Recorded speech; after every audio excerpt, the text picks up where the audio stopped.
I think I'm supposed to give everybody welcome. Yeah, why not? Yeah. And then I'll introduce you. Yeah, you ready for that? Yeah. I'm driving back in a week. Yeah. Yeah. Okay. I'm at Emory. Yeah, so it's Atlanta. So yeah, it's a. No, I think we start pretty like normal, like August 20th. When you guys start?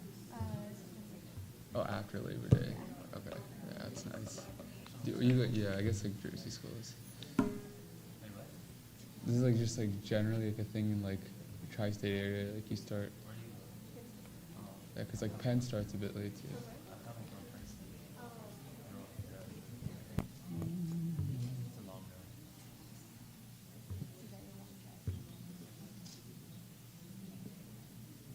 But what are you studying again?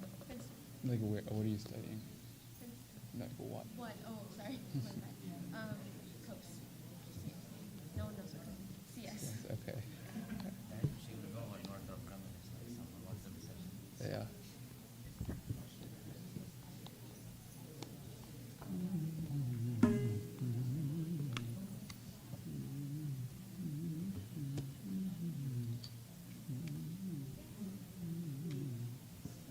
So are you going to your third year or second? Third year, okay.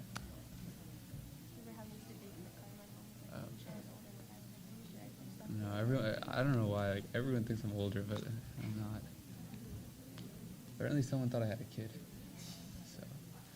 That's probably Yeah. I get a lot of different ages. Yeah.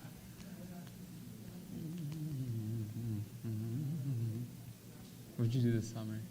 What did I do? Yeah. I've been working on some research papers. Oh, okay, nice. Okay. What was the research on? So I was just in IoT devices. That's what I told him. Yeah. So he was like, okay, here's what's the topics, and the one that was interesting to me was building an app for like Alexa, and then kind of testing it out with that. Okay, that's cool. What about you? I was reading at the Fed. I'm sorry? I was reading at the Federal Reserve. Oh, okay. That's really cool. Yeah, it was a fun time. I just like threatened everyone with their interest rates. So. What exactly were you doing there? More on like the economic like research, like when they like develop how they get like a lot of their primary rates. Then it's like a lot of like technical like jargon and stuff, but pretty much like how they get like their interest rates and how they calculate it through the research. What?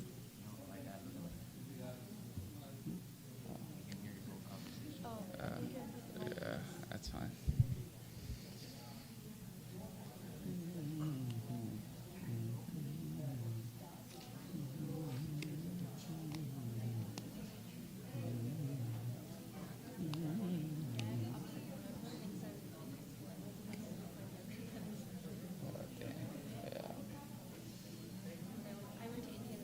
Oh, okay, nice.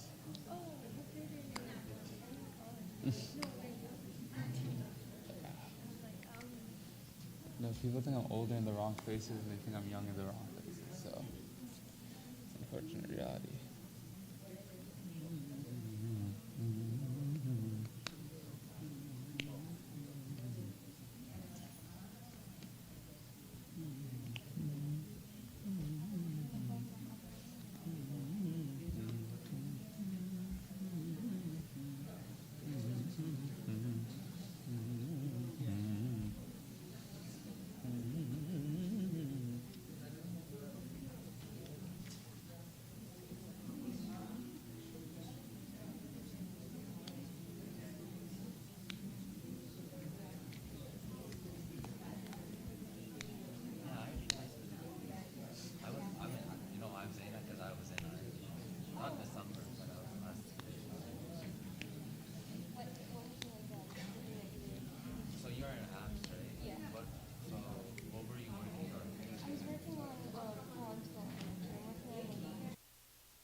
Om Gurur Brahma, Gurur Vishnu, Gurur Devo Maheshwara, Gurur Sakshat Param Brahma, Tasmai Shri Gurave Namaha.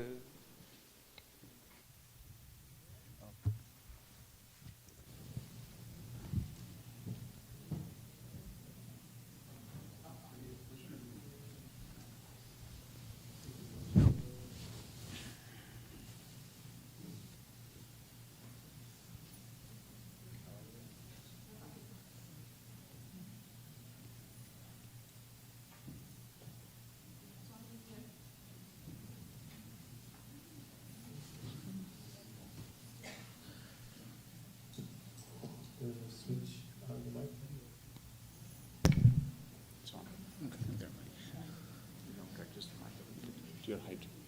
Yeah, I think that's fine. Thank you. Okay. Namaste and good morning, everyone. Welcome to the Arsha Vidya Gurukulam's 37th anniversary program. It's very nice to see everybody here.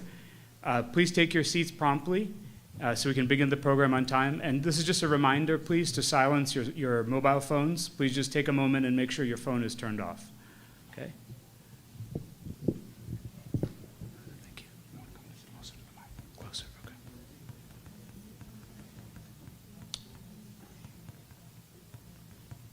We'll just give everyone one more minute to take their seats.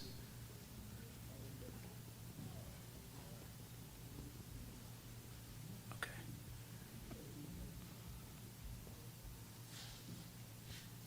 All right. Ganeshanji and Brahmachari? Yeah. Would you like to set the stage for invocation? Yes, sure. Okay, thank you.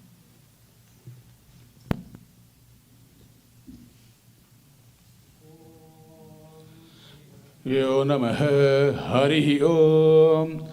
Om Ganana Ganapati Gum Havamahe Kavim Kavina Mupamashravastamam Jyeshtarajam Brahmanam Brahmanaspata Anashrinvan Nodibisiddha Sadhanam. Om Shri Mahaganapataye Namaha. Om Sanno Mitra Shamvarunaha Shanno Bhavatvaryama Shanna Indro Brihaspati Shanno Vishnurukramaha Namo Brahmane Namaste Vayo Tvameva Pratyaksham Brahmasi Tvameva Pratyaksham Brahma Vadishyami Ritam vadishyami, satyam vadishyami, tanmamavatu, tadvaktaramavatu, avatu mam, avatu vaktaram. Om Shanti Shanti Shanti.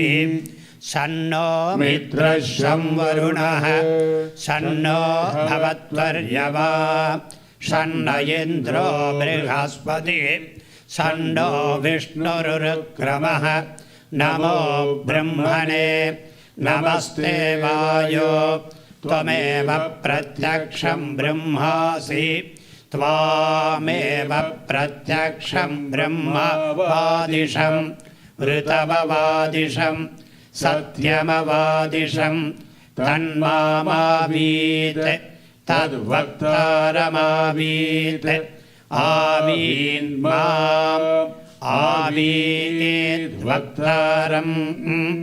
Om Shanti Shanti Shanti. Sahana Bhavatu, Sahano Bhunaktu, Sahaviryam Karavavahai, Tejasvina Vadhitamastu Ma Vidvishavahai. Om Shanti Shanti Shanti.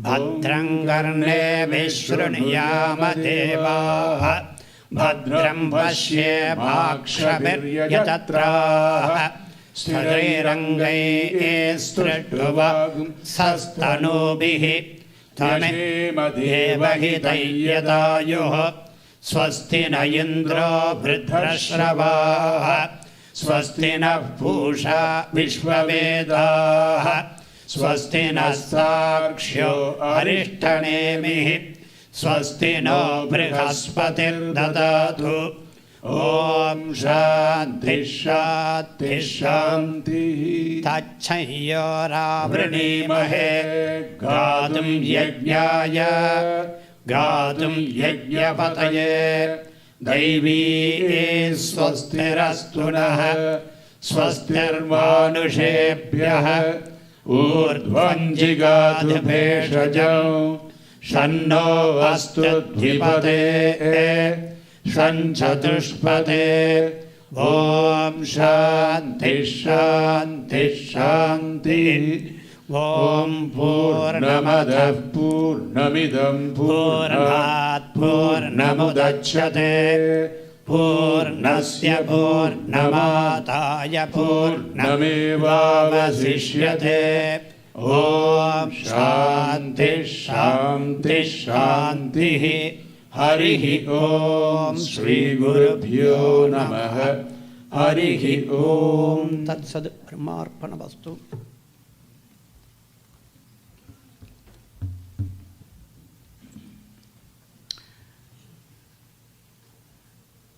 So let's get started. With the blessings of Lord Dakshinamurti and Pujya Swamiji and Swami Viditatmananda ji, resident Swamis and Swaminis, Board of Directors and staff, I'd like to extend you all a warm welcome to the 37th anniversary of the Gurukulam. My name is Manu Davar, and I'm very honored to serve as your MC for this year's program. Good. Okay. I just don't want to echo. Sorry. I'm very honored to be your MC for this year's program. And on this great occasion, I'm very happy to say that we're going to begin our program with a classical music concert. Thank you. With Srimati Samyukta Neeraj on vocals, Sri Vishal Soman on violin, and Sri Sabari Ramachandra on mridangam. Let me tell you a little bit about the musicians today. Yeah, please clap for them while I get my sound. There's a really bad echo. Oh, okay. All right. I'm sorry if it sounds loud to everybody. Samyukta Neeraj is a rising senior at Princeton University. After graduating as valedictorian from Eastern Area High School, she initiated her Carnatic music lessons at the age of 4 with Dr. Shaila Nandujia. She continued her training under Vidushi Rajeshwari Bhatt in Houston. She later studied under Srimati Pratana Sai Narsimhan from Chennai. Currently, she's pursuing advanced training with Guru Vidwan Ashwin Bogendra. She's also president of the Swara Music Group at Princeton and has been performing regularly at music festivals and temples. She's won several awards from the Saptami Dance and Music Competition in Dallas, Texas. And in addition to Carnatic music, she's learning Bharatanatyam from Kalaimani Ramya Ramarayan, and has given multiple dance performances at the Cleveland Tyagaraja Ardhana. We're honored to have you today.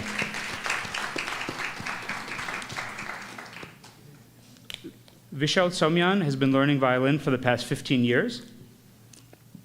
It is currently under the tutelage of Padma Shri Sangeeta Kalandini Guru Kanyakumari. Vishal has won several prizes in Carnatic music competitions and regularly performs concerts in the tri-state area and other centers, including Carnegie Hall, WOW, Cleveland Tyagaraja Ardhana, and San Diego Youth Festival. He is recipient of the Junior Musician of the Year Award for winning the advanced category instituted by the Carnatic Music Association of North America. Is this better for the mic? Okay. Okay, thank you. Vishal has played in prestigious sabhas in India during the December music festival, such as Narada Gana Sabha in Vani Mahal. He regularly accompanies visiting artists from India, and he's currently studying at Emory University. Welcome. And last, Sabrinath Ramachandra is an upcoming senior at Rutgers. He started learning mridangam from his father and continued under Sri Akshay Ananta Padmanabham, Sri Ganesh Kumar, and Sri T.S. Nandakumar. He's accompanied many artists and has won prizes at various venues. We're very happy to have them perform for us today. And once again, just as a reminder, please turn off your cell phones or switch them to silent mode. And while the souvenir that you all received is really engaging, and we're going to talk more about it later, please refrain from looking at it right now. Let's give these devoted artists our full attention. Thank you. Please.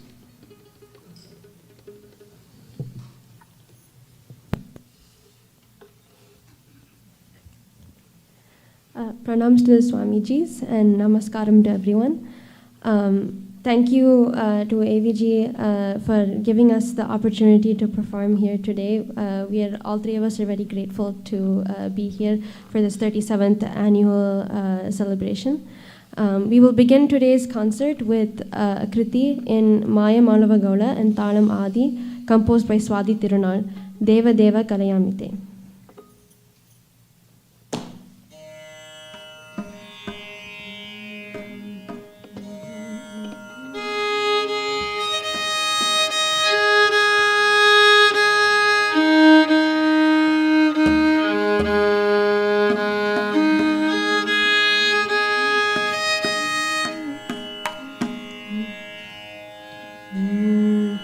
देव कलयामि ते चरणाम्बुज सेवनं देव कलयामि ते चरणाम्बुज सेवनं देव कलयामि ते चरणाम्बुज सेवनं देव कलयामि ते चरणाम्बुज सेवनं देव कलयामि ते चरणाम्बुज सेवनं देव कलयामि ते चरणाम्बुज सेवनं देव कलयामि ते चरणाम्बुज सेवनं देव कलयामि ते चरणाम्बुज सेवनं देव कलयामि ते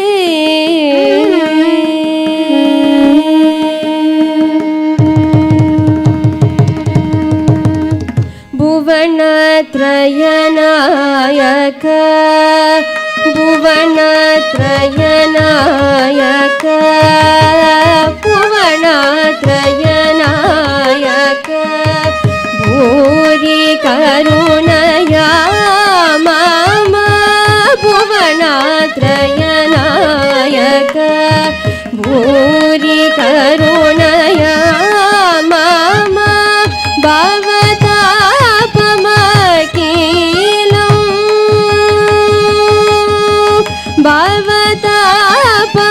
भवतापमखिलं वाराय रमकान्त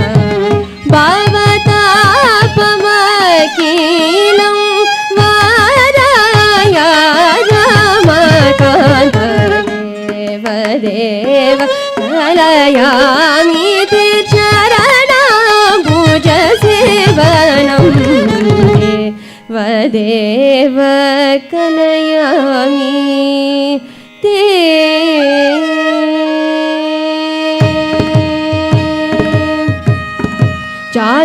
जातरूपनि भजेल जातरूपनि भजेल जन्माचित मम किल जातरूपनि भजेल जन्माचित मम किल पातक संजय मिह वराय करुणय पातक संजय मिह वराय करुणय दितिजानि विदलन दितिजानि विदलन दितिजानि विदलन दीनबन्धो माम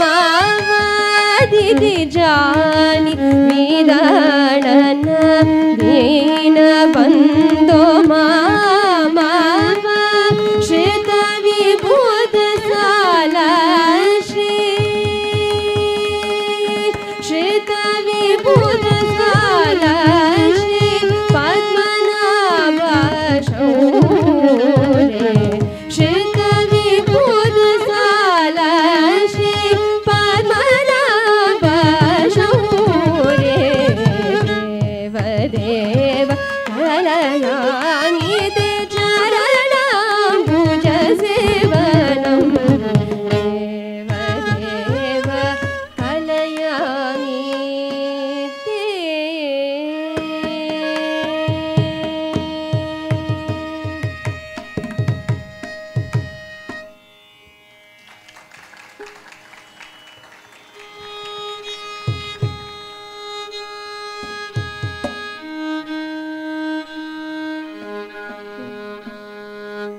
So next song we will be performing is Bajare Rechita in Ragam Kalyani, Talam Mishra Chapu, and composed by Swami Dikshidhar.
भज रे रे चित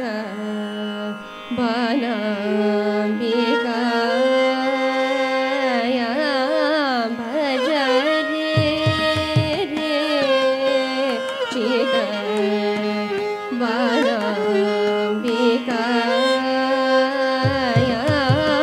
भज रे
चतुर्वेद स्वरूपिणी श्रीवाग्भव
देवी शक्ति बीजोद्भवं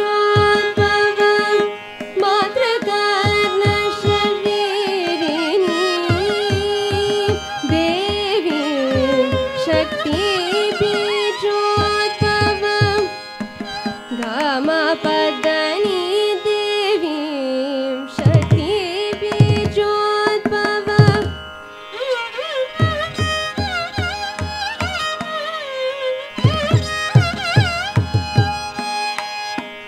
निधनी सानिरी देवी शक्ति बीजोद्भवं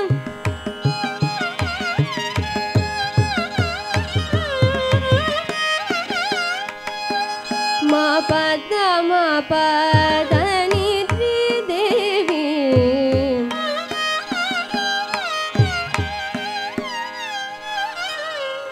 गरे मग गमनिद सानि गरि सानि दनि गरि देवी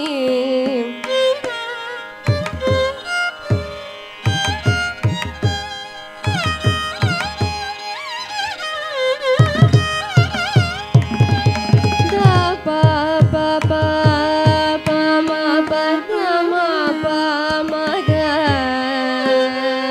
रि रि रि ग म प म द द द द द नि प म ग म द द द द नि द म द नि सा सा नि द नि ग रि रि द नि रि ग ग ग ग रि ग म ग रि सा नि द द ग रि सा नि द रि सा नि द प द नि देवी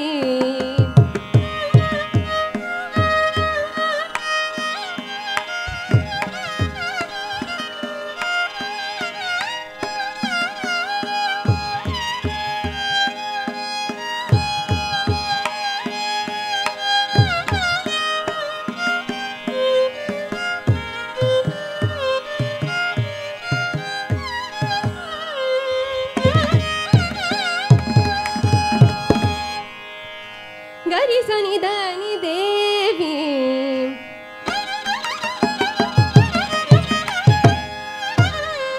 सनि दनि द प द प म ग म प द नि देवी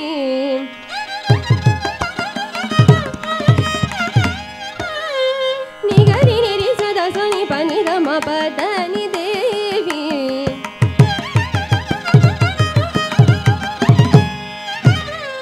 प म द द प प द प नि नि द द स नि ग ग रि रि स नि द ग रि स नि द प म प द नि देवी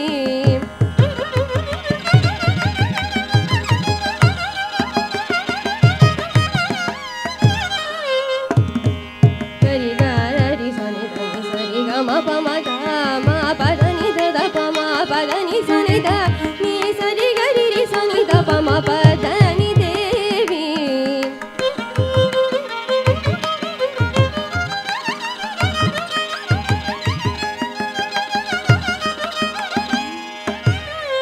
द द प प प प प प द द प प प द द प म प द द प म प द नि द प म ग रि रि रि ग म प म ग म प द नि द द प म प द नि द द प म ग म प म प द नि सा सा नि सा सा नि स रि रि सा नि स रि रि सा नि द नि स रि ग रि सा नि रि रि रि रि ग रि सा नि द नि स रि ग ग ग रि ग म म ग रि सा नि द नि स रि सा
The next song we will be performing is a composition of Pujya Swamiji, Mahaninga Vibho, in Ragam Shivaranjani and Talam Adi.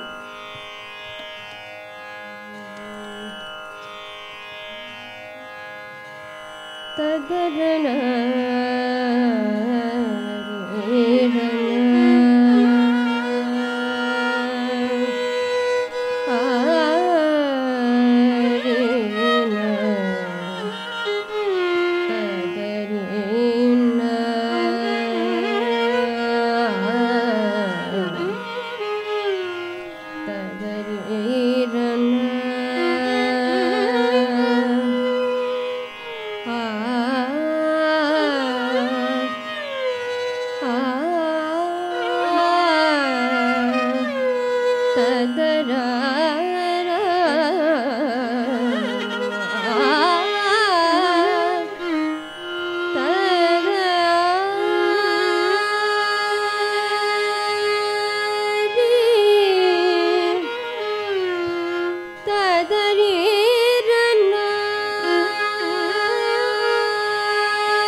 पंचमहाभूत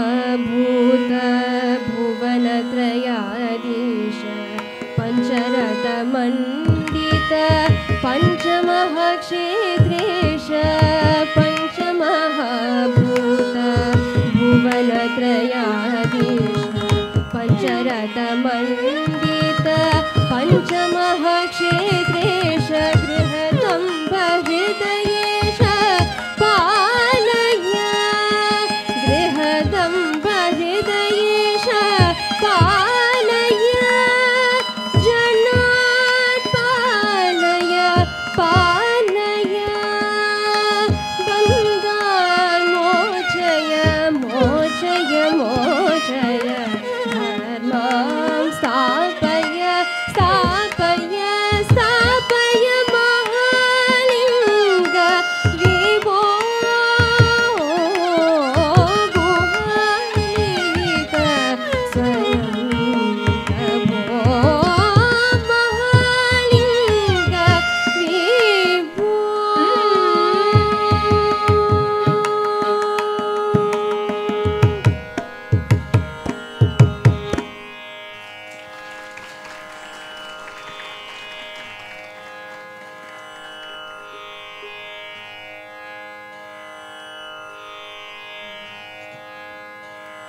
The next composition will be a bhajan in Desh, Hey Govinda, Hey Gopala, composed by Sutras.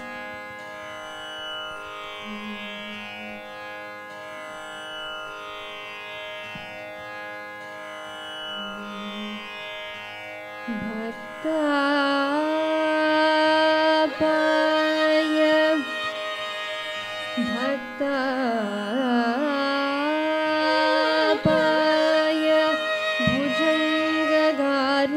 भुजङ्गगारूढमणिः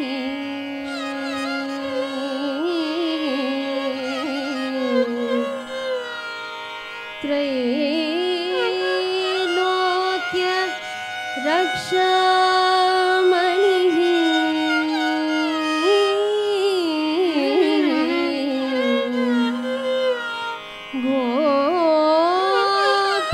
गोपीलोचन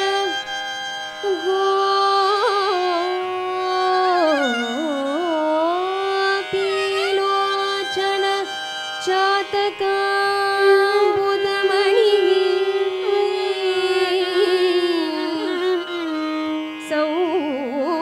सौन्दर्य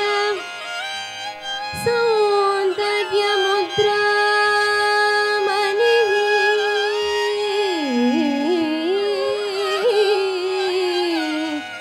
यः कान्तामणि रुक्मिणी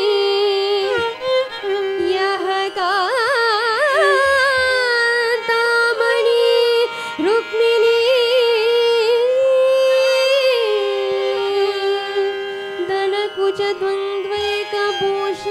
धनकुचद्वन्द्वैकभूषामणिः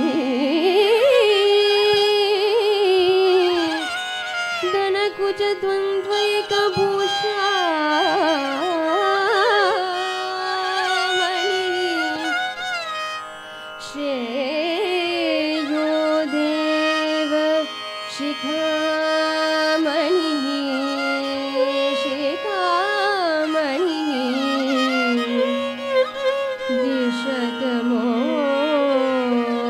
गोपाल गोपाल चूडामणिः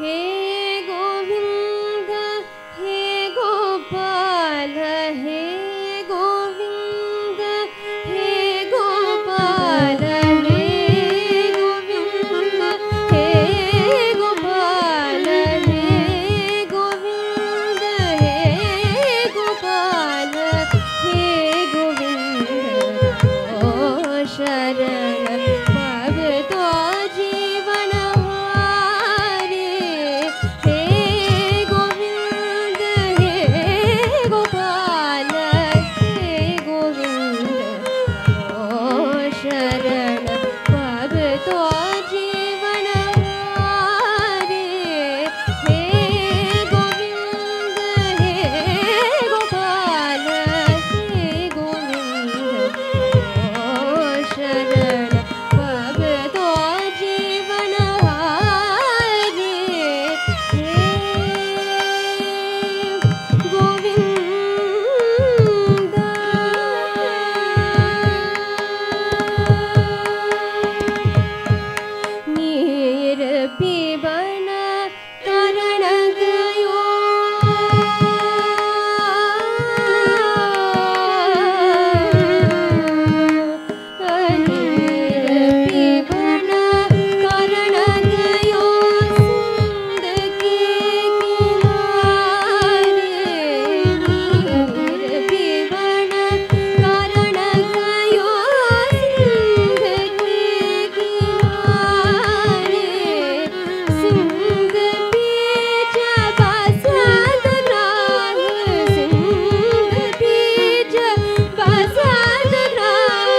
सिधारे द्वारकां द्वारकां द्वारकां शबद गयो तरुणत जी सिधारे राह को मार के गजराज को मारे राह को मार के गजराज को मारे सूर कहे श्यामा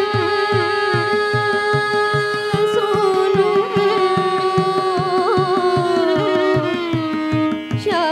श्याम सुनो सूर कहे श्याम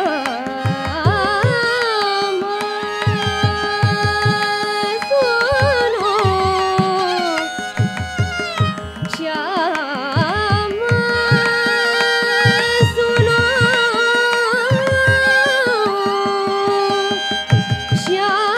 श्याम सुनो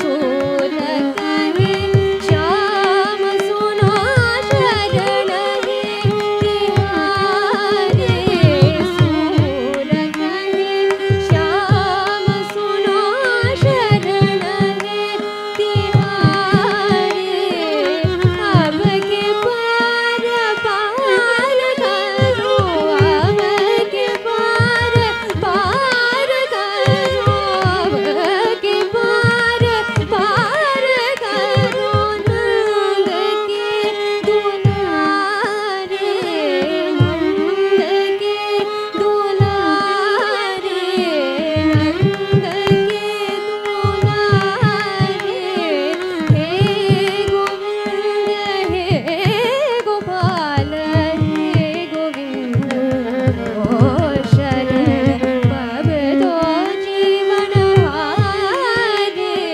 हे गोविंद हे गोपाल हे गोविंद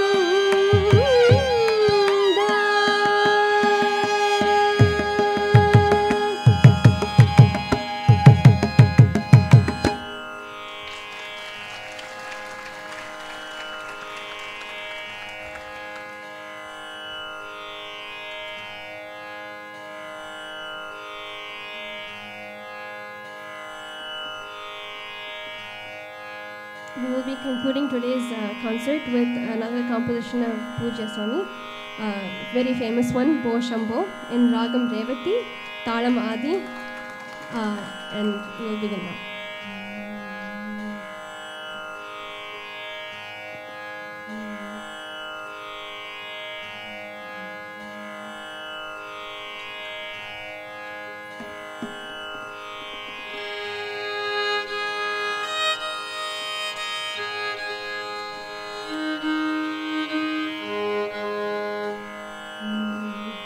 भो शम्भो शिव शम्भो स्वयंभो भो शम्भो शिव शम्भो स्वयंभो भो शम्भो शिव शम्भो स्वयंभो भो शम्भो शिव शम्भो स्वयंभो भो शम्भो शिव शम्भो स्वयंभो भो Shambho Shiv Shambho Swayambho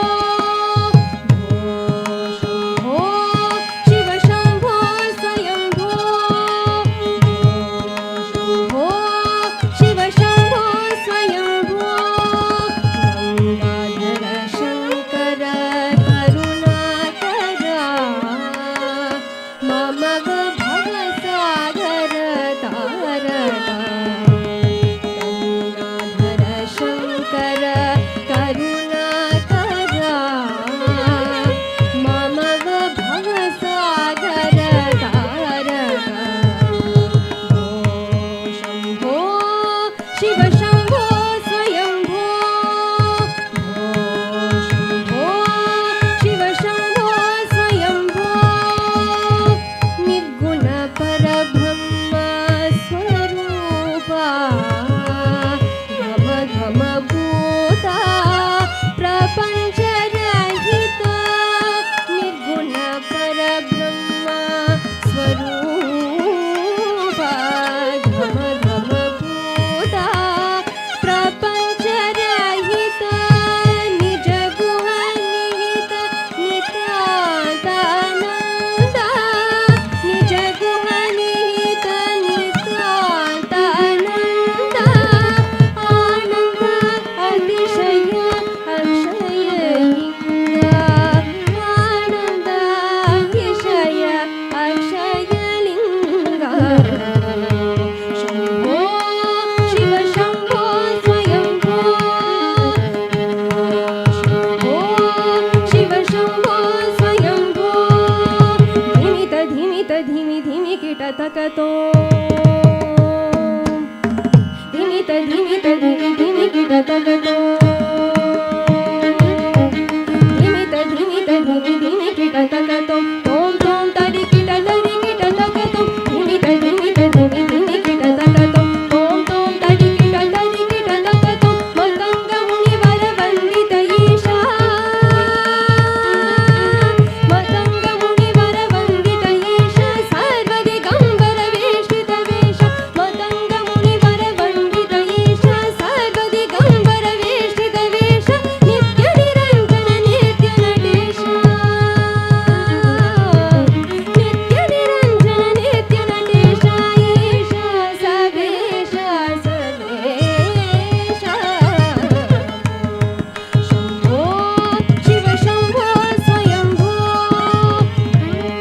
Shambho Shiv Shambho स्वयम्भो Shiv Shambho स्वयम्भो Shiv Shambho स्वयम्भो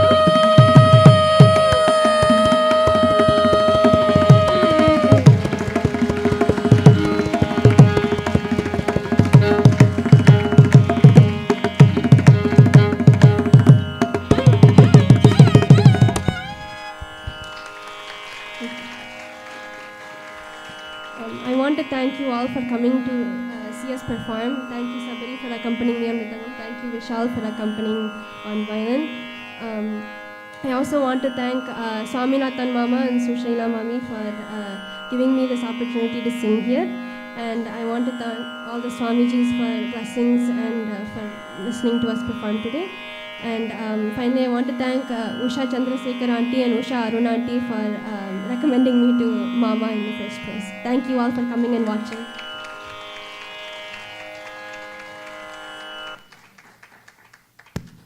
Thank you so much. That was really wonderful, and it's really it really brings joy to me personally as a new generation person to hear people keeping this music alive, because there aren't that many venues anymore for people in the States to hear such great talent. So I would love to give everybody a round of applause again. Ms. Samyukta Neeraj on vocals, Mr. Vishal Shalman on violin, and Mr. Sabari Ramachandran on mridangam. Thank you so much. So just a few safety announcements while the musicians are packing up. I think you all know where the exits are. There's 4 in the auditorium, 2 on each side, 2 in the back. There's 1 in the basement. To exit the building, please follow the exit signs. As you all know, no food or drinks are allowed in the auditorium other than water. Footwear is not permitted. I think you all know that. Restrooms are in the hallway. To get there, go past where you are on your left, where you left your shoes, and restrooms are on the right. And I know some of you are wearing masks. Masks are optional for this event, but if you feel like you'd like a mask, there's masks available. You've probably seen me wearing mine when I'm walking around.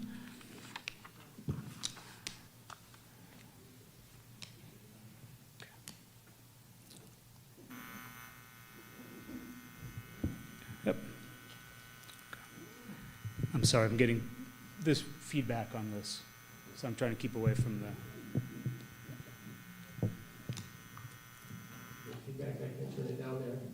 Okay. Oh, thank you. I think that's better.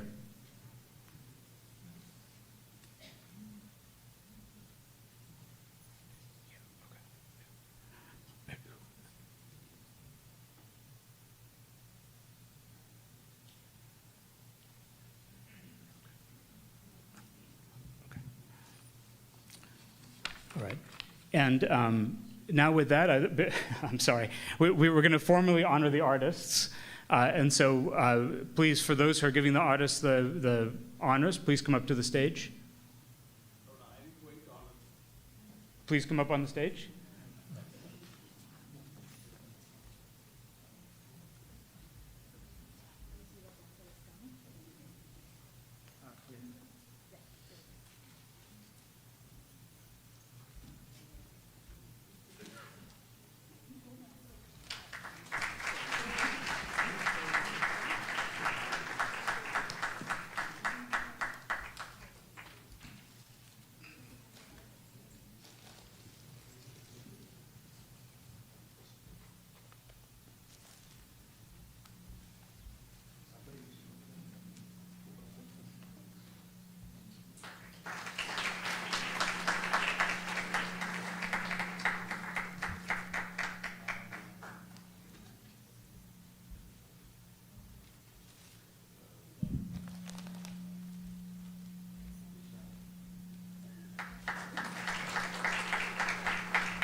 And while we're setting up here, while we're setting up here for the next segment, which I'm looking forward to, this is when we have an opportunity to honor our Swamijis and Swaminis and other dignitaries assembled here today.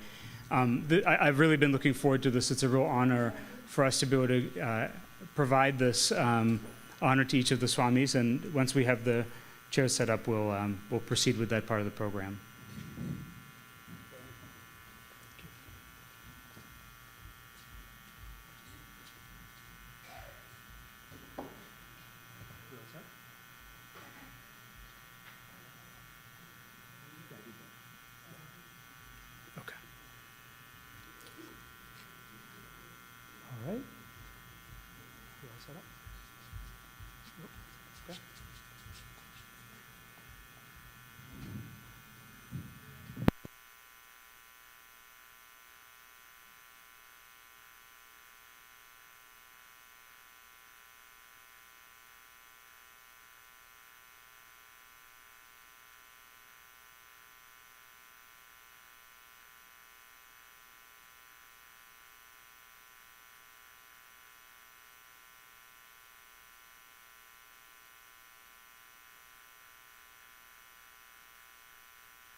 All right, thank you. And now it's my honor to invite Swami Viditatmananda ji, Swami Muktamananda ji, Swamini Parapanyananda ji, Swami Tadatmananda ji, and Sri Piyush Shah to please come up to the stage.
So it's our privilege on the auspicious day of our 37th anniversary to honor our respected teachers for their brilliant teachings and their compassionate guidance over the years. We're also grateful to have many of our board members here with us, here to honor our gurus. And so we'll be calling them one by one, and I'll explain each person who's going to be doing the honor, and we'll invite them to come up to the stage.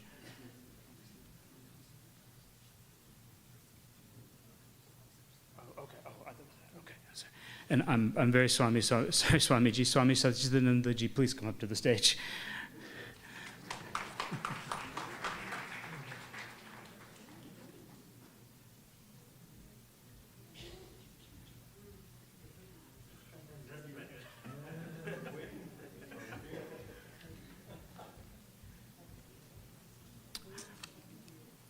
Okay, and first up, Sri Piyush Shah is going to be honoring Swami Viditatmananda ji.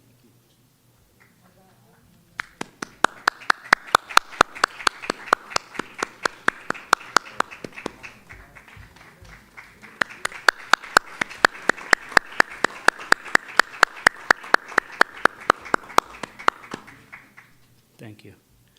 And next, Dr. Arun Puranik is going to be honoring Swami Tadatmananda ji.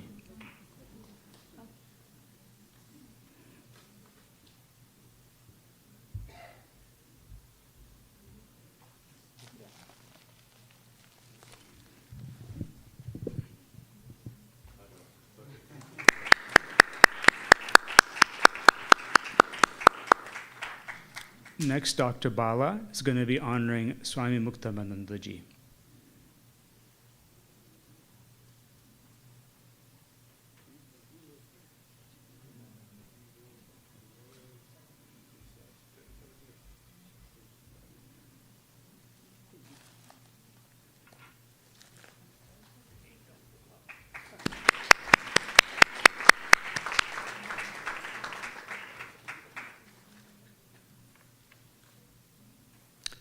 And now Dr. Pratima Tolat is going to be honoring Swamini Parapanyananda ji.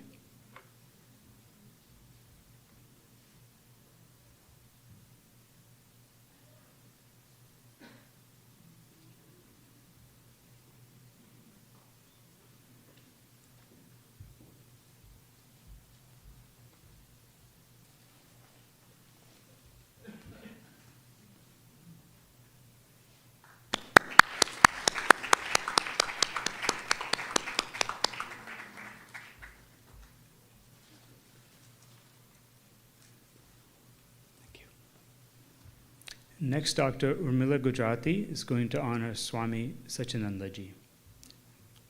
Satchidananda ji.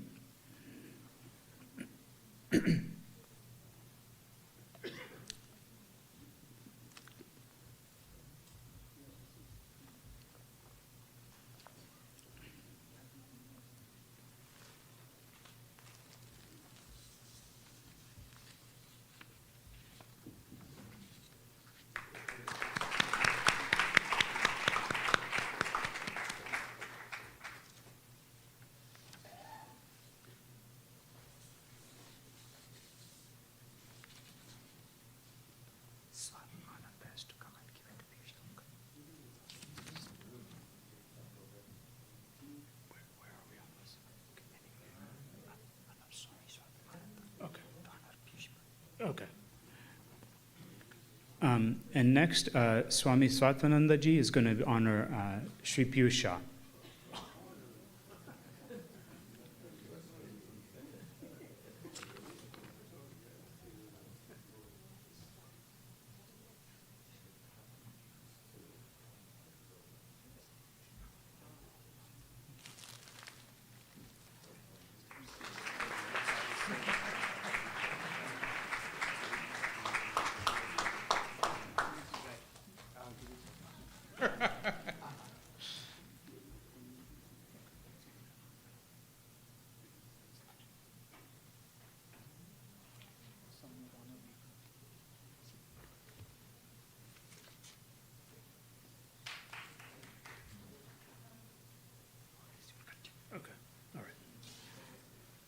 Thank you. I'm just reconciling my list of honorees. I apologize. In addition, we'll honor our resident guest Swamis and Swaminis by dedicated ashram and staff members. Swamini Ramandavananda ji,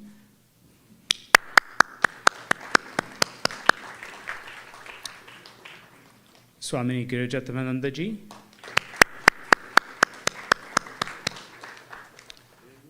Swami Svatmananda ji, Swami Jyotirmayananda ji,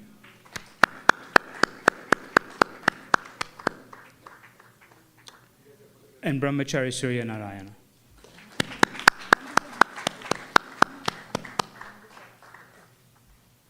We remember all our other resident guest Swamis and Swaminis who are not able to attend this event and send their blessings for this important occasion. We're grateful for their time and effort, and we'll give them a round of applause as well.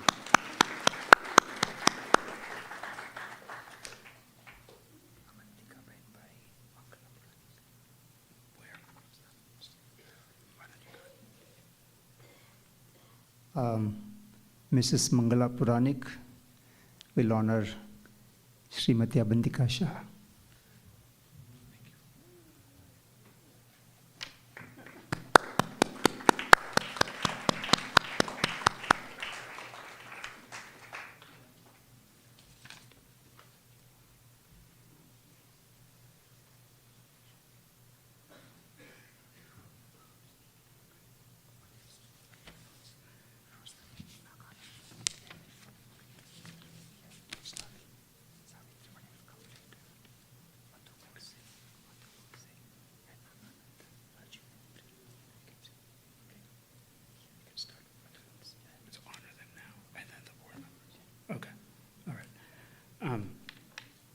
My apologies, I got the order confused here. We'd also like to honor Dr. Madhu Godse.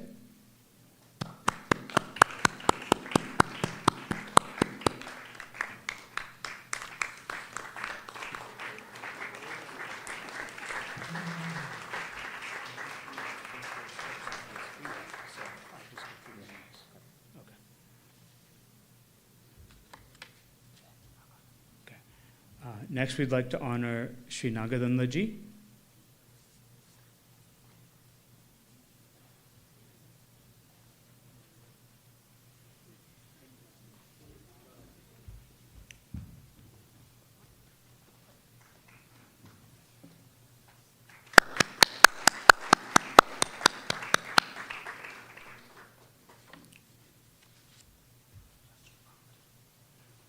Next, we'd like to honor Sri Rajiv Bambri.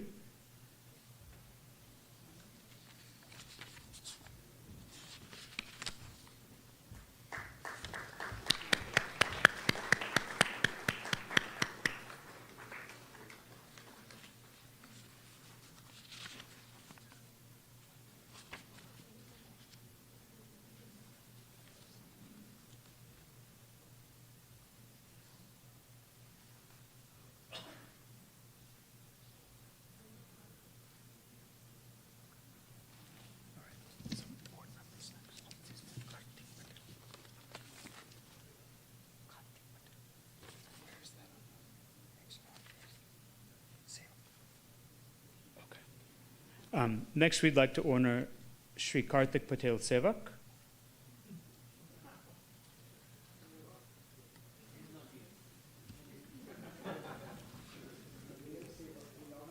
We can give him a round of applause anyway.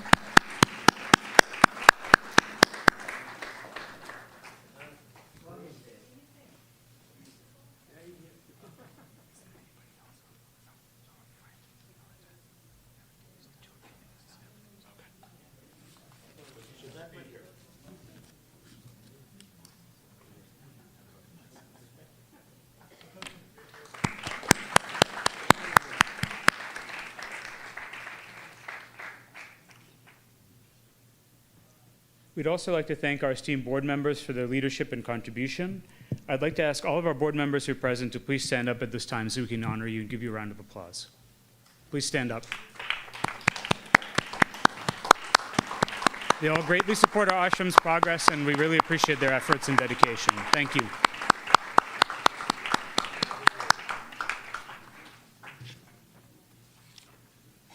Finally, myself and I know everybody on the stage would like to take a moment to honor the Gurukulam staff. These are the dedicated and hardworking people who cook our food, lead our prayers, answer the phone, sweep the floors, run the office, did all the last-minute things to make today's event possible, make this Gurukulam a joyous and beautiful experience. We're very fortunate to have this team led by Siddhartmaji, who's a person who truly symbolizes seva. He's certainly been a mentor to me today, and we appreciate their efforts to keep the Gurukulam running smoothly. So another round of applause for them, please.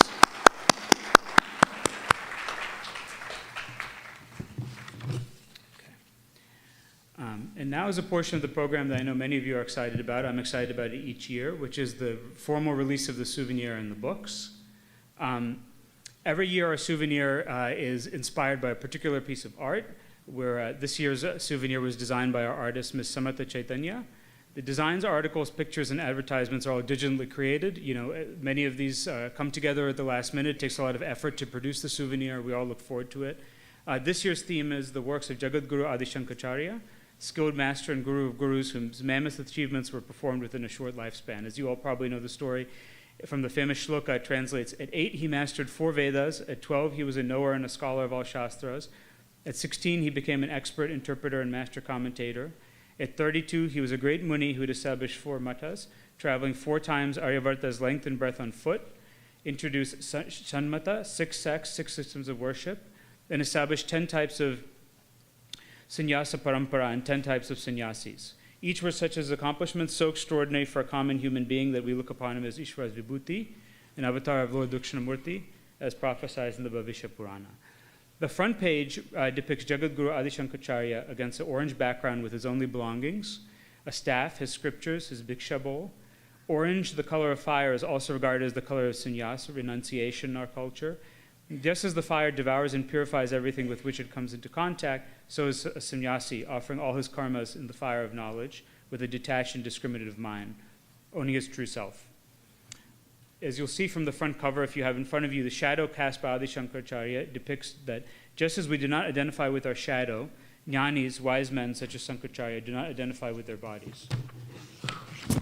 The back cover shows Shankaracharya in the role of Sanmata Stanpacharya, and the orange color of the sannyasi robe suffuses the entire souvenir to maintain the mood. It's really a beautiful cover, and of course, the cover is wonderful, but it's the contents that really are enlightening to all of us. The articles inside are by our acharyas, many here on stage. Indeed, a source of treasure and knowledge, and were specifically selected for this souvenir. From the ocean of Shankaracharya's varied works, a few articles on his stotras, Parankana Granthas, Bhagavad Gita Bhashya, Upanishad Bhashya, and culminating in his masterpiece, the Brahma Sutra Bhashya, are served to our readers in a summary form. These articles will surely whet your appetite to read even more of Arsha Vidya's publication. So I hope you enjoy the souvenir. It's really a beautiful piece. I had a chance to look at it before coming on the stage. We're very thankful to the whole souvenir committee for this beautiful production. So I'd like to give them a round of applause.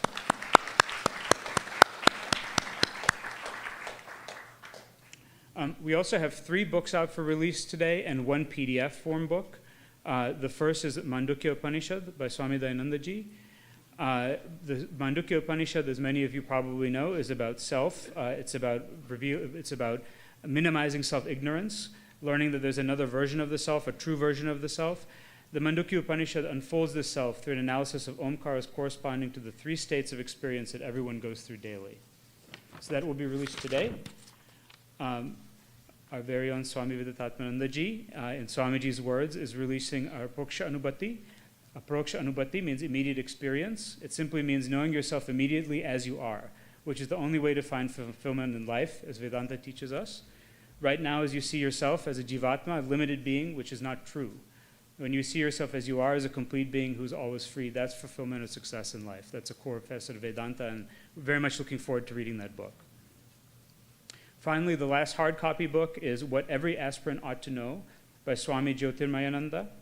All movements and actions are solely by his one universal power, ceaselessly working in everyone and everything. Understanding which I remain an instrument to do his will, I now abide by my self-true being, which is none other than Ishvara himself. It's about a connection with Ishvara. It's a beautiful book.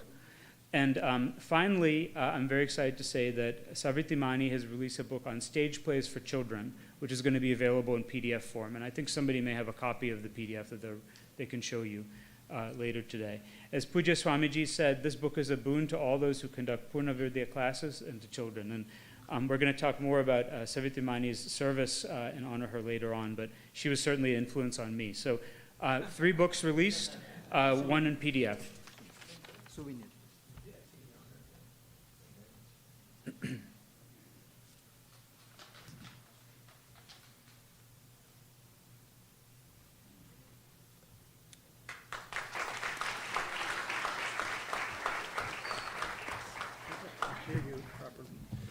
If there's some feedback, I'll fix it back there.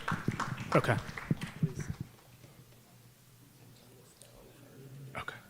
Okay.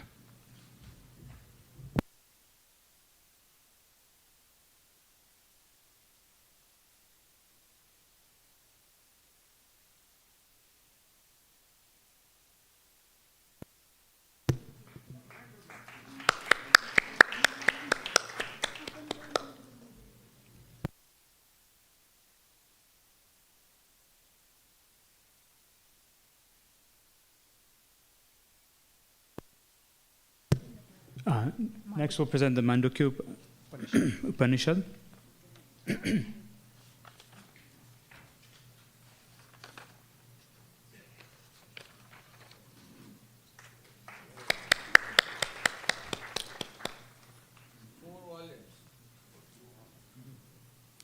Four volumes.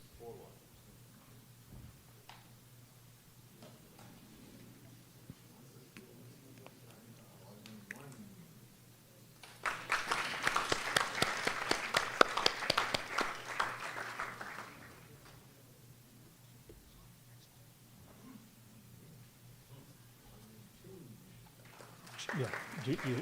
Okay.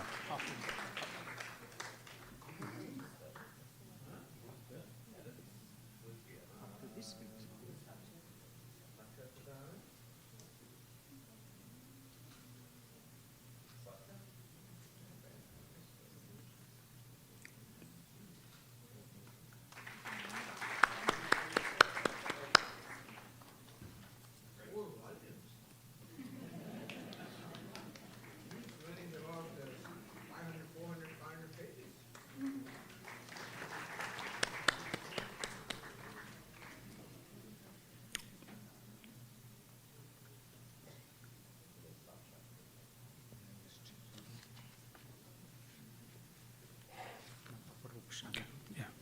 This may be perhaps the most voluminous work of even on Mandukya Upanishad and Kariga.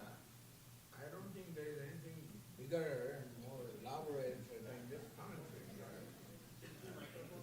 It's edited by Swami Viditatmananda.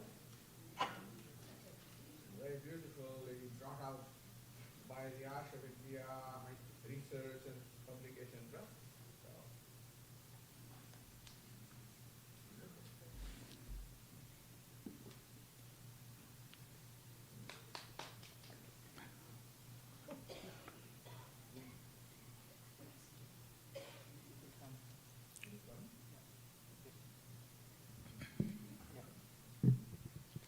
I just said that this must be perhaps the most elaborate commentary on Mandukya Upanishad with Kariga. And it has been edited by Swami Sakshat Kritananji in Rishikesh. As usual, every creation or production of Arsha Vidya Research and Publication Trust, which publishes say in Chennai, which publishes Pujya Swami's books, each book is beautifully brought out. The cover, the print, the font, and everything just outstanding. So it does justice to Pujya Swamiji's work. Pujya Swamiji's thoughts, and everything is just wonderful about this book. As I say, this must be one of the most elaborate commentaries on the Mandukya Upanishad with Karika. Oh.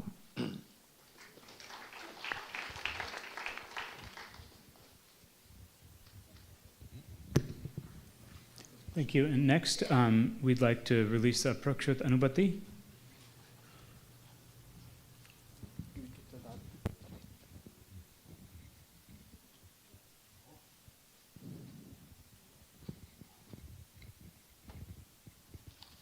This is Swami Viditatmananda's work.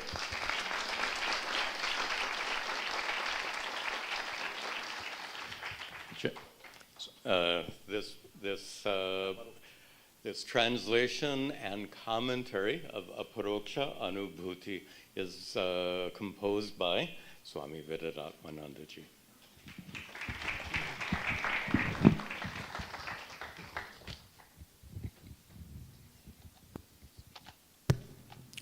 The next book to be released is What Every Aspirant Ought to Know by Swami Jyotirmayananda.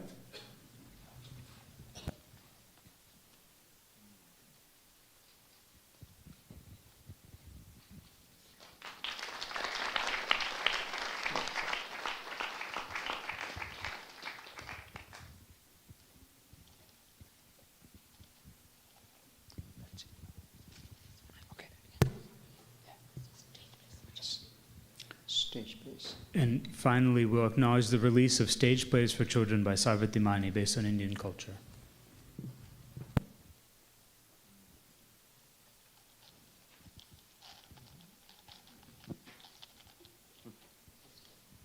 Fresh from the place.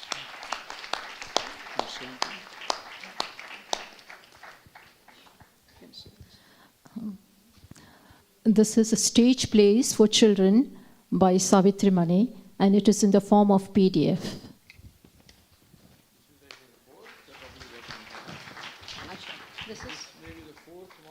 Swamiji says this may be the fourth publication by Savitri Mani.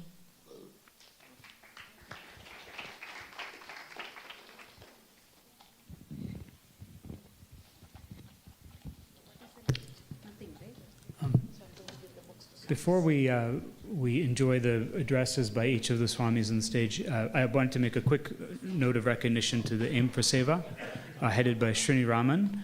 On behalf of Sri Srini Raman for Aim for Seva, we're happy to announce our in-person live donor appreciation events featuring Abby V, a music composer, songwriter, and performer across 26 cities in the United States. Please support the organization, keeping with Pujya Swamiji's teaching of growing from a consumer to a contributor, making Swamiji's Sankalpa of educating rural India. You can wish www.aimforsevausa.org for more details about Abby V's shows. And while we're talking about ways to support the ashram and its work, you'll find enclosed in your souvenir a pink card and a orange card or yellow card talking about the benefits that you get as a patron member. Please do take a look at that and consider becoming a patron of the ashram. Thank you. Since we have everybody on stage, I'd like to just do one last celebration of the book release because it really is very nice.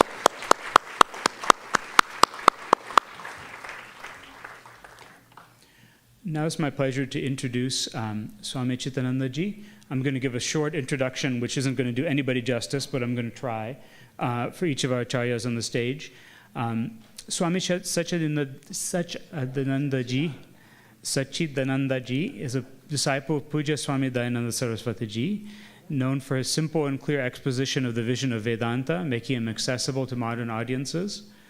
His seva to Pujya Swamiji with dedication and love is a well-known fact among Arsha Vidya disciples. He studied Vedanta at Arsha Vidya Gurukulam in Coimbatore and Swami Dayananda Ashram Rishikesh under Swami TV. He's conducted a number of Vedanta retreats at Swami Dayananda Ashram, Arsha Vidya Gurukulam Coimbatore, and other places in Karnataka. Swami Sachidananda Ji offers Vedanta classes, public lectures, retreats, and social service activities in Bangalore through Arsha Vidya Kendra. Swamiji conducted special weekend classes at Sailorsburg during his February through April visit and a number of outreach programs in Chicago, Atlanta, and elsewhere. He'll notably be pursuing a fellowship at Harvard University starting from September 2023. Swamiji?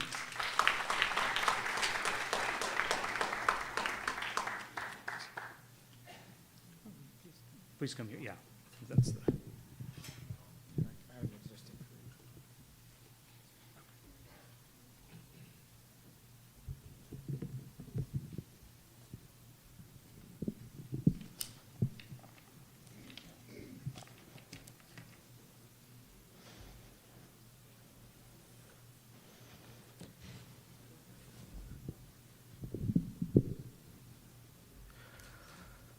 अज्ञानतिमिरान्धस्य ज्ञानाञ्जनशलाकया चक्षुरुन्मीलितं येन तस्मै श्रीगुरवे नमः. Invoking the blessings of Pujya Swamiji, I offer my humble pranams to Sri Swami Viditatmananda ji, my pranams to Swami Tadatmananda ji, Swami Muktatmananda ji, my pranams to Sri Swami Tattvavidananda ji, my pranams to Brahmalin Swami Pratyak Bodhananda ji. I extend my pranams and namaskarams to Sri Swami Muktatmananda ji, Parapragnananda ji, Swatmananda ji, Ramadhavananda ji, Girijananda ji, Swamini ji, Sri Surya Narayan Brahmachari ji, Shuddhatma ji. My warm greetings to all the board members, special invitees, students, supporters, devotees of Arsha Vidya Gurukulam, and everyone present here, and also greetings to all the viewers on the YouTube channel.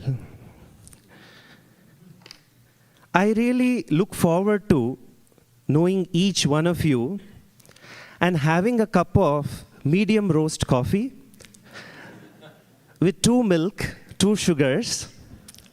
I'm telling all of this in advance so that when you invite me for bhiksha to your homes, you already know my preference. By now, you must have guessed, I'm the new Swami, a new addition here at Arsha Vidya Gurukulam. I also seem to have an adjective of young.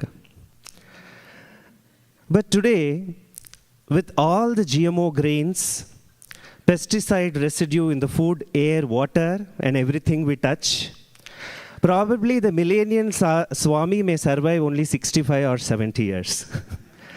So that makes me be in the mid-age already.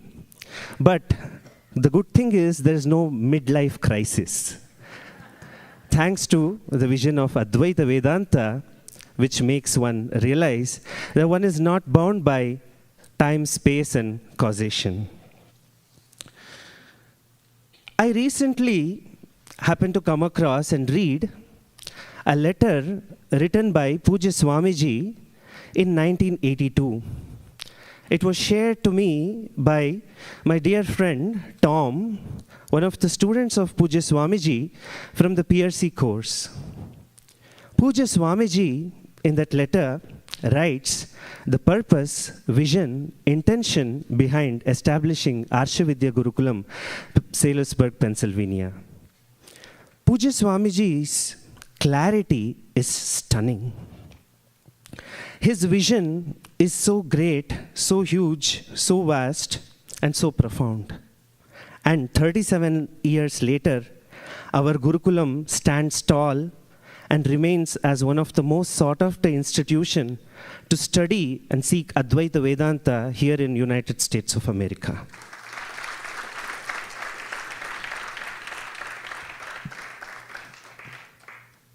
I was reminded of a Sanskrit verse which seemed to describe Pujya Swamiji's vision.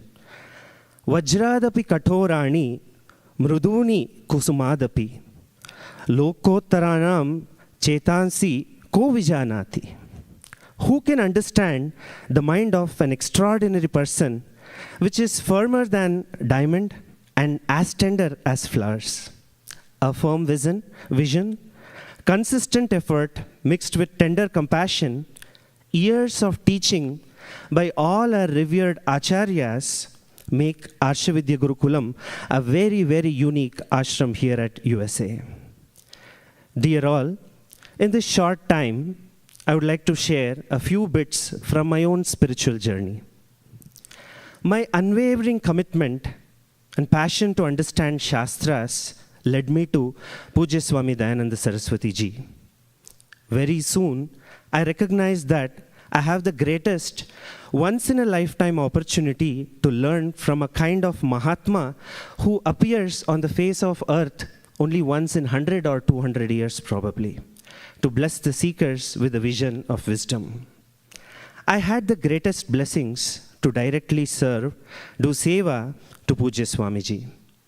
My learning at Arsha Vidya Gurukulam, Anekati, Coimbatore was of twofold. One, to listen to do Shravanam of Shastras in the classroom. And the other one, while I was offering seva to Pujya Swamiji. This gave me a vision to see the grand vision of Vedanta come alive through Pujya Swamiji's every word, every action, every interaction, and every decision. Seva purifies your heart. Seva purifies your mind. Guru Seva is one of the most important spiritual sadhanas, according to me. Closely observing Pujya Swamiji's life, everyday personal interactions with him, enabled me to gain clarity of thinking. It may help me make confident decisions. It helps me every moment to handle big leadership roles in organizations back in Bharat with ease and detachment. It helps me keep the flame of humility, vairagya, and compassion in my mind and heart. In the post-pandemic situation, people seem to like the comfort of their homes and to listen to the vision of Vedanta. Newcomers, be aware. In the initial stages, it is extremely essential to learn Shastras in the physical presence of the Guru. Today, through the YouTube, great acharyas, great gurus are coming to your dining rooms, kitchens, drawing rooms, during your morning walks and runs. This facility should not make us have a casual attitude towards Shravanam. Back then, Pujya Swamiji seemed to know all of it. In one of the classes, he said, I know all of you are listening to me through YouTube, through flash drives, etc. I know that you are listening in your dining rooms, morning walk, drives, etc. But Swamiji said, do not pull me to your bathroom. Shastra is sacred. It's most revered. In any situation, we must never lose this focus. In 2014, I happened to come across a simple, very nice book from Oprah Winfrey. I really liked the title. It said, What I Know for Sure. In a few minutes' time, I'll share some of the things that I know for sure. Excessive Shravana without manana and nididhyasana causes Vedantic obesity. If you are suffering from Vedantic obesity, I recommend that you weigh your ego on a scale called self-introspection. Come what may, maintain a positive, enthusiastic approach to everything. If you really think about it, what else is the option? Negative, fatalistic thinking? No. That's why a positive, enthusiastic attitude towards everything in life. Follow Vak Tapas. Sri Krishna in Bhagavad Gita tells the importance of Vak Tapas. Before you speak or do anything, think. T-H-I-N-K. T. Ask yourself, is it true? This applies even while forwarding WhatsApp messages. H. Is it helpful to me and others? I. Is it important? N. Is it necessary? K. Is it kind? These may seem simple and cliched, but once you start practicing this sadhana, you'll realize how hard it is. This exercise saves a lot of time of yourself and of others. Another topic I want to touch upon is the Hindu Sanatana Dharma. Today, Hindu Sanatana Dharma is being attacked and challenged in the ways that you may not even know. It is the responsibility of each one of us to try and do something substantial for Hindu Sanatana Dharma and the Dharmi. Dharmo rakshati rakshitaha. I would like to remind all the good-meaning people present here that an institution like this, Arsha Vidya Gurukulam, a temple of learning, an institution of this size, is able to continuously function as a center for learning and dharma and to teach the grand vision of Vedanta only through your support. Please continue, and this would be one of the greatest things that you would do for the dharma. I conclude my remarks by offering heartfelt gratitude to all my teachers from Arsha Vidya Parampara. Back in 2016, as a brahmachari, I visited Sri Swami Viditatmananda ji in Tattva Tirtha Ashram. As I did namaskaram to go back to Rishikesh, Sri Swami Viditatmananda ji spoke these words to me. Do not hesitate to ask for anything that you may need. We are there for you. We are here for you. That's love, that's care, which enabled me to grow. And the same words were spoken to me by Sri Swami Tadatmananda ji when I visited him in Arshabodha Center, New Jersey during my previous visit. That's the lineage, that's the tradition. Love and gratitude must be our guiding light. I conclude by quoting from Ramayana, Kritecha pratikartavyam Esha dharma sanatana. To reciprocate a good action through another good action is the tenet of Sanatana Dharma, is our dharma. Thank you all. It's very nice to be here. I look forward to teaching and sharing the light of wisdom in camps and classes to come. My prayers and best wishes for all of you to have a brilliant life of Shravana, Manana, and Nididhyasana. I offer my pranams to all the Swamis present here. Namaste, Hari Om Tat Sat.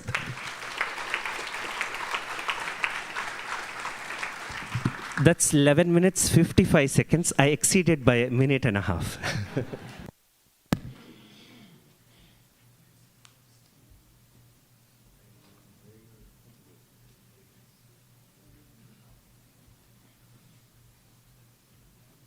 Thank you, Swami Sachidananda ji. That was it's an example of, I think, why the ashram is such a special place, that you find ways to bring ancient learning and modernize it and bring it in a message that we all can understand and is fresh, even if it needs to keep us for the extra minute and a half or whatever it is.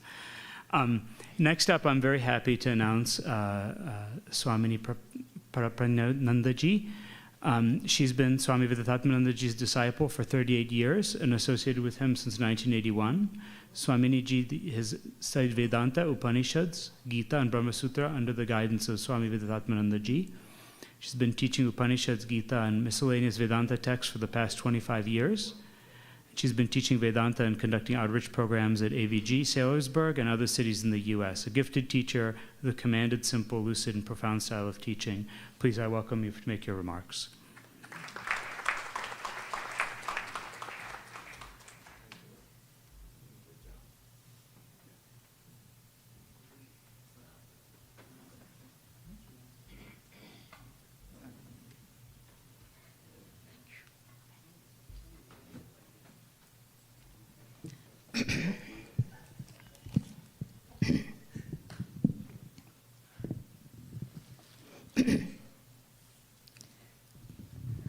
ॐ नमः प्रणवार्थाय शुद्धज्ञानैकमूर्तये निर्मलाय प्रशान्ताय दक्षिणामूर्तये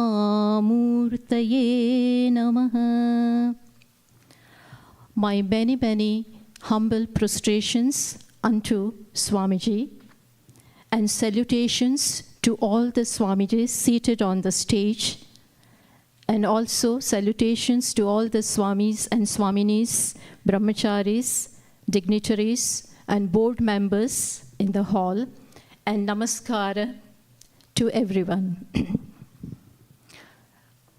First of all, I would like to express my pleasure in being part of this 37th anniversary celebration of Gurukulam. That there is a Gurukulam like this in this country, where for 37 long years, for 3+ decades, the invaluable knowledge of our scriptures is being imparted day in and day out for 37 long years is not an ordinary thing at all. It is a big blessing.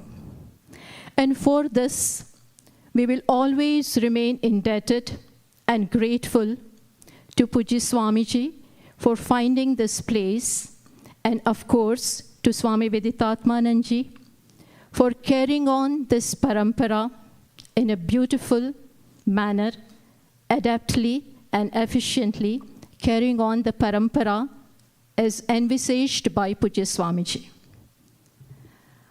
I would now like to briefly appreciate the vital role of Gurukulam in the lives of the seekers. See, there is a very famous statement in Kenopanishad which says, Iha ched avedit atha satyamasti, na ched iha avedit mahati vinashtihi, which means, if one has realized the truth in this life, then one has made it. And if one fails to realize the truth in this life, then there is big, big loss. So, in this statement, Kenopanishad categorically underlines the importance of this life, because it says, Iha ched, in this life, if you make it. This puts a huge, huge responsibility on us to make it in this life itself. Because otherwise, Shruti also categorically says that otherwise there will be a big, big loss. Well, you may miss the boat. On one hand, this is the expectation of the Shruti. And on the other hand, we find it is a big irony of life that we are all born ignorant. Anadi mayaya suptaha, which means we have been sleeping in the slumber of ignorance since immemorial time. So understand, life begins with a challenge. Human being has to travel a long distance from ignorance to knowledge, from avidya to vidya. And we all know that pushed by a continual sense of inadequacy and want, born of ignorance, human being tries to fulfill one desire after the other. And we find that a major chunk of life passes away in fulfilling the desires. Only the objects of desires are replaced one by one, but the desirer remains constant. The desirer remains intact. It is only when, by the punyas that one has earned and by the grace of Ishvara and parents, when a discerning person realizes that, what am I doing? No matter how many desires I have fulfilled, and yet my cup is not full. I began as a child and fulfilled the desires pertaining to that age, then adolescence, then youth, so on and so forth. And yet, I am the same dissatisfied person with all my accomplishments, wealth, name, fame, power, position, the same dissatisfied person as I was as a child with few toys. And so now, after analyzing the experiences of life, when he takes a pause and takes stock of life, he finds that, unfortunately, he has made no headway. life has ebbed away, and he still continues to remain the same discontent person. And so now, questions such as, what am I doing? Where am I going? I have spent my life in fulfilling certain desires, and yet I am nowhere. What is it that I really want? What is the desire behind all the desires? What is the goal of life? What is the destination? And what is the path leading to this destination? Such questions such as this crowd his mind. And yet, he is in dark. Of course, this is a very, very big opening. In Swamiji's words, this is nothing but the result of the past earned merits. But as I said, he is still in the dark. It is very well said that living intelligently is seeking help when you require. Arjuna was confounded, as we all know, in the battlefield of Kurukshetra. And he too needed help. And he sought the help from his charioteer, who became his guru. Men of letters like Narada, in spite of all his versatility and scholarships, was also grieving.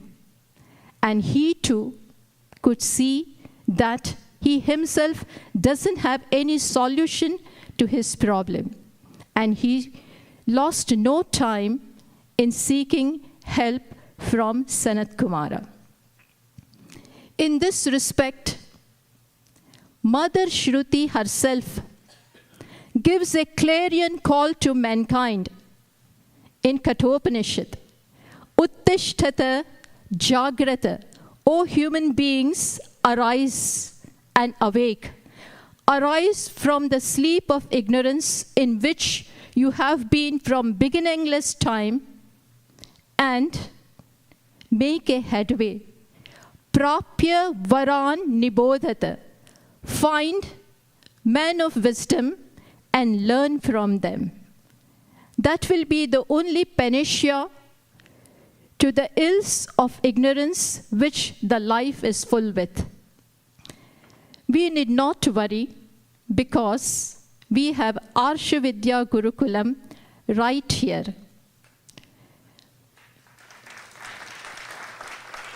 Pujya Swamiji, the visionary that he was, could see that ignorance will soon catch up with human being wherever he is. Sooner or later, these questions are bound to arise in a discerning person. And life is all about making right choices. And when the right time comes and we make the right choice, well, our life is made. And that is why Pujya Swamiji has, understanding this need of human beings, this spiritual need, has found this place. This is a wonderful Gurukulam where you have host of teachers. Knowledge can be learned from qualified teachers. And here there are qualified teachers. Please come and learn and avail of this Gurukulam. And make your life, make it in this life itself, as Kenopanishad says. Lastly, I would like to wish and pray in the words of Taittiriya Upanishad.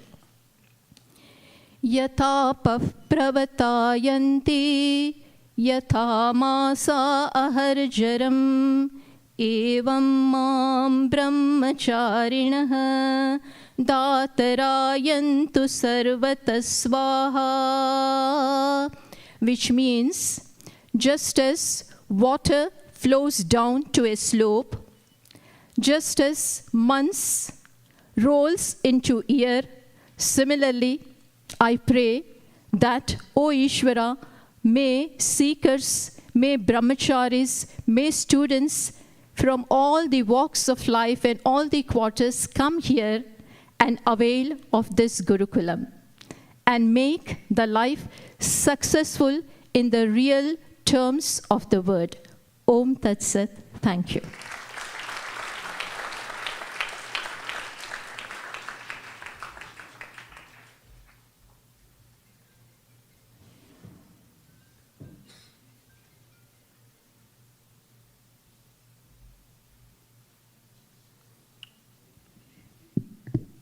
Thank you very much, Swamini.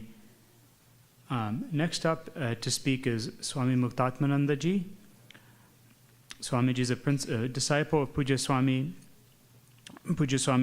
excuse me, and Swami Viditatmananda ji. He's one of our resident acharyas teaching classes in the ashram during the summer and on weekends and different times of the year, as well as Zoom. You've probably seen him on Zoom too.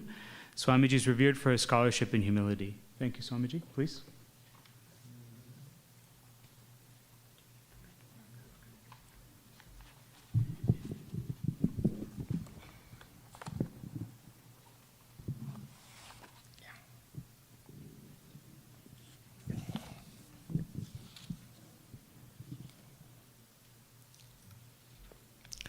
Om Sahana Vavatu Sahanau Bhunaktu Sahaviryam Karavavahai Tejasvinavadhitamastu ma vidvishavahai. Om Shanti Shanti Shanti. My salutations to Puja Swami Viditatmananda ji, Puja Swami Tadatmananda ji, Puja Swamini Paraprajnananda ji, Swami Sachidanand ji, all the board members, and everyone present here. First of all, it's a great joy for me to join all of you on the occasion of 37th anniversary celebration of Arsha Vidya Gurukulam. Puja Swamiji has emphasized Gurukulam tradition of learning. In the Vedic tradition of teaching, there is a method of teaching. There is a method of communication by which the knowledge of the self is given by the teacher to the student. Veda says you are whole, you are Ananda, you are fullness. We have an instinctive attachment to the life, to the existence, to the happiness, to the peace, etc. Veda says that is exactly what you are. So self-knowledge is a prime thing in our life. In this context, I would like to share with you that there are three types of knowledges pertaining to oneself. Based on the way I look at myself, Shastra divides the knowledge into three types. One, first is a tamasic knowledge, second is a rajasic, third is a sattvic. Initially, when a person looks at himself, he sees himself as a physical body. So date of the birth of the body becomes my date of birth. Parents of this body as my parents. Children born out of this body, well, I look upon as my children. Body grows old, I say I am old. Body will die, I consider that that is going to be the end of myself. So this typical perspective is called Dehatma Buddhi. And this notion is further reinforced by scientists also. Scientists look upon the individual only as a body.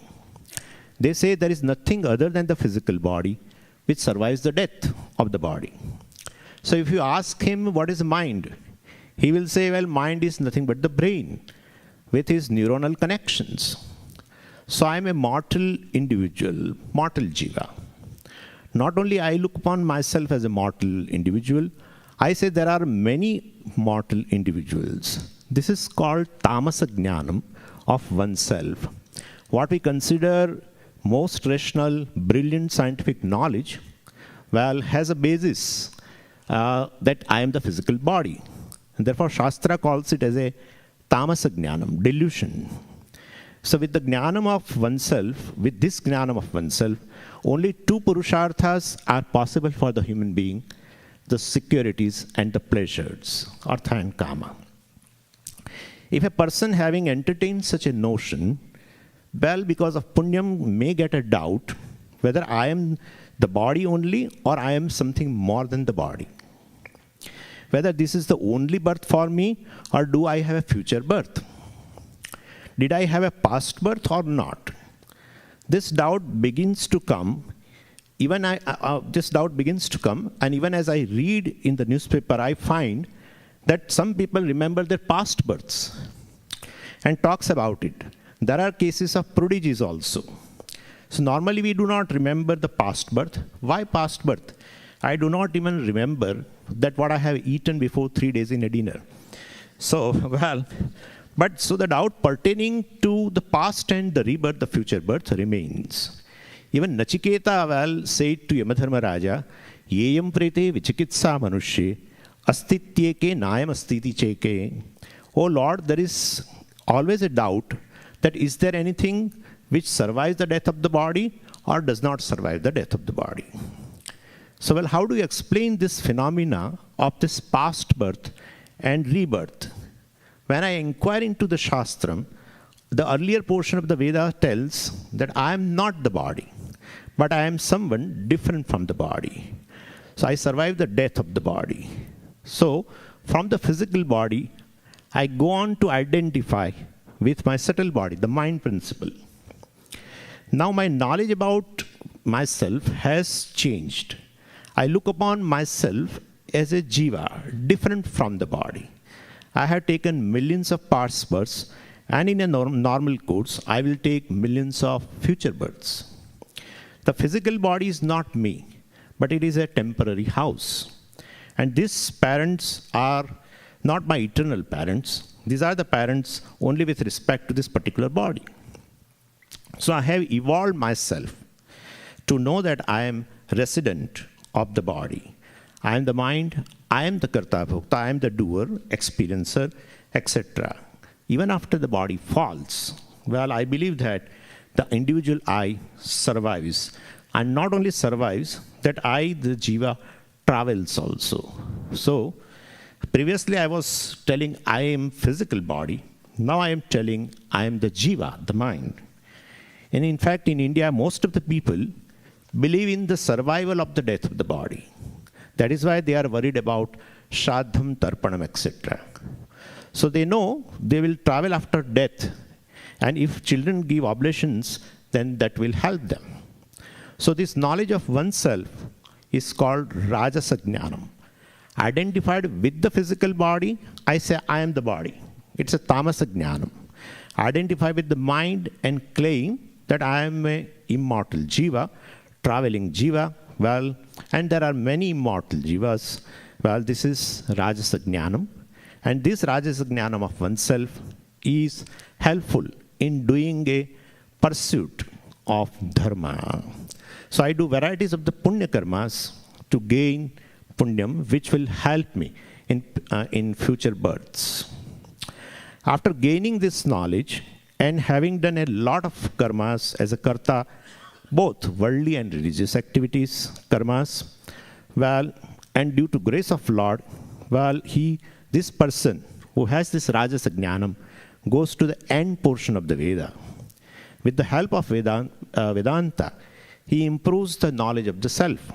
Further, now he knows that I am neither the physical body, nor I am the mind, which has got many vasanas. I am not the jiva which has got all the karmas, sanchita, agami, and prarabdha. Then who am I? Well, I am the consciousness which enlivens not only this body-mind sense complex, but enlivens all the body-mind sense complex. I am all-pervading consciousness, which is one without the second, which is akarta abhokta. I am consciousness which is free from birth and death, free from karmas, free from vasanas, free from any travel. I am free self. This knowledge of oneself brings peace, security, and happiness in my life forever. That is called moksha. And this knowledge of oneself is called Sattvika Jnanam. So Puja Swamiji has established Arsha Vidya Gurukulam to impart this knowledge of the self to the humanity. I pray to Lord Dakshinamurti that anyone who comes in contact with this Gurukulam and the teaching may gain this knowledge and enjoy the freedom for the rest of the life. Hari Om.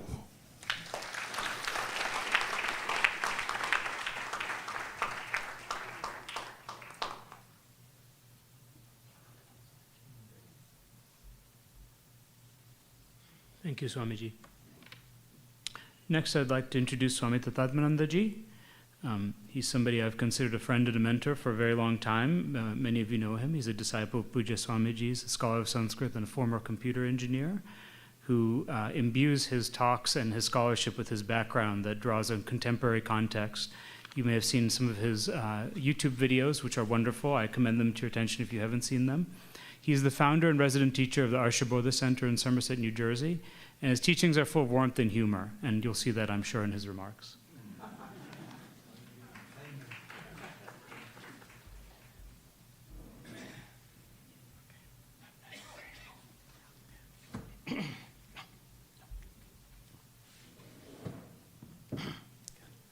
Thank you, Manu.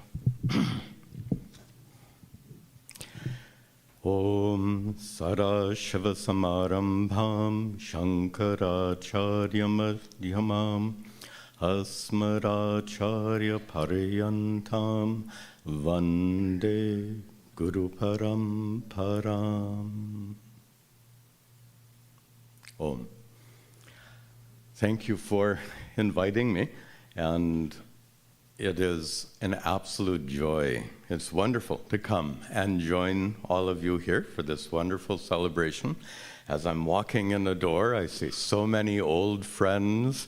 When I come here, I see my Guru Bhais, Guru Bahans, my brother and sister, Swamis. I see the board members who I remember coming here from the 1980s onwards. And all of you, it really, at least for me, feels like a family reunion, only our family has gotten a little bit, larger over the years, which is absolutely wonderful. Anyway, it's a delight to spend today with all of you in this great celebration. Tell me, when you tell your friends and family members that you're coming here to Salisbury, Pennsylvania, to Arsha Vidya Gurukulam, and they ask you, oh, what do you do? What do you do? First of all, they ask, what is Arsha Vidya Gurukulam? And you might give the short answer, which is, it's an ashram, it's a retreat center, it's a spiritual teaching place. And then the second question is, oh, what do you do there? And the standard answer is problematic, because you come and you say, oh, we go there to study Vedanta. And they say, what for?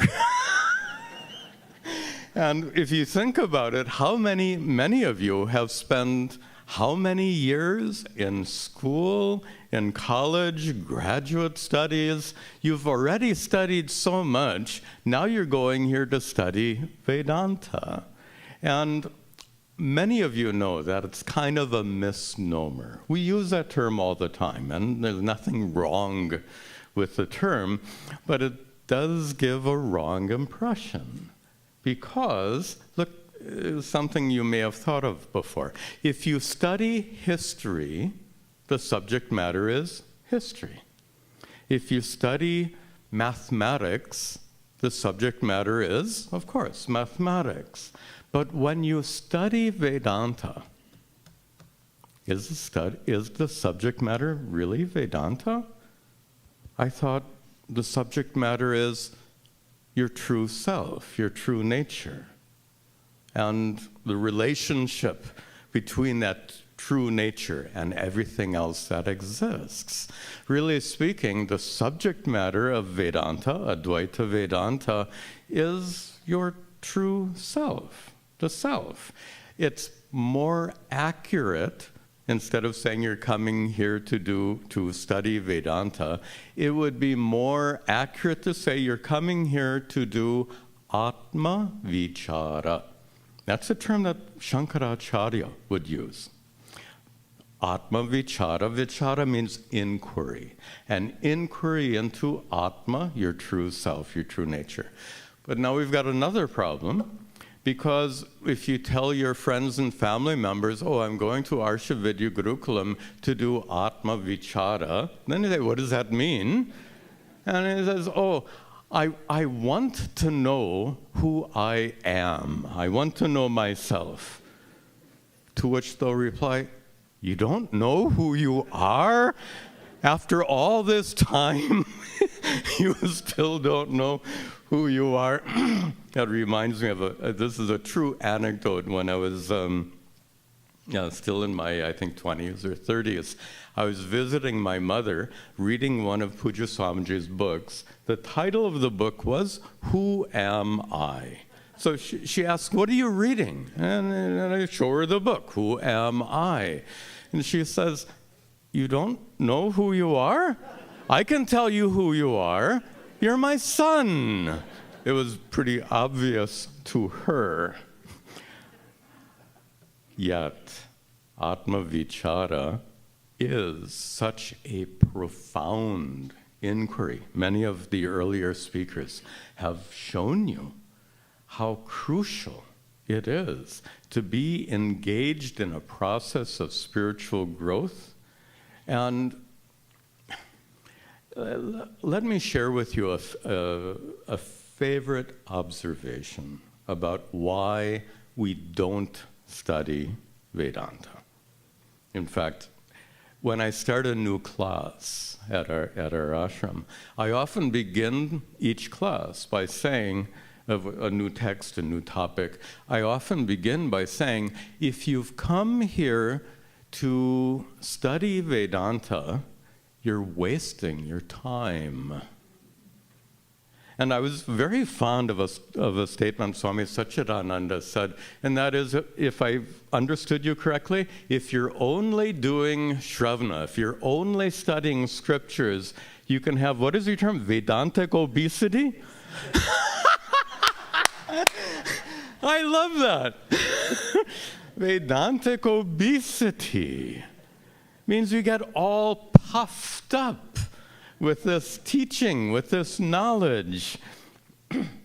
There's in American English, where they say, it's not a compliment when they say, you're full of it. Not very nice. So let's be very clear. We are not here to study Vedanta. We are here to undergo this process of self-inquiry, leading, as some of our speakers have said, leading to moksha, leading to inner freedom. That inner inquiry requires guidance. Anytime we are on some kind of journey, a spiritual journey, we need some guidance. And the favorite metaphor that I said I would share with you is this. The contents of a history book is history. The contents of a mathematics book is mathematics. The contents of our scriptures is utterly unlike all those books, because the contents of our scriptures is not information. And that's the problem. When we look at Vedanta as a subject matter and we consume all the information found in those scriptures, then we end up with Vedantic obesity. This one.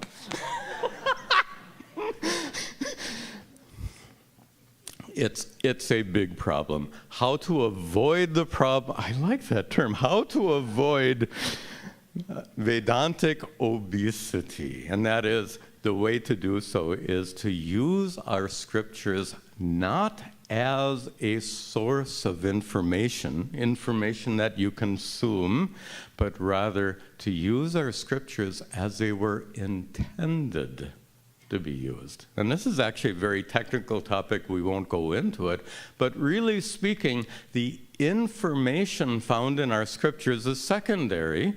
The primary purpose of those scriptures is to lead you or guide you to making a particular discovery. The word we use in Sanskrit is prakriya, methodology. What's valuable about Vedanta is not what it says, but how it says, how it leads you step by step on this journey of self-inquiry. So instead of looking at our scriptures as like a history book or mathematics book, it's, I think, more helpful to look at our scriptures as being a roadmap. Now, my assistant tells me that I shouldn't use this metaphor anymore because no one uses roadmaps. On your phone and in your car, everyone has an automatic map, and that map always shows you the directions you're going. The map shows you where you are. But just 20 years ago, there were no such devices. Roadmap means, remember, you had to unfold this big complicated thing, and then you had to figure out which side is up.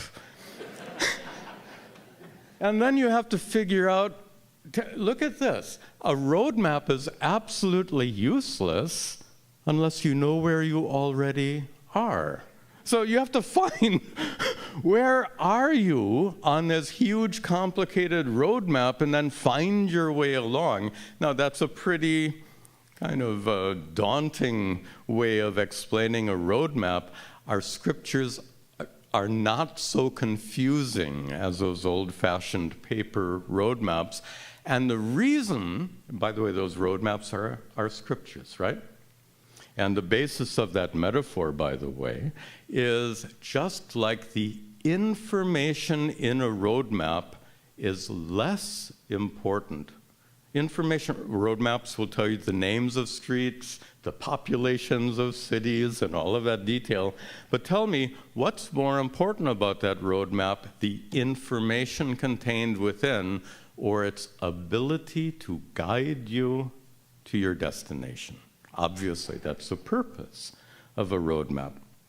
In the same way, there's plenty of information in our scriptures, lots. That's the source of that Vedantic obesity. But instead of consuming all that information, we have the opportunity to use the scriptures as they were meant to be used, and that is to guide us on a process of Atma Vichara, self-inquiry. And I think the best part of that is this.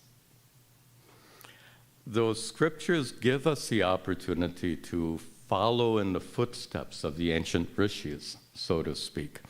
The problem is the roadmap the ancient rishis left behind, the roadmap is in Sanskrit. Oh, not only that, but it's full of deep and profound spiritual teachings which are not easily grasped. It really reflects the complexity of looking at that big paper map and not even knowing where to begin when you try to find where you are on that paper map. So the advantage we have is this. We have the roadmap, we have the scriptures, and we have something else extremely important. And that is, we have wonderful acharyas, wonderful teachers, who don't make you read the roadmap on your own, but they explain. When you turn here, go there, go for 1 mile, and then make a right turn.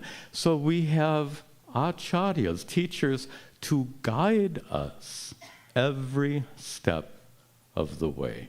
And these teachers are extraordinary teachers. They know, they have used the roadmap for themselves to discover what the ancient rishis discovered. They know the roadmap inside and out. In India, have you ever had the experience, you find a rickshawala or taxiwala and you say you want to go to this particular place, and you ask the taxiwala, Rasta janta hai? Do you know the way? And of course the taxiwala, ha ji, aye. Yes, I know, please get into my taxi. And then you proceed to get completely lost for the next 3 hours. Not an uncommon experience. How different it is here to have such wonderful teachers who won't allow you to get lost. They will take you step by step by step, using the roadmap in the form of the ancient scriptures to lead you to discover exactly what the ancient rishis discovered. Thank you. Om Tat Sat.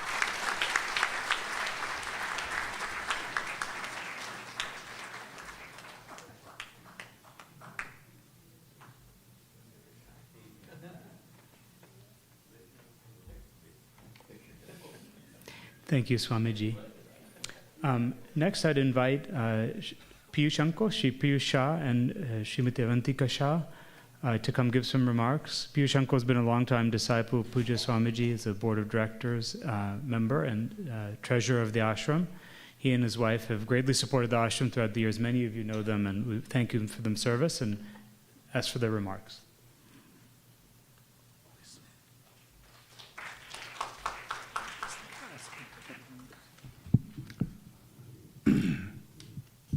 Namaskar to all of you.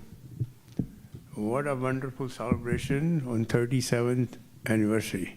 Please enjoy yourself. This is the joyous day for you for supporting this institute. You think, everybody is, wondering why I'm in Thai. When the first anniversary took place, we came a long way, but in the beginning we used to attend, and Swamiji always wanted all board of directors to wear tie.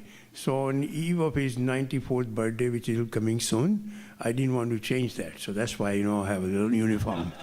He always wanted everybody to be dressed well. I don't know my so many friends who are here since the inception of this institute, and how we grew, how we started. It's just remarkable. I think, my wife was responsible to introduce me with Mahatma, Dayanand Saraswati ji, and all other present Mahatmas on the mandap, on the mand.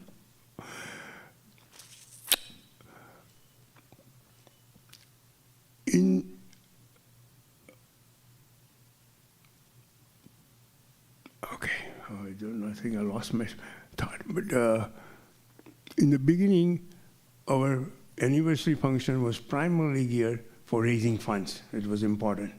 So we have to, arrange some, the context, who is going to give what, and then, we just, I used to have a little bidding thing, but now those days are gone. And we were involved in fulfilling Swamiji's vision, which you all heard how visionary he was. He wanted to create, we had a lecture hall after the first 3-year course, and then we wanted, in the last 10 years, his desire was that this knowledge has to be experienced by many, and this hall is not adequate. So his vision was to incorporate or have a plan to build 800 capacity hall. I said, Swamiji, I've never seen that, there will be 800 people involved. Anyway, after convincing him, he agreed to have, 400 lecture hall, and that's what we have here. In the old days, we used to have a tent, and it was a big event, to set up an anniversary function. So it's so nice now that you assemble all over here and enjoy, this beautiful facility, which we all created together. I think I want to give you some brief introduction, all you things you heard, that is happening in this Gurukulam, but you need, money to support, the activities. Here, our annual budget is $2 million. Sounds like a lot of money. So every day you open the ashram, it's like $5,500 a day. It's a lot of money. And this is not, counting any of, the mortgage. We don't have any mortgage. We are mortgage free. And so how do we, support this Gurukulam? It's a very easy way.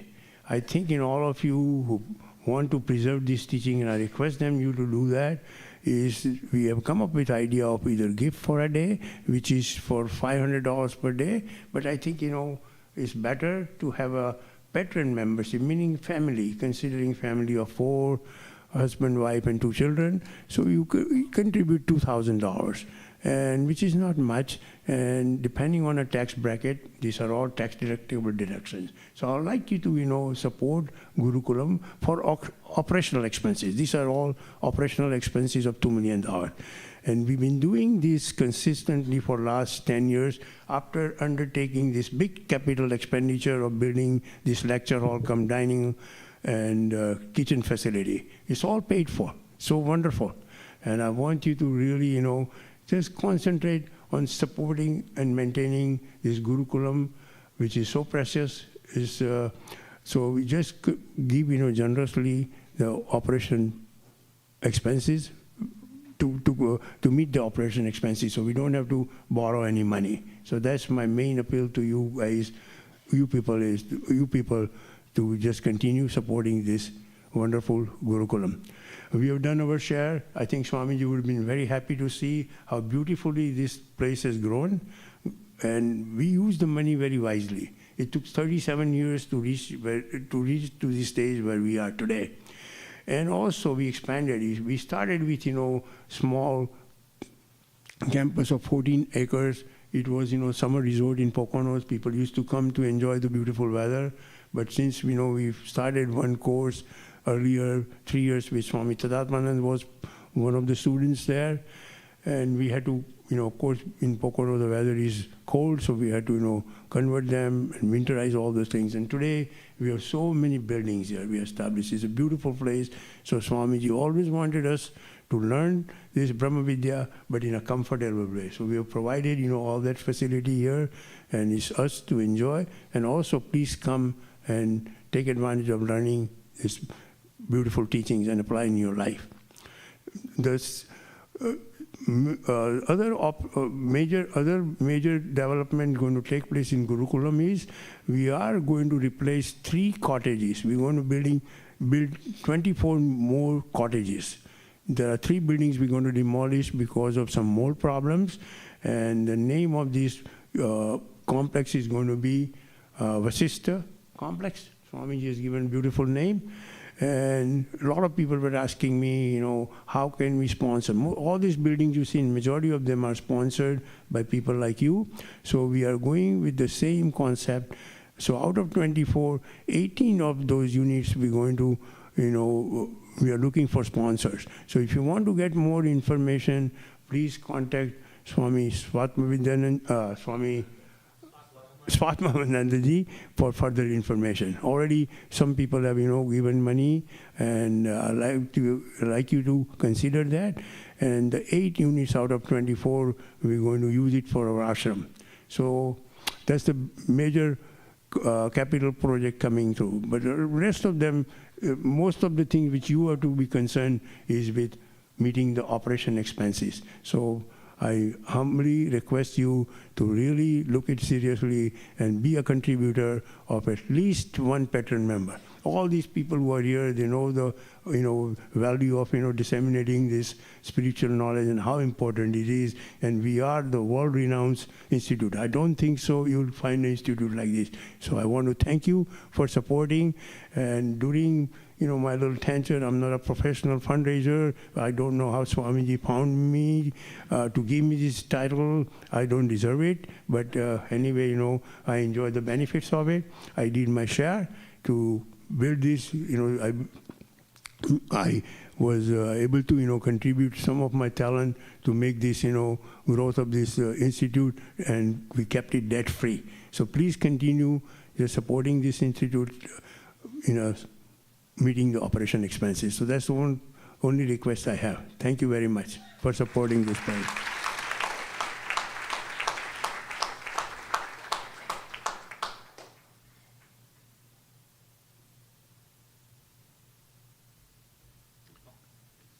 Thank you, Piyush Uncle. Obviously, one important way you can support is financially, and the other important way that people support the ashram is through seva. And I think that's a good transition to Sudatmaji, if he's here to give some remarks.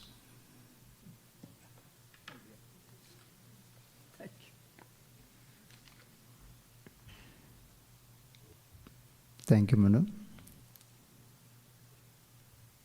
Revered Swamiji and Swaminijis, distinguished guests and friends, with the grace of Lord Dakshinamurti, Pujya Swamiji's blessings,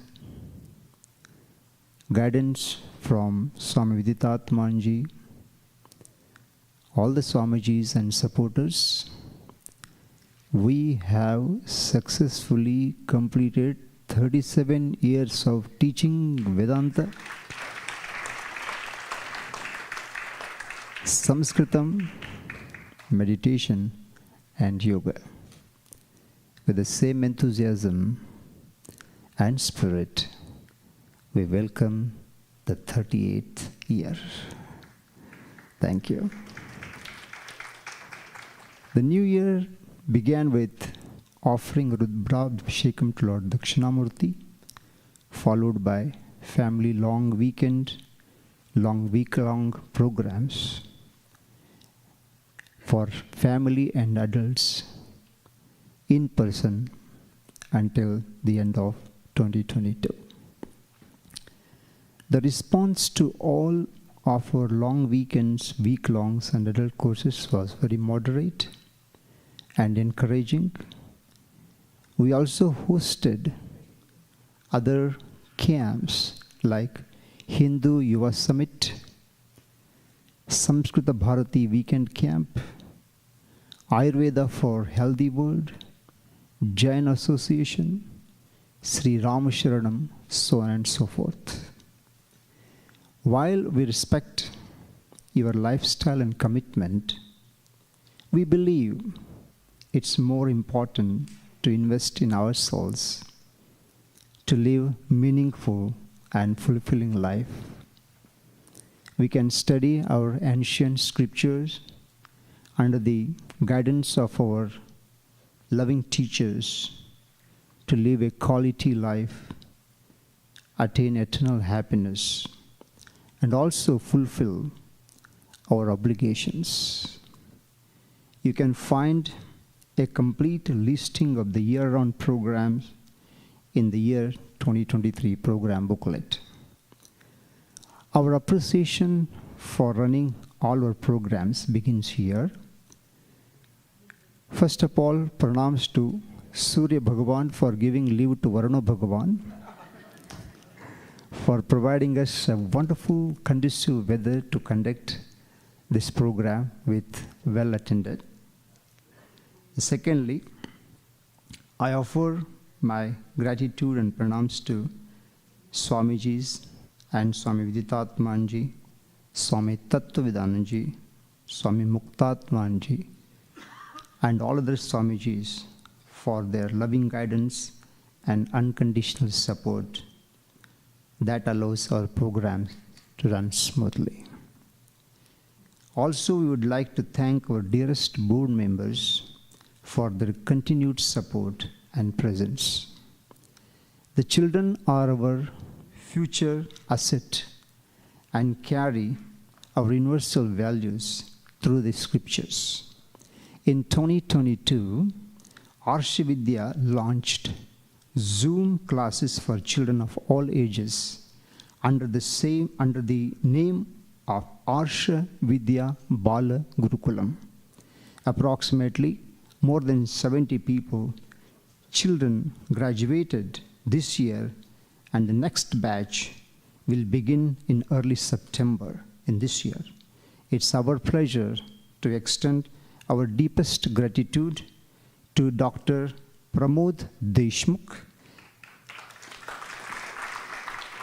and Malati Sundareshan and her wonderful team for their tireless work and dedication. Next, AVG Outreach Program. Our sincere gratitude goes out to Swami Viditatmananda, Swami Tattvavedananda, Swami Muktatmananda, and Parapradnyananji, as well as Swami Satchidanandaji, for offering spiritual comfort around the globe. It's our pleasure to inform you that we have been able to attract our second generation of young adults to attend the camp with Swami Viditatmanandaji. In this June, Shivam Gosai and his team helped to coordinate this event.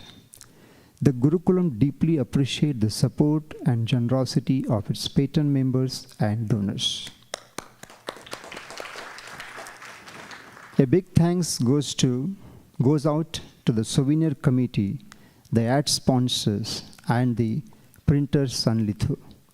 Please accept our apology if something is missing and will make sure it will be included next year.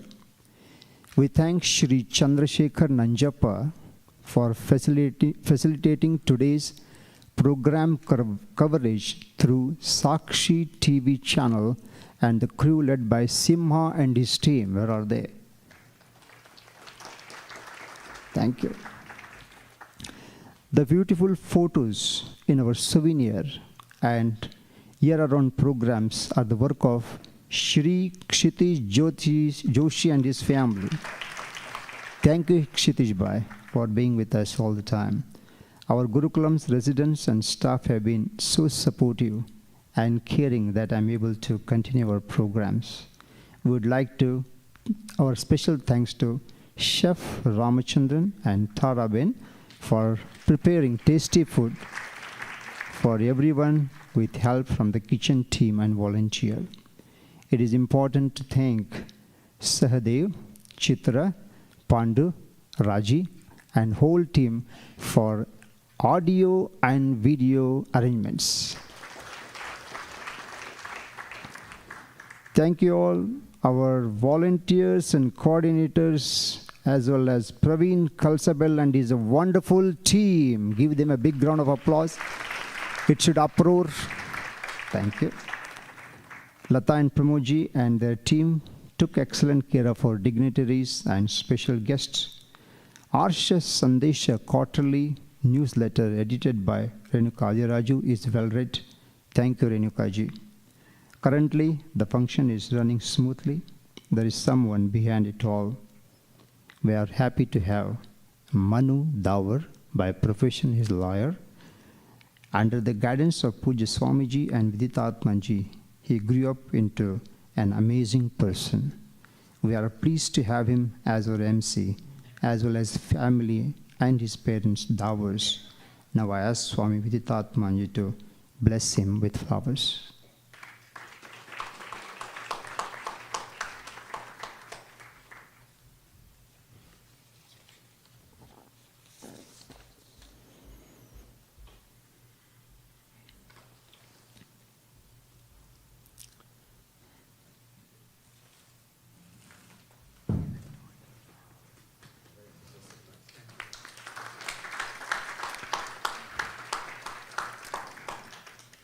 Thank you, Manu. Going forward, Shri Piyush and Avantika ji have been kind and generous to us. Thank you, Piyush Bhai and Avantika Ben, for your constant presence with us.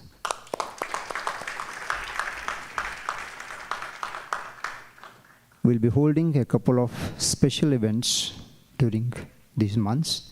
Tonight we'll have a Pradosha Puja, a special Abhisheka to Lord Dakshinamurti at 5:30 instead of 5:15 p.m. Puja Swamiji's 93rd birthday will be celebrated at 10:30 in the temple on Tuesday, August 15th.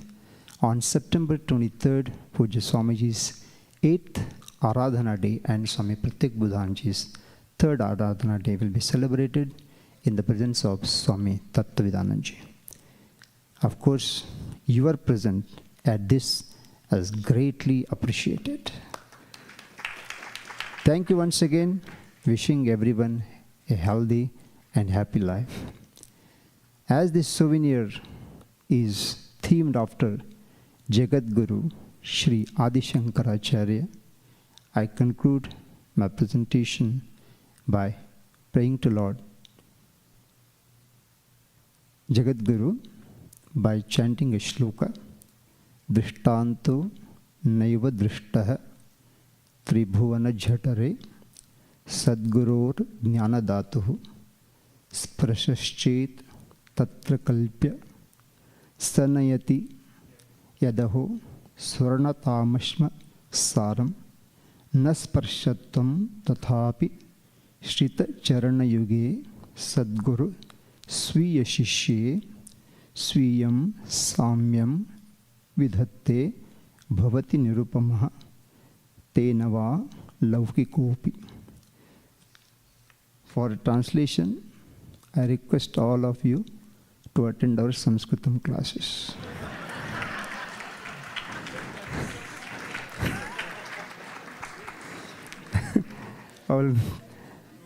You can go and Google it and see the meaning. The idea is truly the spiritual role which the Guru plays in the life of a seeker, indeed supra-worldly. So there is one more announcement, our aim for Seva, then we'll continue the program. Sorry, there was an error in our earlier announcement about this year's aim for Seva donor appreciation event. This is the announcement I'm supposed to make, which I did not give it to Manu. We welcome you all to join us right here in this hall, auditorium, on Sunday, that's September 24th at 4:30 p.m. for the most beautiful dance/music event with Rukmini Vijay Kumar to the violin tune of Ambi Subramanyam and Rohan Krishnamurthy. So please pick up the flyer at the front for more details. Thank you all once again. Now I request MC Manu to announce the remaining programs. Thank you all.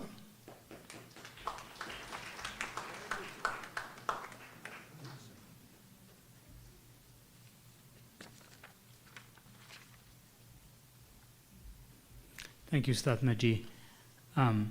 Next, I'm very pleased to introduce somebody who doesn't need an introduction.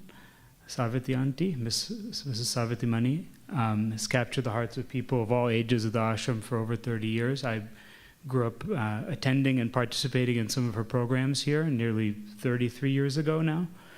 And she's somebody who's tireless, and I think that will come through when she comes and gives some remarks. So I believe she's going to be honored by Swami Viditatmananda ji today, and so let me help her to the stage.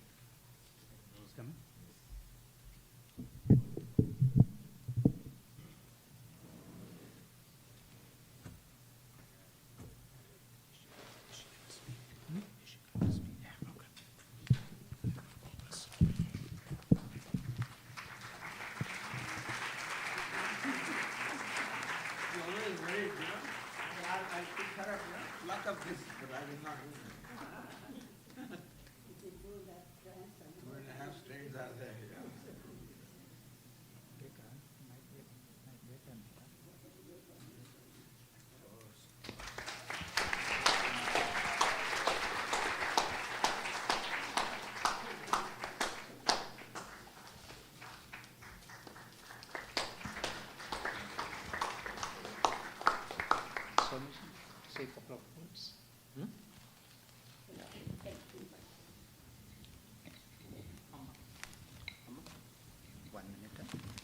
You just saw Mrs. Savitri Mani. I feel very touched. Okay. Sorry, Swamiji. You're always like that, so continue. I feel really very touched by this great honor. I don't know how to respond for that.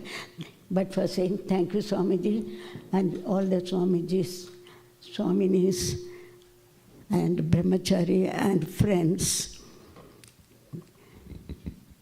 In general, children start their schooling in nursery school. I don't mean day school, nursery school. I too, as a teacher, started in a nursery school. Birla's Hindi High School for Boys in Calcutta. So when I went for the first day, I very well remember my first day teaching. I thought I would teach them, start them with a nursery rhyme. But I didn't want to teach them Humpty Dumpty and Jack and Jill because it has got a touch of negativity. So I said I will start with Twinkle, Twinkle, Little Star. I taught them the lines. Hindi High School, please remember. The children repeated. I taught them the tune. Then I said, they picked up, let me play. I played the piano, and the children sang. Suddenly one hand went up. I said, yes, better. Hindi. So he said, I will say it in English, but what he said was in English. I want to say, I said, sure. I felt very happy, so impressive. I said, he started, twinkle, twinkle, little star, how I wonder what you are. Aapka baap ka world so high. I lost my father when I was 10-year-old. Naturally, it was high only, but I was a little shaken up. But that child, I learned, I was not teaching them, I learned a lesson from that child. When you're teaching something, rhymes, please be sure you make every child to chant or sing separately. I learned the lesson. I was sharing this incident with one of my friends. She was working in English medium. She said, listen to this experience. One mother came with a child with anger in her eyes, and she came and almost she was going to hit me like. Then she says, what have been teaching my child yesterday? What did you teach them? In maths, first standard. So she said, addition, but listen to what my son is saying. She said, please say what I taught you yesterday. 1 + 1, the son of a BITCH, you fill it yourself, is 2. 2 + 1, the son of a, is 3. 3 plus addition, for every word, the son of a BITCH. He was pronouncing it, I am spelling it. The teacher had a shock. She said, that is not what I taught, but I taught them 1 + 1, the sum of which. So the sum of which became the son of a.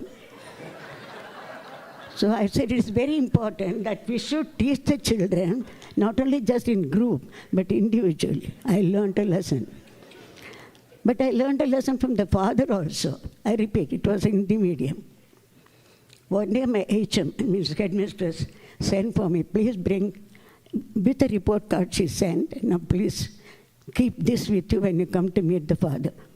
Because we are not allowed to meet the parents without the presence of the HM. So I went there with the report I did. And there was a man sitting there. His angry look, he could have swallowed me up like. I said, what can I do for you?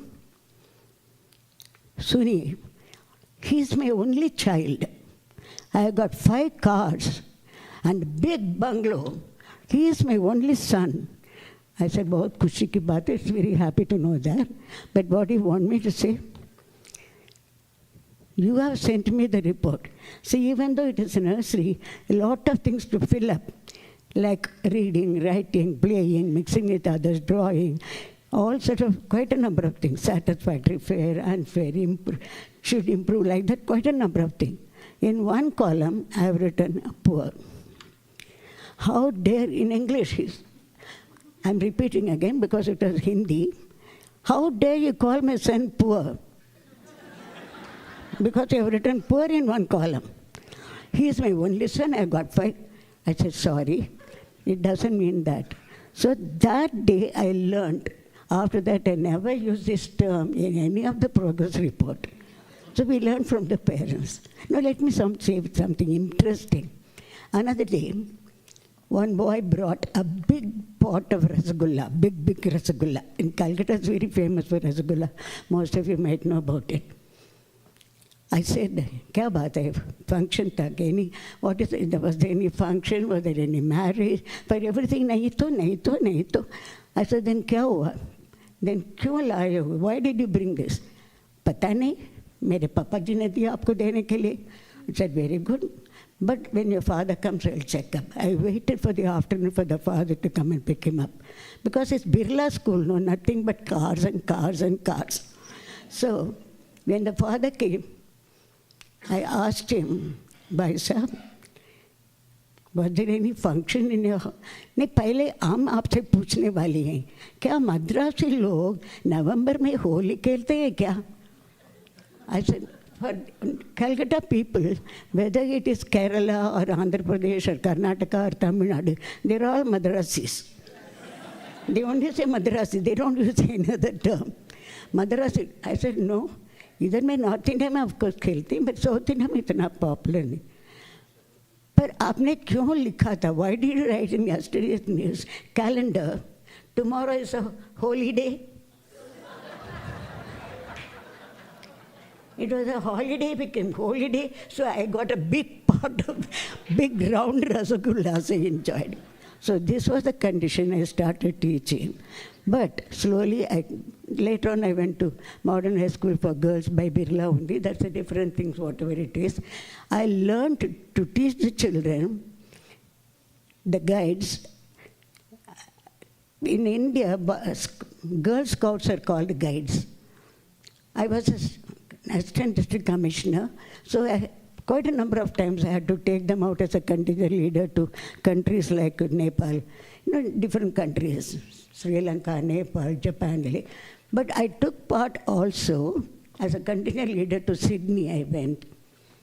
What experience I had, very, very memorable. I was just supervising the Boy Scouts and the Girl Scouts, pitching the tent in Sydney. The sub-camp chief came and said, read the name. Oh, so you are Mrs. Mani? You have come here to die? I couldn't understand. But he was asking me very smile face, so I said, yes. But it was working in my mind. Why should I all the way from India come to Australia to die? I couldn't understand. The next day morning he came. So, very well settled. Yes, we have settled now. Okay, then have a good day. Then I understood, die means day. Yeah. So this incident, not only that, quite a number of things I had in Australia. When Puja Swamiji invited me to come to US to teach the children, this was in my mind. I said, Swamiji, I am not willing to come. I won't come because I don't think I'll be able to teach the children. But one thing I tell you, Swamiji had more faith in me than I had in myself. So he said, no, please pack up and come. So I packed up and I came 30 years ago. I've been coming again and again. I enjoy teaching the children, and the children enjoy putting up cultural show. I have exceeded by 45 seconds. Please, sorry about it. Thank you very much for listening to my thing.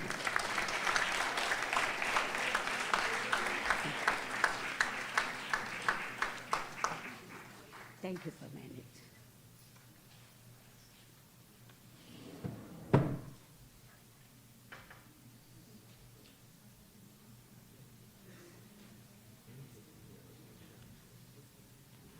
Thank you, Savidyanti. Next, I have a pleasure of honoring Dr. Madhu Godse, somebody who's been a pillar of his community in Austin for years and dedicated his life to help preserving Vedic heritage through his teaching circles, Bhavihar classes for children, and his engagement with the Indian American community. He's been a supporter of the ashram for a long time, and he's been a friend and mentor to my family for over 20 years. So it's my pleasure to introduce him today. Dr. Godse.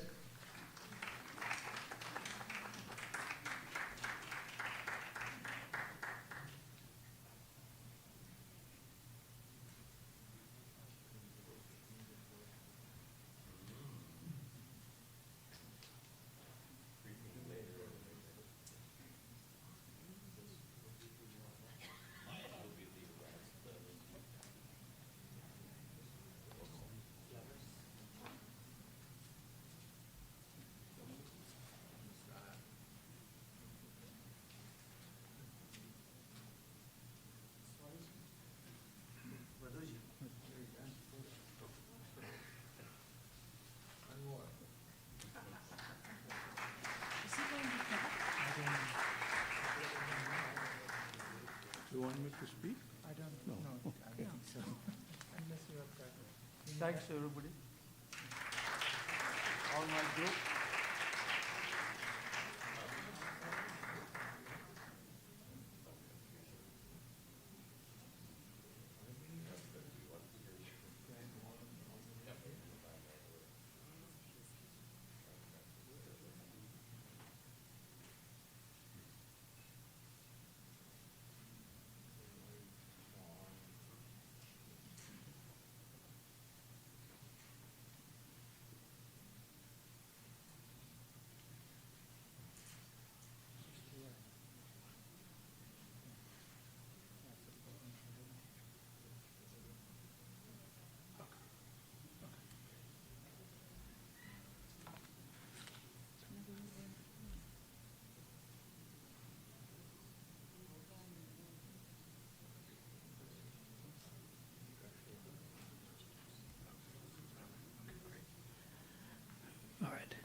And now, if I could please ask everybody to leave the stage, and we'll set the stage up for Swami Viditatmananda ji.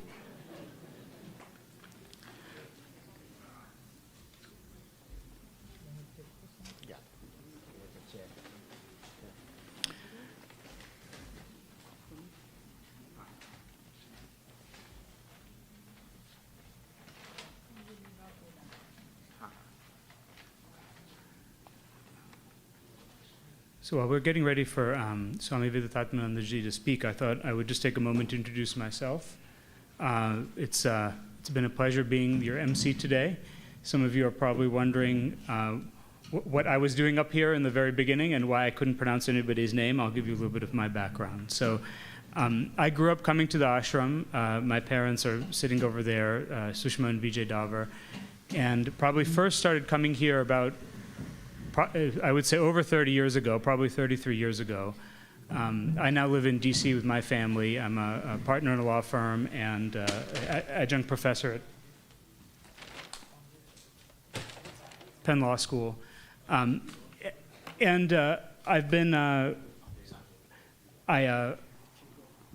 considered the ashram to be, do you need some help? No, you got, okay. No problem.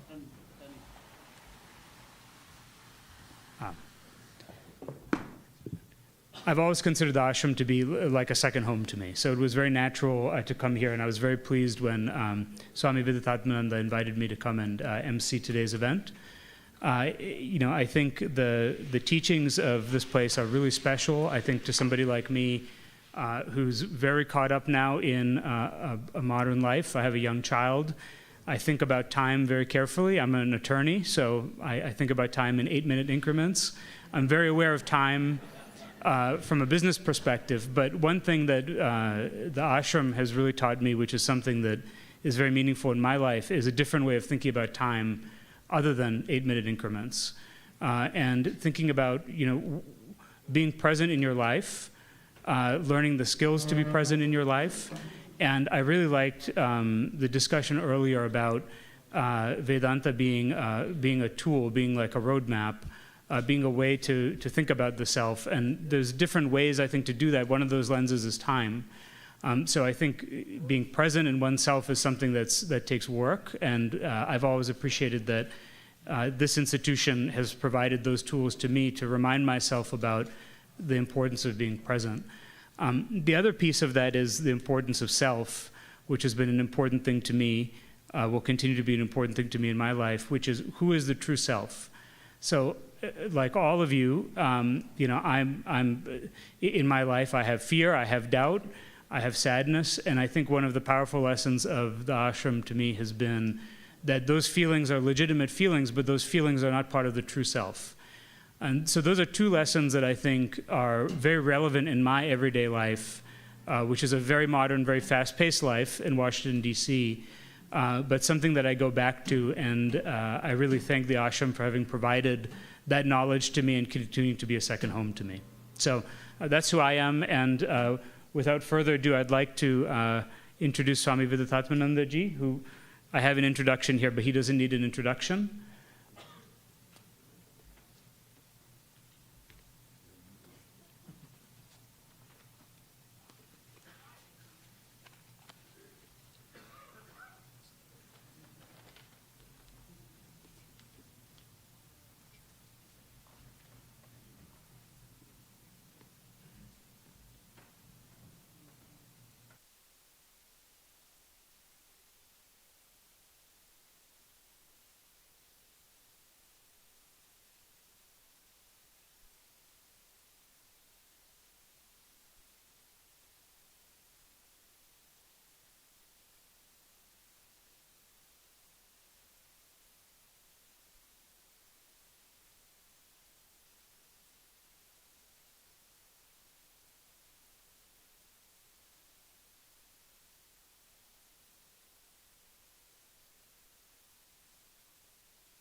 Om Sahana Bhavatu Sahanau Bhunaktu Sahaviryam Karavavahai Tejasvinavadhitamastu ma vidvishavahai.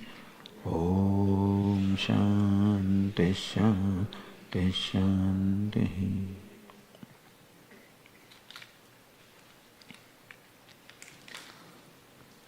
The topic of today's talk is prayer or prarthana.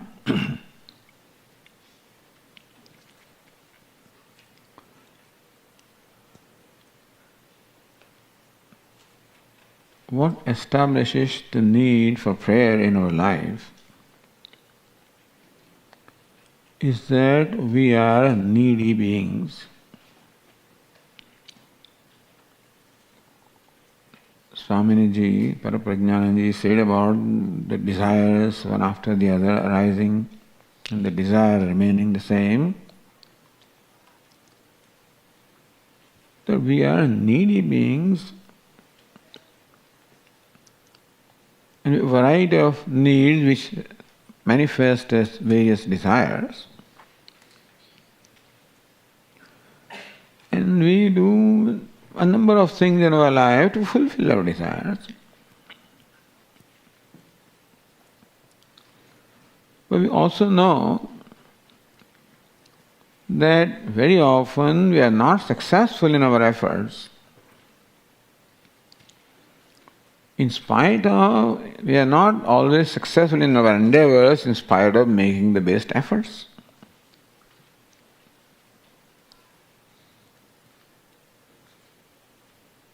This is where I remember our Puja Swamiji telling us that we require three things in order for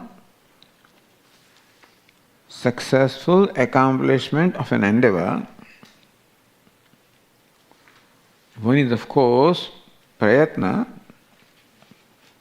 or an adequate effort on our part. Other is kalaha, the time, that the effort is made at the right time and during the right duration of time. Like a farmer should make an effort at the right time to till the land, sow the seeds, etc. And for a duration of time until his work is complete and the crops are ready. So prayatna, self-effort, adequate self-effort of course is one of the most important needs. Kalaha, the time, at what time you should make an effort also is very important. In spite of following this, and these two are under our control, effort is under our control. In what time? And for duration of time we should make an effort, that also is under our control. And still we know that very often we are not successful. That means that there is something variable. Other than prayatna and kala, other than self-effort and time, there is another variable which also seems to play a very important role in determining the results of our actions. Often it makes a difference between success and failure. And what is that factor? That factor is called Daivam, or grace of Ishvara. It is an unseen factor, and there may be many people who don't believe in Ishvara or anything like that.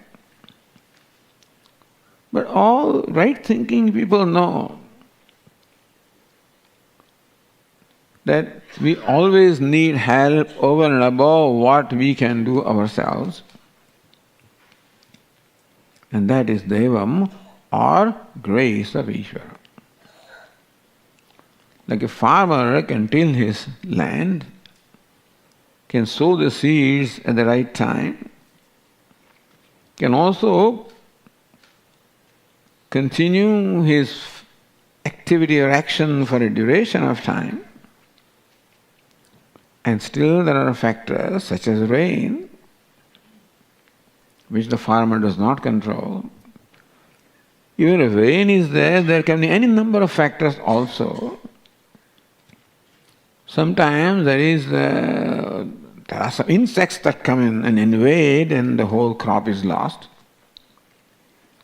Sometimes the weather, the temperature becomes too cold and also everything is frozen.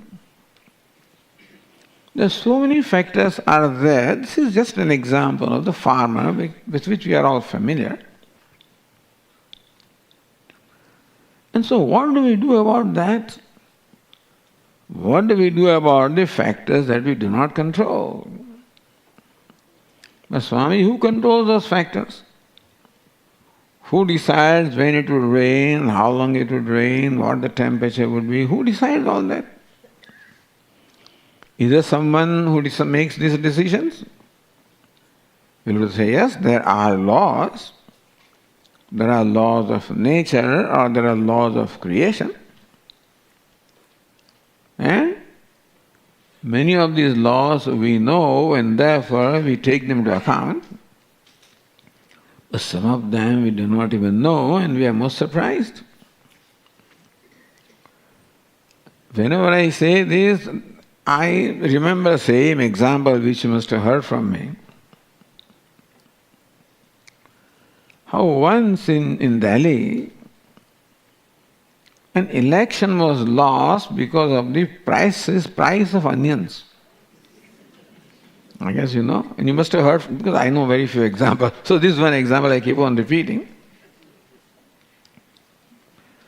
But the price of onions rose at the time of election, and therefore the party which was in power was blamed for the rise in price of... Now these days, the Swami, you can talk about tomatoes in India. Onion was those days, you never realized that tomatoes become so precious in India.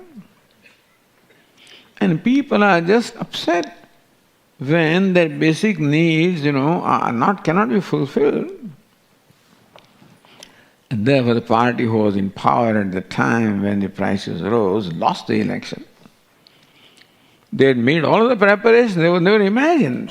This is a factor that was beyond their control. So thus there are factors that we know which play their part in determining the result. And there are factors that we do not know.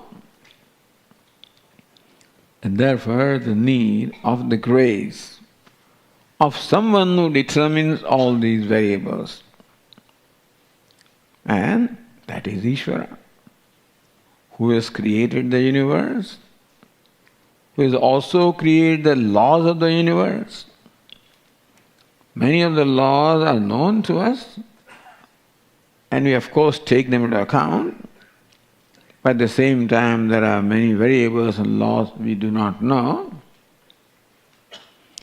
And therefore, the need for securing the favor of Ishvara. You should become favorable to us. That's what a bhakta wants. Madhusudan Saraswati says, the 9th chapter of the Bhagavad Gita explaining this verse, but Lord Krishna says, Samoham sarvabhuteshu navedveshyo sinapriya. Samoham sarvabhuteshu. I am somehow equal to all the beings. Navedveshyo sinapriya. I don't have partiality for anybody, I don't hate anybody, everybody is the same in my eyes. When Bhagavan, some people seem to be successful, other people are not, some people are happy, others are not. What's the reason? You seem to be favoring some people. You claim that you are equal to all of them, but we find that you favor some people. This is Lord Krishna. On one hand he says, I am equal to all. Then he puts a condition there. Ye bhajanti tamam bhaktya maite teshu chapyaham. There is one condition here, ye bhajanti tamam bhaktya, but those who worship me with devotion, maite teshu chapyaham, they are in me, I am in them. Meaning that they become the recipients of my grace. But Lord, are you partial to your devotees? That sounds like our government officers and stuff like that. Those who give some dakshina and they are favored. Other people, even though they are qualified, they lose. Bhagavan also is like that.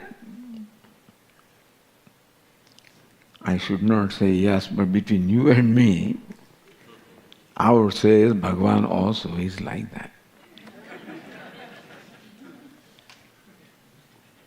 So Madhusudan Saraswati says that bhakti creates a difference.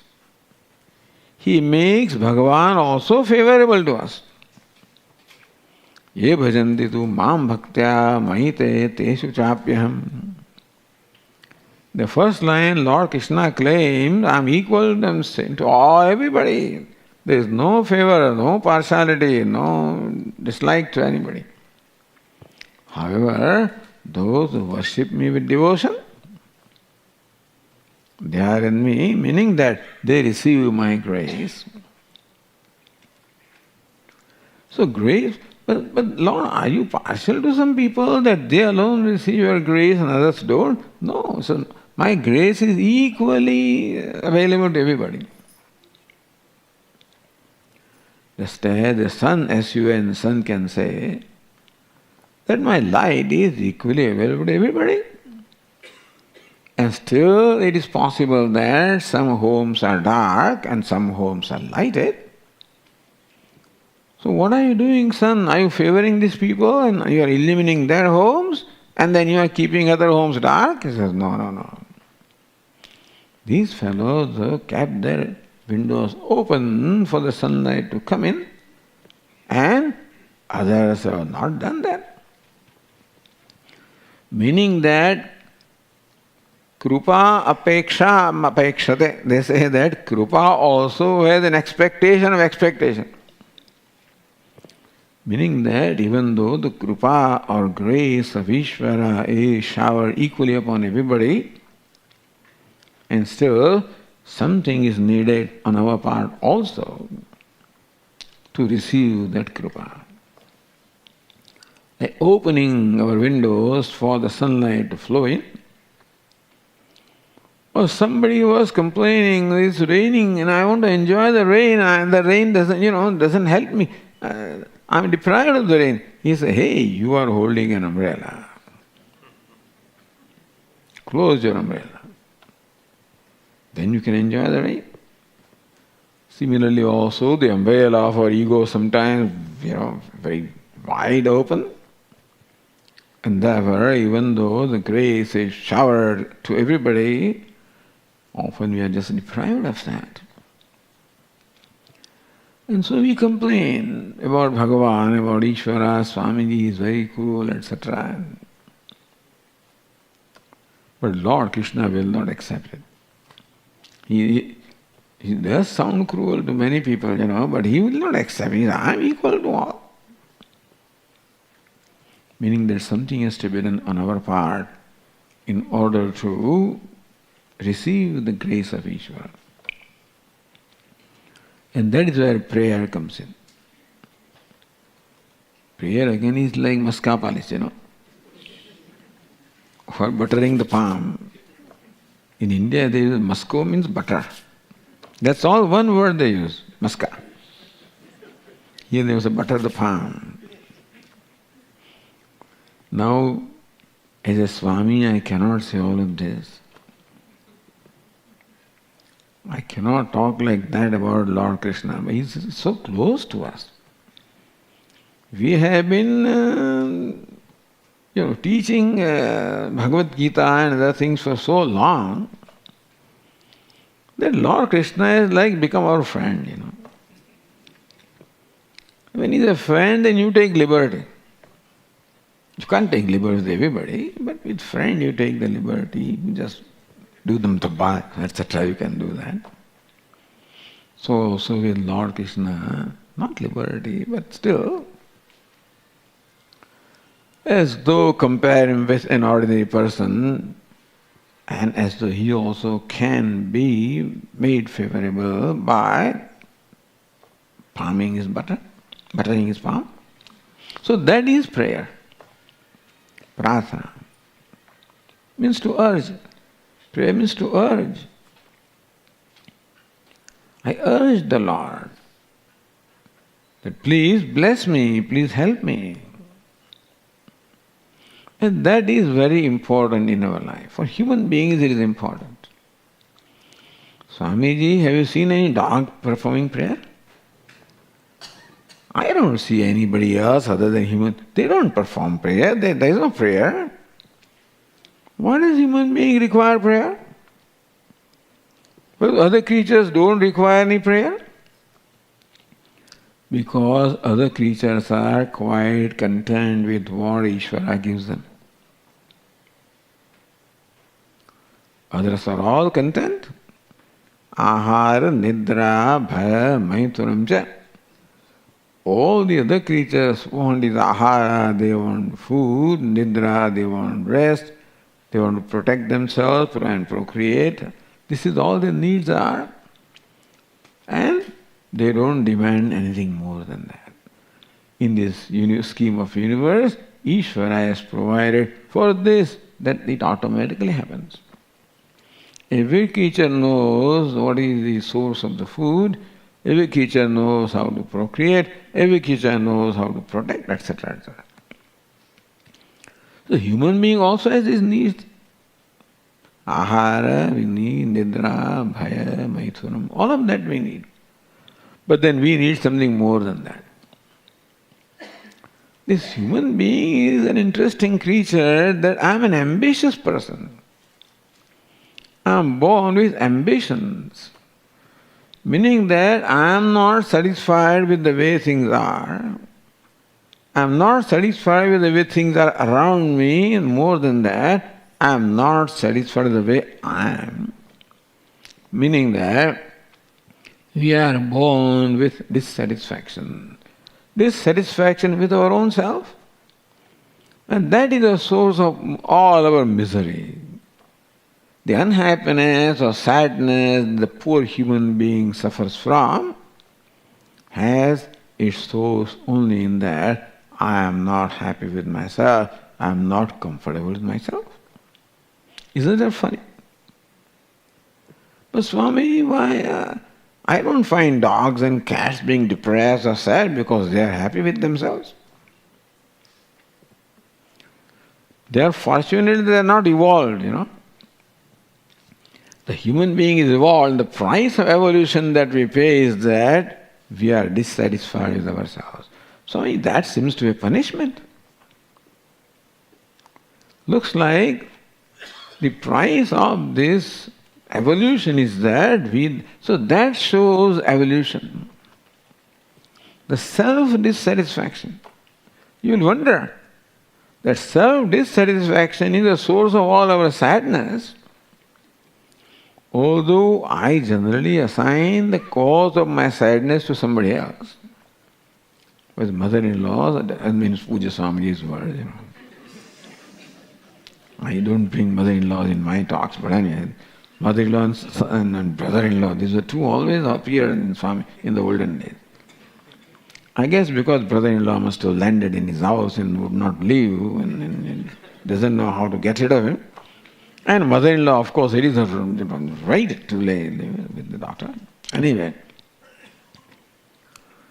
But the thing is that this problem of that, so we think that he or she or somebody else is responsible for my problem, Swamiji. Not recognizing that basically I am responsible for my problem. In what sense? In the sense that I am not satisfied with what I am. On one hand, we are the most blessed entities, the human beings. We are the most gifted things in this whole set of creation. And still, this is evolution, that we are evolved beings. Since other creatures are not as evolved as we are, therefore they do not suffer from self-dissatisfaction. So they're happy. That's why ignorance is bliss. That ignorance is bliss applies to all those creatures. That they are happy. What does a dog have to be happy? And a cat and all these other creatures, but they seem to be content. They don't fight with themselves. Here in my mind, a constant battle is going on with my own self. Is it a blessing or is it a curse? We are born with the self-dissatisfaction, which is the cause of sadness. Don't think that anything else or anybody else is the cause of our sadness. Although it may look like, Swami, this fellow has robbed me, this fellow has cheated me, this fellow has insulted me, this fellow has done various things, and we may think that that is the cause of our sadness or unhappiness. But that is not so. You can be still happy and, free in spite of all that stuff. Lord Krishna says, Dukkheshu anudvignamanaha sukheshu vigataspruha. Describing a wise person, Lord Krishna said, doesn't matter how the situation is around, can be very painful situations. He does not get perturbed at all. He doesn't go out for the temptations also, because he is quite content or happy with himself. Atmaneva, atmana tushta, happy by himself, with himself. So for human being, this is the goal that is presented. To discover happiness within myself, which all other teachers also said here. But as I started saying, in all these endeavors that we always require help, and that is help that is to come from Ishvara, and we can tap. Our Pujya Swamiji always used to say that intelligent way of living is to seek help when you are in need. Seek help when you are in need. And you can only seek help from the one who can help, or the one who does not need help, by the way. Otherwise, like the story which I may have told you earlier, story of the Emperor Akbar, who was a devoted person also. This Emperor Akbar had set aside a period of time every day when any of the subjects could come to him and express their needs, and he would make an effort to help them. So one day, one fakir came to him. Fakir is an ascetic, Muslim ascetic. He was asked to wait in a room because the Shahanshah, the emperor, was praying. He was asked to sit in the room.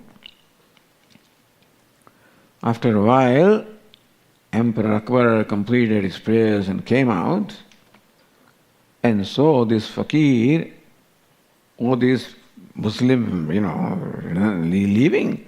He says, "Hey, why are you going away? You came here to seek help from me, and now that I am here ready to help you, why are you going away?" He says, "Shahanshah, you were performing your prayers, I just heard you. You were seeking a favor from Allah. You were asking him, now why should I ask you? I should ask him directly. No point in begging from a beggar, Therefore, who doesn't need to beg, who can help, and that is Ishvara, and therefore the right entity to seek help. Whenever we are in need, Swami, does it mean I should not go to the bank manager now for loan? I'm not saying that. That is all right. And still there are certain things that the world cannot fulfill. And that is where and basically our Swami Viditatmananda said, and Muktatmananda and Swami, everybody said, they emphasize the need of knowledge, emphasize the need of self-knowledge. So as Viditatmananda said, he showed that his brother says, what are you reading? Book? What's the book? Who am I? What? You need to read a book to know who you are? So that was a very interesting thing. That is true, that even to recognize that I need to know myself itself is a great blessing. Even for that also, prayer is most appropriate. That Lord, please give me the viveka, the discernment, so that I understand what is the real purpose of my life. This is a question that is often asked, Swamiji, is there a purpose of human life? Why are we born here? The youngsters ask that question also. So I asked that person, he says, well, what? So you are now going to college, and what are you going to do? I'm going to become a lawyer. Then what? Oh, then I will practice. I did not know this fellow is a professor of, I thought he was, but that's great. Even that's great. I thought he was practicing law, but he's a professor of law. Then what? Make money and then do these other kind of things that I want to do. So what do you want out of that? Ultimately that I want happiness from all of this. And so to recognize what it is that I am seeking in life itself does not become clear for a long time. Because gatanugatiko lokaha, I simply follow what everybody else does. Like a sheep following the sheep. And you may know about this about sheep. You know that sheep, it's what? A lamb or sheep. They simply follow. If there is a big pit, for example, the leading sheep, falls in and jumps out. The following sheep also will fall in and jump out, will not think of going around that thing. And this is what human beings do. Another story that I remember is this few friends from urchins in a village went for a picnic and went out, and they then decided to rest under a tree to have their meals, etc. And there was a very big, under the tree also there was a murti of Lord Ganesha with a big belly. And so one of them, a mischievous fellow, he went to there and inserted his finger into the belly button, pulled out. And they were saying, what happened? What happened? You see, it was fun. He was pulled out. Each one of them, one by one, inserted their fingers and pulled out, but never revealed the secret that there was a little scorpion in there, and when you put your finger, sting you. So also nobody seems to reveal the secret of their life. Every parent wants that the child should get married. Not that they should not, but the point is that we have to, I guess, discover things our own way, looks like it, by our own effort. And it may take the whole lifetime and we may not recognize what is the purpose. As Swamiji said, that while you are in this human body, if you recognize or know the truth, then the life becomes purposeful, meaningful, successful. And so to even know the purpose of life also we require the grace of Ishvara. All along we require grace of Ishvara. People keep on asking me, Swami, what made you become a sannyasi? So I did not become sannyasi. Then what? It was given to me. All right. What made you, study Vedanta? I sort of just exposed to the teachers here in New York City, and then recognized Bada Swami, Chinmayani Maharaj, and then some study group, some very elementary Vedanta. What do you study there? But still,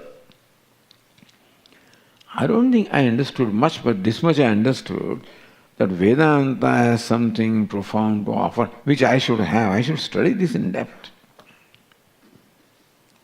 And then came along, how I came to even go to study group is also a story, because I being what I am, I need always a grace because I will not do anything on my own. But anyway, that day, so after attending Puja Swamiji's talks, there are these envelopes, and do you want to attend the Gita study groups and stuff like that. I was very arrogant. I thought, who is going to teach? What study group? I don't need to study. But somebody made me put a tick mark there. After 3 months or so, a letter came that there is a meeting in New York City in such and such place at such and Sunday, such and such time. After 3 months, thank God, then I said, but I said to my brother, let us go. I don't know why. We went there, no parking. For 45 minutes went round and round. I was about to come, then I said, no, hey, you just take care, be in the car, let me go up. When I went up, a group of people were sitting on the floor. I said, this is strange. They're taken out their shoes. What are they doing here? I asked him, why do you remove their shoes? Why are they sitting on the floor? And as I entered that room, somebody made a remark, I think we should let people know that they should come in time. So what? Still I did not walk out. I said that. And then they discussed, and then some study group, and somebody will be the sevak. Sevak means, I don't need a sevak, I don't need a leader, but I still accepted that. And the study group was all the way in Bronx. I was living in New Jersey, Fort Lee, not far away. So every Saturday. And people would ask, where are you going? But I would not reveal where I was going. Otherwise they will think this fellow is something wrong with him, he's going to study Vedanta or something. So this is how it just began in spite of myself. All I'm saying is this is all in spite of myself. Even when I went to listen to Swami Bada Swamiji, first day I travelled in the subway train, and it is amazing, for the only time that the trains, broke down. I've never heard a train breaking down, and I could not go reach there. I said, forget it. I did not forget it. Next day I decided I'll drive there and go there, and this is quite amazing. When I look at myself, all of this is in spite of myself.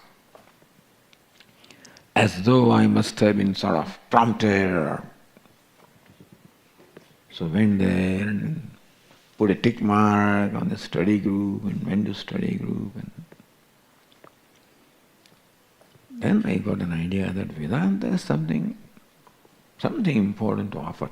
I shouldn't know how stupid I was, but how immature I was. I used to be an engineer. So this is how they say, hey, if you study Vedanta, an engineer becomes a better engineer, and this becomes a better doctor. So that's how, So I think I'll become a better engineer. So let me go to study, so I'll become a better engineer. I'll come back and then I'll start my, engineering.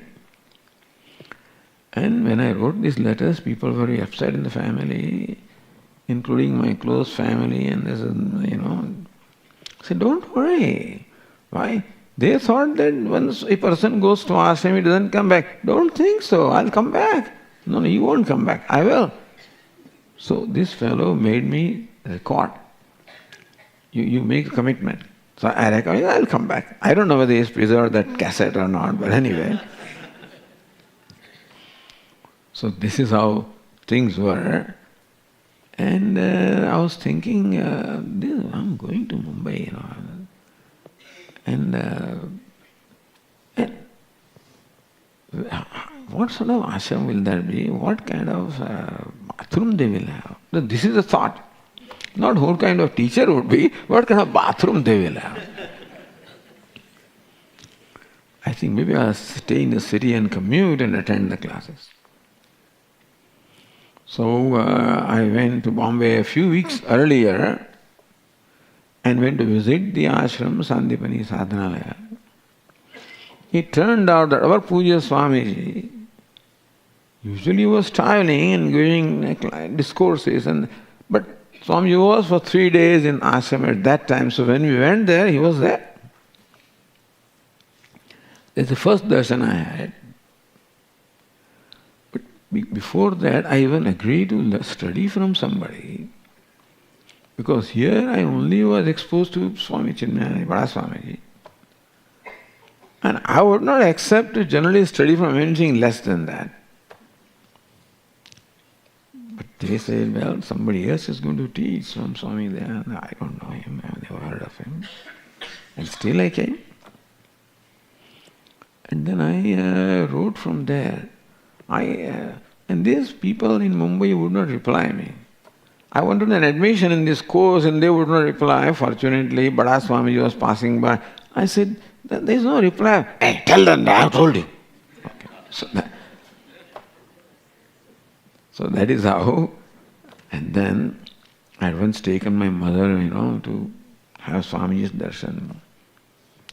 Swamiji says in Hindi, whatever Hindi he could speak, Amma chinta mat karna, हम उनका बहुत बड़ा ध्यान रखेंगे, जैसा आप रखती है वैसा हम ध्यान रखेंगे. He was trying to comfort my mother, otherwise if mothers, they don't.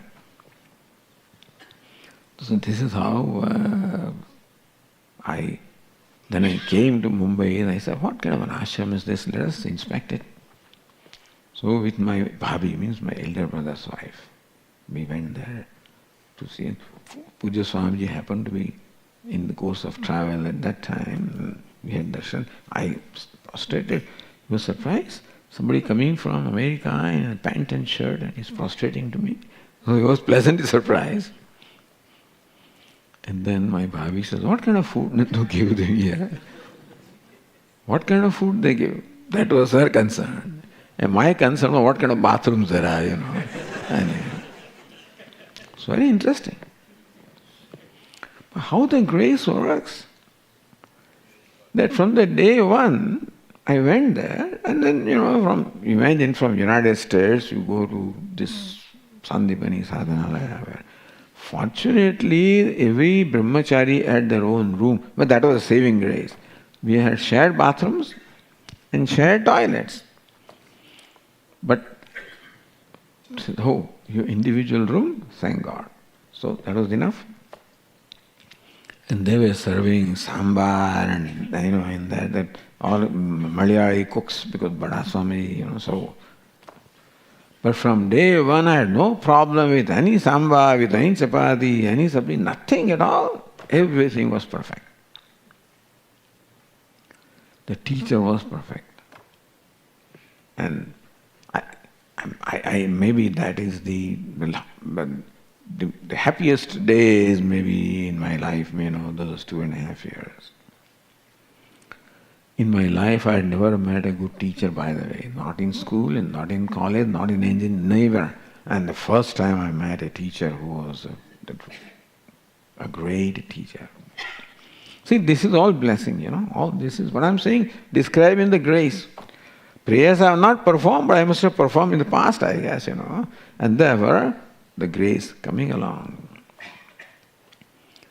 And as I said, my thought was that after studying Vedanta, I'll go back to New York and then start engineering. But the thought of engineering disappeared from my mind in 3 days and I never remembered it again. Swamiji, did you regret going there? Never. Do you think, I think about past? Nothing. It's not I'm just telling you what grace means, And then everything else is given to you on a silver platter. So when they asked me, Swamiji, what made you do this? I said, nothing then other than grace. What made you go to study Vedanta? Grace. Why did you become a Swami? I didn't become. I was given sannyas. And then Swamiji asked me, because there 2 of us had gone from New York. One was myself, other was my friend, Ramaswamy. And that person had the need to go back to New York to continue to help his family. So Swamiji thought, this fellow also will go back? So what is your plan? I have no plan. Then I have a plan for you. So asked me to go to Ahmedabad and start teaching.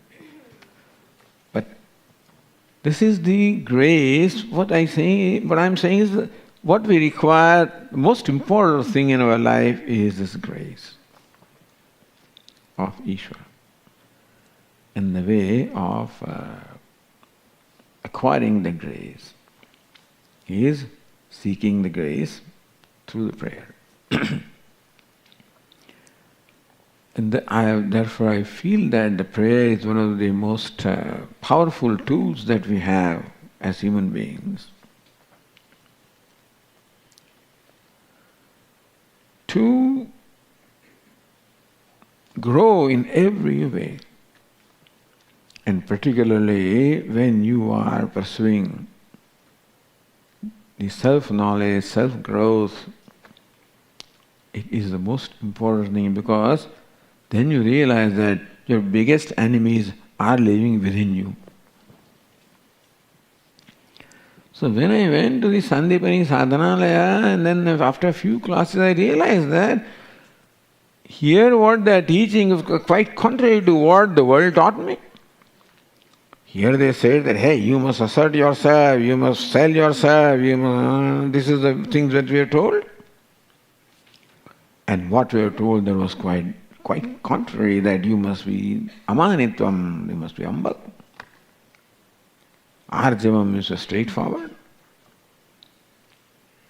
That there tyagayaneke amritatvamana, the tyaga, renunciation was the means. So what was taught was quite contrary to what I had learnt here. And everything just fitted in well. When they asked me, I said, I cannot take credit for anything, that it is just given to me and continues to be given. I think I have never made any decision in my life, because as I said, Swami says, oh, you have no plan? I have a plan. That's beginning from there. And then after some 2.5 years, Swami says, come to Sandipani, because they needed a teacher. After some time they say, well, come to United States. You see, it's not always possible, because I'm sure that Swami asked other teachers also.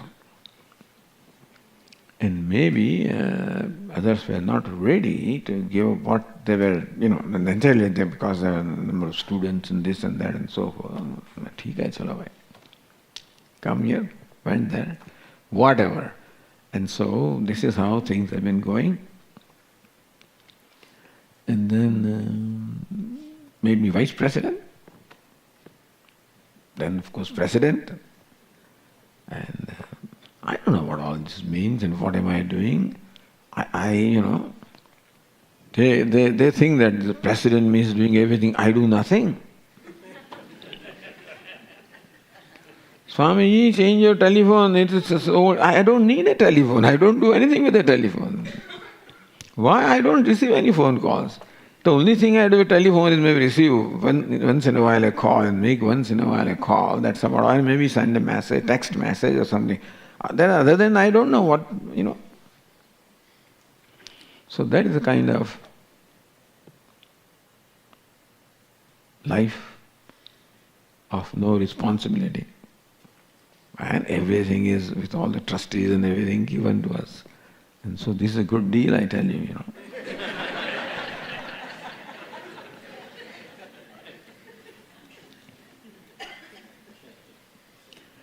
And so I'm so happy to celebrate this with all of you and celebrate our life, really. Our life requires to be celebrated. Jantunam narajanma durlabham. To have a human birth is something very rare. That's what Vedantic teachers tell us. Manushyatvam mumukshutvam mahapurusha samshayah durlabham trayamaya vitad devanugrahetukam. That this you get devanugraha only by the grace of Ishvara that you get manushyatvam mumukshutvam mahapurusha samshayah. That you are born as a human being. That in you there is a desire to grow. I mean, these are all rare people really, because there are billions of people in the world. And how many people come here? I mean, or how many people are they're interested or continue to come in Vedanta. It is not easy, and that you enjoy this itself is a great, big grace. This Mandukya open 4 volumes are looking at that, very intimidating. But then you can imagine what an amount of knowledge is all contained in that. So I, along with all of you, pray to Dakshinamurti to bless all of us. As we are blessed, there is no doubt the fact that you are here and I am here, we are all blessed. That we continue to be blessed. And that we remain committed, we always remain aware of what it is that our goal is and what it is that we are seeking, which the earlier speaker already told us. But while making choices, we always remember what is the destination. Just as while making choices on the road, you always remember what your destination is, and so also in the life, remember what the destination is. What am I seeking? And what Vedanta teaches is very simple. It is the accomplishment of what is already accomplished. Here there is nothing to be accomplished in life. Thank you, Swamiji.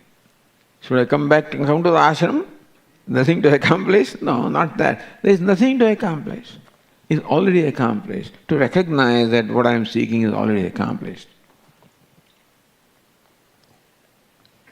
If that is the case, this forms the basis of all the teaching. Then when Lord Krishna says, as Puja Swami explains, become a contributor rather than a consumer. If what is to be accomplished is already accomplished, then I can afford to be a contributor. Meaning, I already have what I am seeking, that I can afford to be a contributor. Otherwise, I cannot be. To be a contributor also requires this basic understanding that I don't need anything. And therefore I can afford to give whatever I have. I don't mean money, etc. Whatever we have. In terms of our goodness, in terms of our virtues, in terms of our compassion, kindness, help, etc. So this is a simple thing that Vedanta teaches, and that's the basic value of becoming a contributor and discovering inner joy. I mean, that is an immediately rewarding thing. To be a contributor is an immediately rewarding. It's called drushtaphalam. Immediate result is that you discover a satisfaction with yourself. We said that the basic problem is dissatisfaction with myself. So what should I do? I need to do something so that I discover satisfaction. And this is what Vedanta, Gita teaches, that become a contributor. As Puja Swamiji used to say, the first thought that arises in my mind when somebody comes before me is, how can I be helpful to this person? How can I be helpful? And that is a very, very simple thing. Just one question, how can I be helpful? Whichever way we can. And the moment you are helpful, immediate reward is there. What's the immediate reward? Of discovering that inner satisfaction. We say that our basic problem is we are dissatisfied with ourselves. And the only way we can solve that problem is by discovering satisfaction from ourselves, and there is a way to tap that satisfaction. And that tapping is done by simple thing, being a contributor. How can I help? How can I be helpful? So with that I'll conclude with blessings from Puja Swamiji and his basic teaching, that as best as we can, we become contributors, because it is the most rewarding thing. It gives an immediate reward in terms of self-satisfaction, and thus the solution to the basic problem of our life. Hari Om.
Food arrangement today. Dignitaries and anyone with wheelchair exit from left side of this door. Others from right side, please go in batches, collect or take your shoes after lunch, not now. We are also giving you tiffin carrier just to take it home, present from one of our board members, one for family. This is empty carrier and expected not to fill it up, because we have to feed 1,000 people today. So you please have sumptuous lunch prepared by our chefs. While going, if you are interested to take one for family, there will be table, registration, give your name, your email and phone number, and collect the tiffin carrier after the lunch. And we are supposed to meet here for question answer session at 1:30 p.m. I know. So instead of 1:30, we are running late by half an hour. So I think everything is ready. So you should not take more than 15 minutes to eat, finish your lunch. But if you are doing Ekadashi, be seated here. Anyway, I think we'll give, with Swamiji's permission, half an hour, Swamiji. 2:15, yeah, not 1 hour. Usually, as per the schedule, we are giving 45 minutes. Okay, we'll follow it. So, we'll meet here again at 2:10 p.m. For satsang, please come.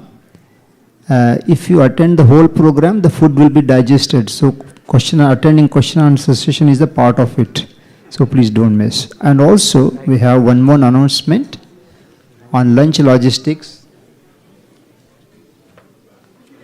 Raju, yes, I'm going to.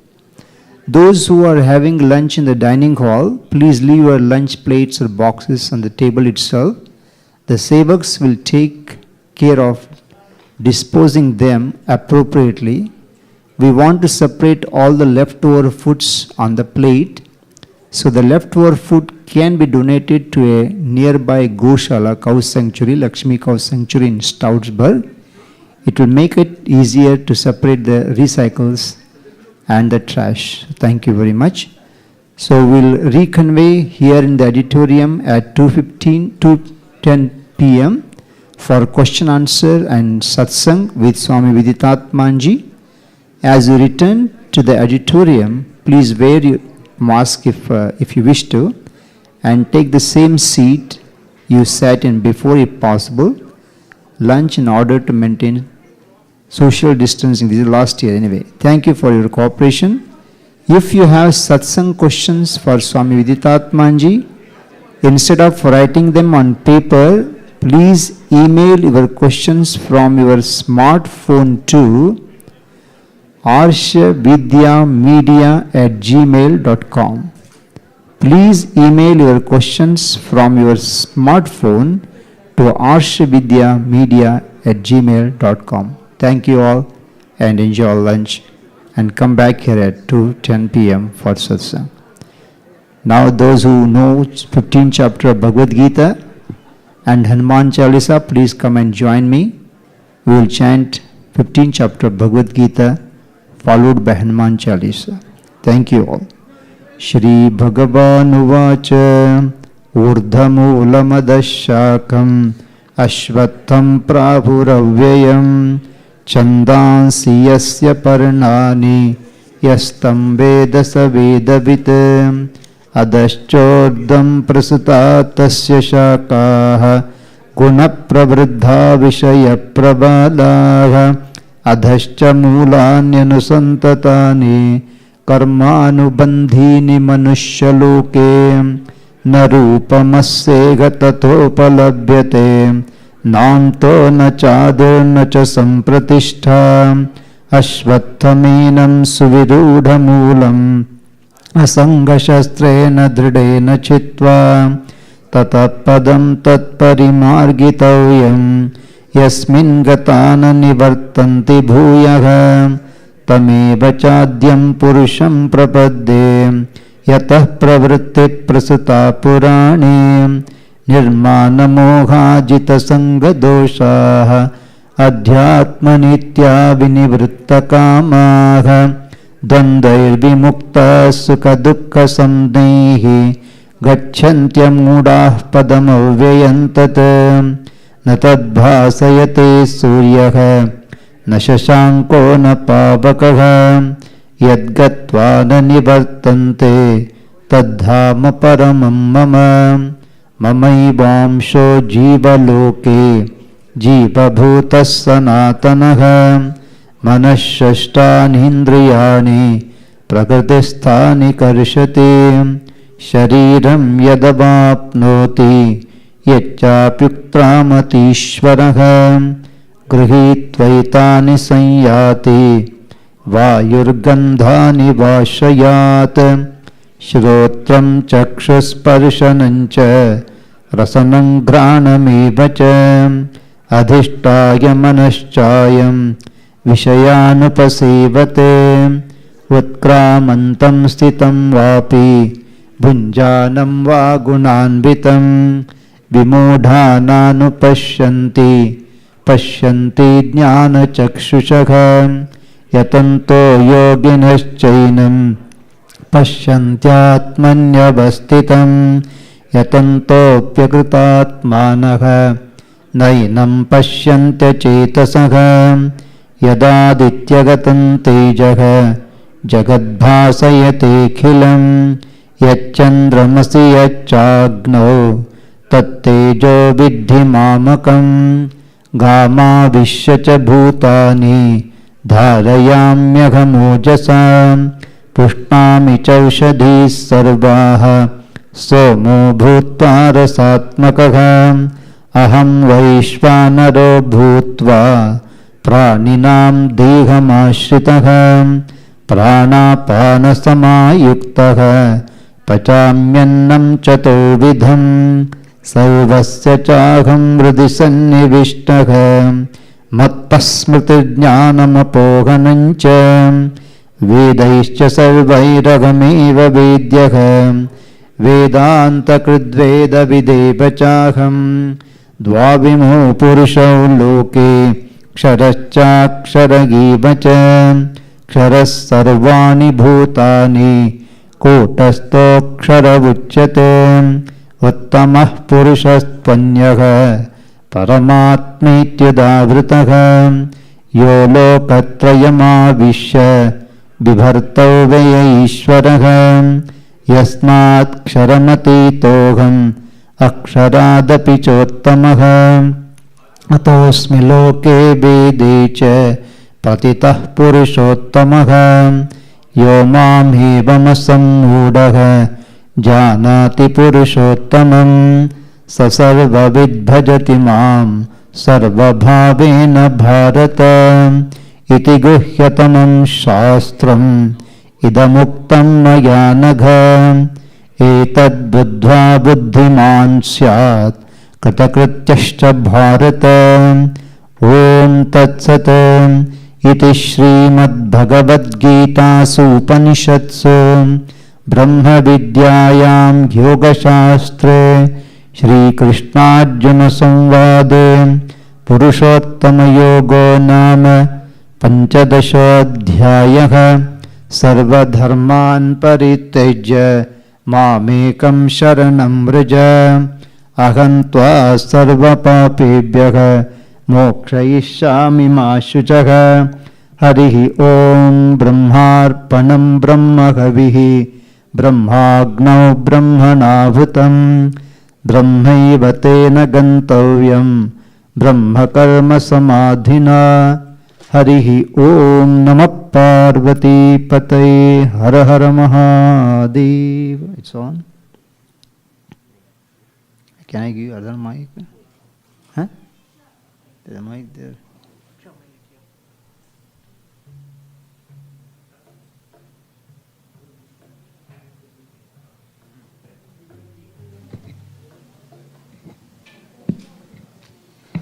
Join me for chanting Hanuman Chalisa. Om Shri Hanumate Namaha. Shri Guru Charan Saroj Raja Nijaman Mukar Sudhare Varana Raghuvar Vimal Jasu Jodaya Kafalachari Buddhihina Tanu Janike Sumira Pavana Kumar Balabadi Vidya Dehu Mohi Harahu Kalesa Vikar जय हनुमान ज्ञान गुण सागर जय कपीसति लोक भुजागर रामदूत तुलित बल धामा अंजनी पुत्र पवन सुत नाम महावीर विक्रम बजरंगी कुमति निवार सुमति के संगी कंचन वरण विराज सुवेशा कानन कुंडल कुंचित केसा हाथ वज्र ध्वजा विराजय कांधे मूंज जने भूषाजय शंकर सुवन केसरी नंदन तेज प्रताप महाजगबंदन विद्यावान गुणी अति चातुर राम काज करिबे को आतुर प्रभु चरित्र सुनिबे को रसिया राम लखन सीता मन बसिया सूक्ष्म रूप धरि सियहि दिखावा विकट रूप धरि लंक जरावा भीम रूप धरि असुर संहारे रामचंद्र के काज समारे लायस जीवन लखन जियागे श्री रघुवीर हर शिवर लागे रघुपति के ने बहुत बढ़ाए तुम मम प्रिय भरतई सम भाई सवदन तुमरो यश गावे बस कई श्रीपति कंठ लगावे सनकादिक ब्रह्मादि मुनीसा नारद सारद सहित हिंसा यम कुबेर दिक्पाल जहाते कवि कोविद कहीं सके कहाते तुमोपकार सुग्रीवहि कीन्हा, राम मिलाय राजपद दीन्हा। मरो मंत्र विभीषण माना, लंकेश्वर भय सब जग जाना। युग सहस्त्र जो जन पर भानु, लील्यो ताहि मधुर फल जान। प्रभु मुद्रिका मेलि मुख माहि, जल दिलांग गए अचरज नाहि। दुर्गम काज जगत के जेते, सुगम अनुग्रह तुम्हारे तेते। राम दुआरे तुम रखवारे, होत न आज्ञा बिनु पैसारे। अब सुख लगे तुम्हारी सरना, तुम रक्षक काहू को डरना। आपन तेज समारो आपे, तीनों लोक हाकते कापे। भूत पिशाच निकट नहीं आवे, महावीर जब नाम सुनावे। नासै रोग हरै सब पीरा, जपत निरंतर घनुमत बीरा। संकट से हनुमान छुड़ावे, वचन ध्यान जो लावे। सब पर राम तपस्वी राजा, तिनके काज सकल तुम साजा। और मनोरथ जो कोई लावे, सोई अमित जीवन फल पावे। चारों युग पर ताप तुम्हारा, है पर सिद्ध जगत उजियारा। साधु संत के तुम रखवारे, असुर निकंदन राम दुलारे। अष्ट सिद्धि नवनिधि के दाता, असबर दीन जानकी माता। राम रसायन तुम्हारे पासा, सदा रघो रघुपति के दास। तुम्हारे भजन राम को पावे, जन्म जन्म के दुख बिसरावे। अंत काल रघुवर पुर जाई, जहाँ जन्म हरि भक्त कहाय। अवर देवता चित्तन धरगी, हनुमत से सर्व सुख करगी। संकट कटे मिटै सब पीरा, जो सुमिरै हनुमत बलबीरा। जय जय जय हनुमान गोसाई, कृपा करहु गुरुदेव की नाई। जो सद पार पाठ कर कोई, छूटै बंदी महासुख होय। जो यह पढ़ हनुमान चालीसा, भोय सिद्धि सा की गौरीसा। तुलसीदास सदा हरि चेरा, कीजय नाथ हृदय मह डेरा। पवन तनय संकट हरन, मंगल मूर्ति रूप। राम लखन सीता सहित, हृदय बसव सुर भूप सिया। रामचंद्र की जय, पवन सुत हनुमान की जय। उमापति महादेव की जय, बोलो भाई सब संतन की जय। श्री रामचंद्र कृपाल भजमन, हरण भव भय दारुणम। नव कंज लोचन कंज मुख कर, कंज पद कंजारुणम। कंदर्प अगणित मित छविनव, नील नीरद सुंदरम।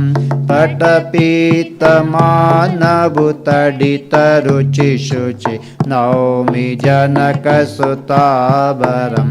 भज दीन बंधु दिने, सदानव दैत्य वंश निकंदनम। रघुनंद आनंद कंद कौशल, चंद दशरथ नंदनम। शिर मुकुट कुंडल तिलक, चारुबुधारु अंग विभूषणम। आजानुभुज शर चाप धर जितकर दूषणम। इति वदत तुलसीदास शंकर, शेष मुनि मनरंजनम।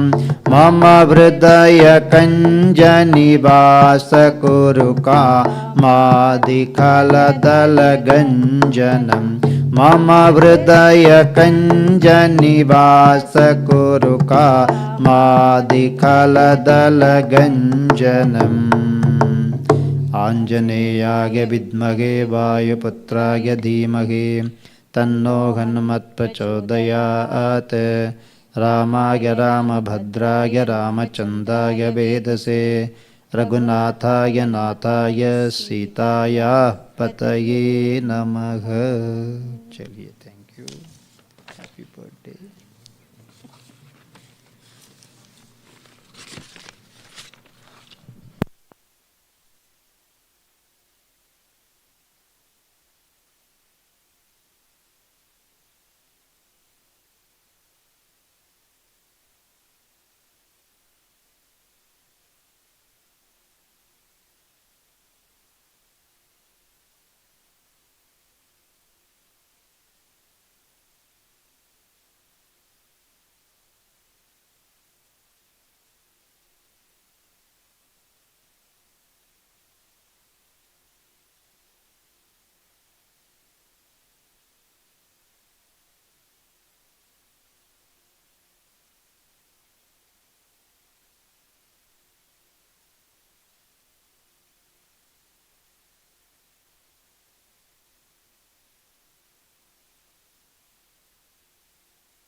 Om Sahana Bhavatu Sahanau Bhunaktu Sahaviryam Karavavahai Tejasvinavadhitamastu ma vidvishavahai.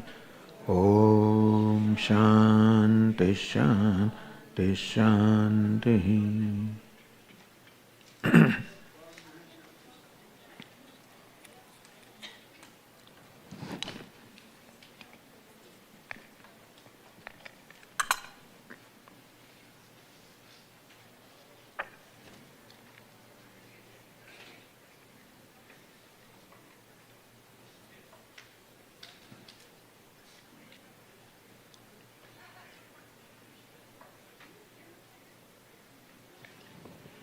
Question: how do you explain there is one Brahma or one Brahman as explained by Lord Krishna, whereas we worship Brahma, Vishnu, Shiva?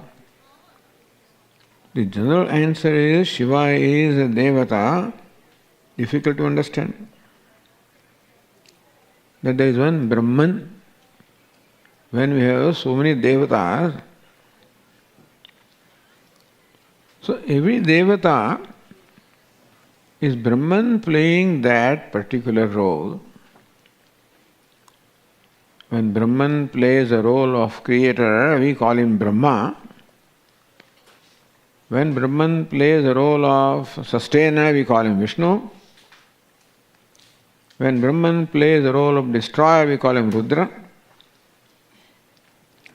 So all the various Devatas that we have are all different manifestations of the same truth, same fundamental principle, which you can call Brahman or by any other name. Because as you see, Ishvara performs a variety of roles.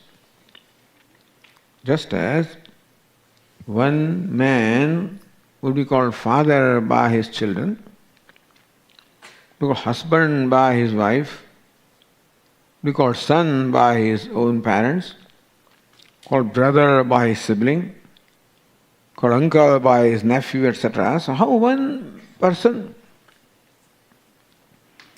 is addressed by many names, not that the uncle and father and son are different persons, but they are all the functional names of the same person. When one person performs the role of father, same person is called father, is a functional name. From another standpoint, he is called son. From yet other standpoint, he is called husband. Yet another standpoint is called brother. You can call them all different standpoints depending upon what function or role the person performs.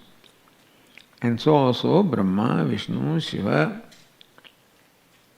and Ganesha and Devi and all of them are nothing but manifestation of one basic principle which we call God or Ishvara or Brahman or whichever name we call.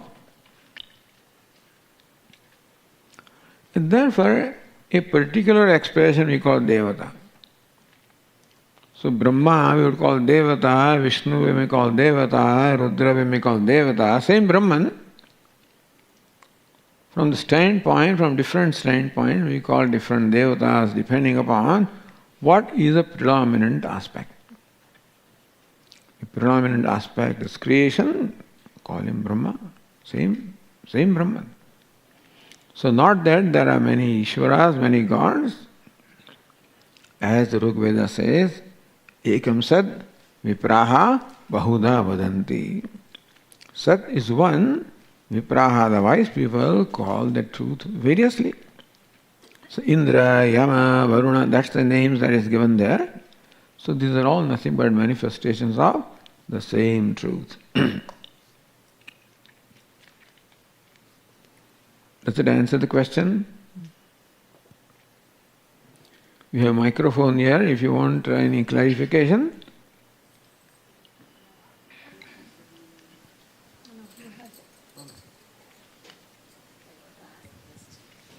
ask question, just later on. Okay, all right.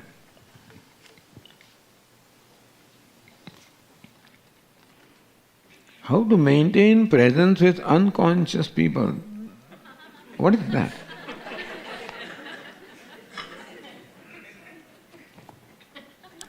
So what is meant by unconscious people? Those are not conscious?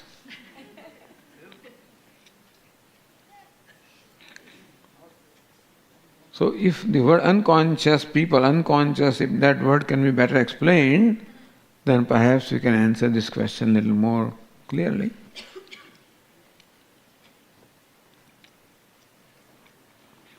If you, by unconscious you mean unconscious, one who doesn't have consciousness, one who is alive but doesn't have consciousness. If that's what you mean by how to maintain presence with that unconscious person, well, you can perhaps recite some stotra, some Bhagavan's name, something, hoping that it is somehow reaching that person.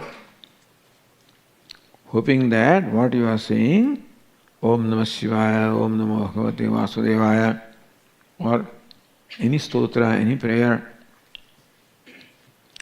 hoping that that person, it reaches that person, and that's the way you can have the satisfaction of maintaining presence with that person, if this is what you mean by unconscious person.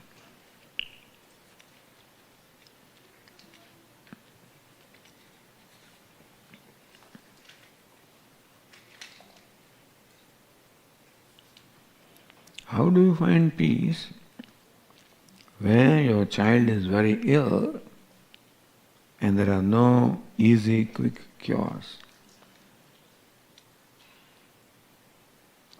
Very difficult. When our child is ill, we don't know how to cure or what is the cure. It is a very, very emotionally very difficult situation for a parent. And therefore, I cannot blame anybody if the person minds is. There will be anxiety, there may be fear also.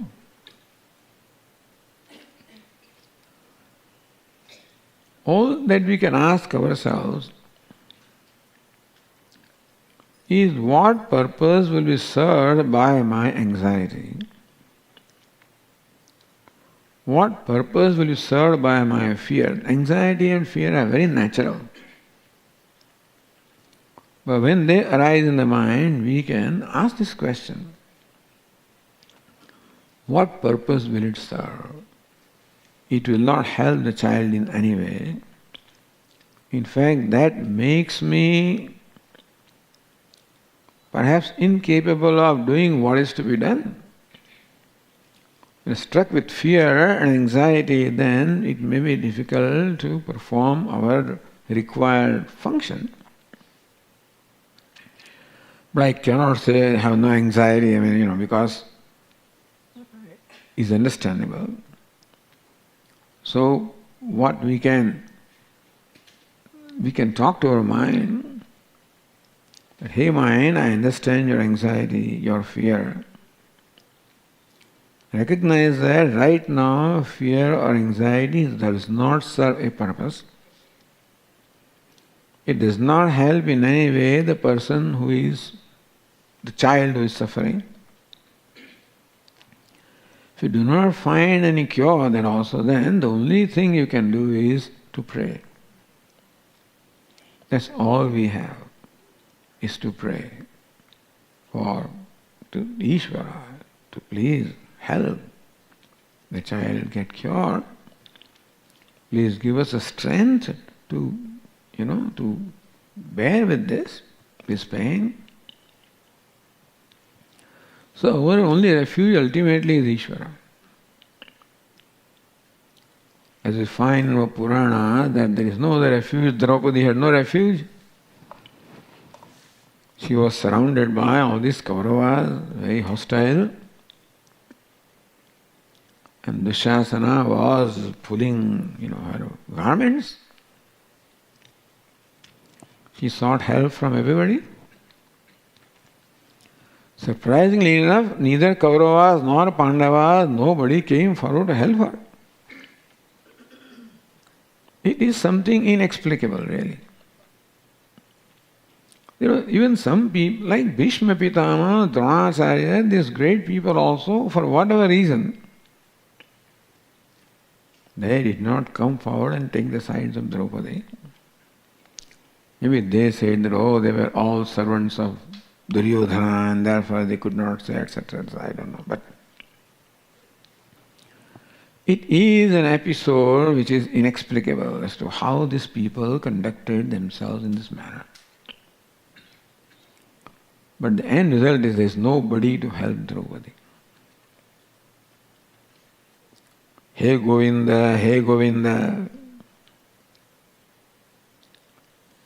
You realize that I am in the midst of these Kauravas and you are the self of all, you are always helping your bhakta devotees. Don't you see that I am here in the midst of this tremendous problem, distress, tremendous fear and pain?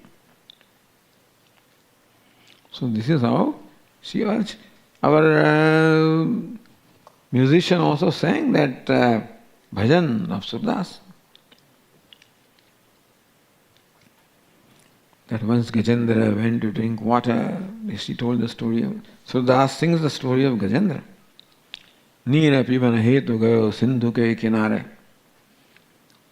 For drinking water, Sindhu means Nadi, he went to the river. Sindhu beach, vasat grah. In the middle of the river, there was a very terrible graha or a crocodile. Charadhari pachaya, and he caught hold of this. Char praha yuddha bhayo, le gayo majhdare.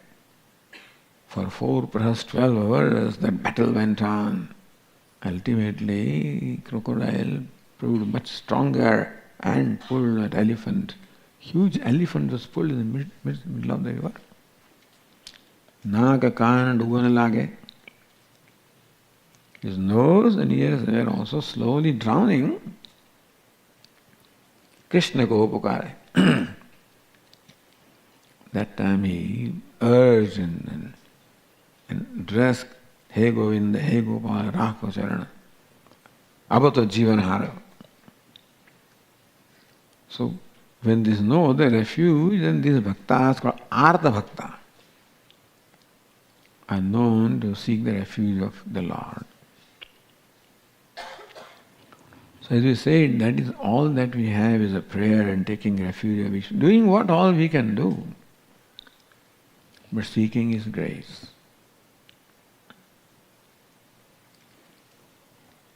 Maybe that will give some comfort also to us to bear this pain.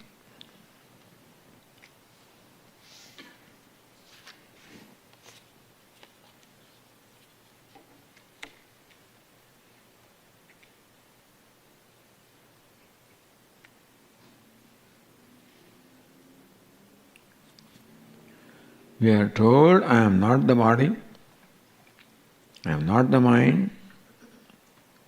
We know that we are a divine spark experiencing human life, but how can we stop thinking of suffering the physical body feels? Very practical question.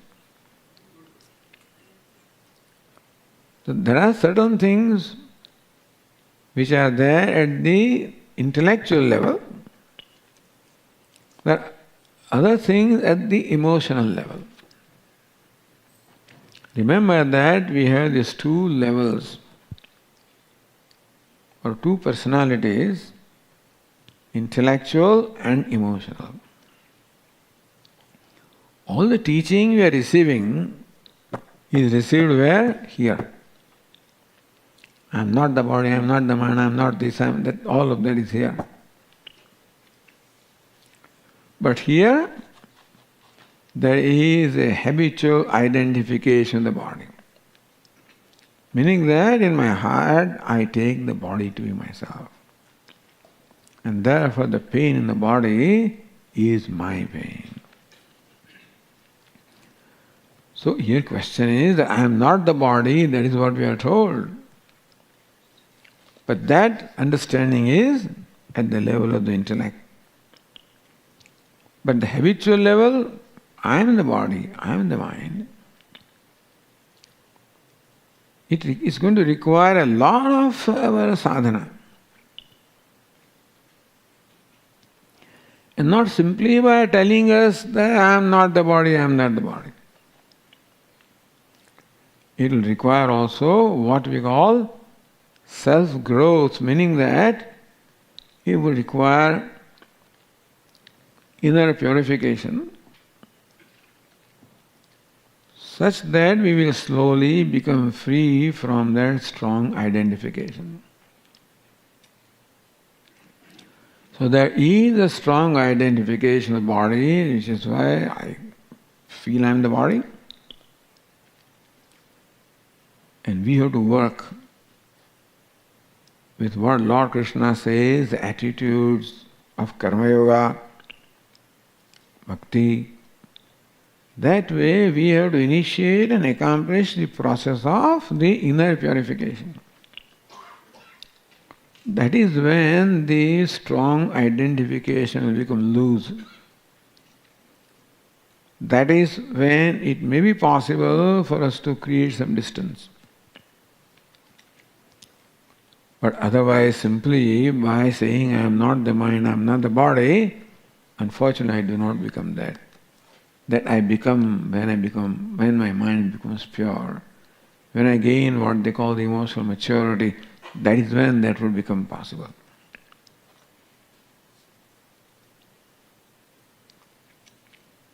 So, yes, when physical body suffers, you can take a little while and remind yourself, yes, you are suffering, you are experiencing the pain, you are experiencing the suffering. But then if you do take out time, then you will be able to show your mind that look, the suffering is happening at the level of the body. It will still not go away, you will still not cease to feel the suffering. All we can do is remind ourselves that this suffering is at the level of body.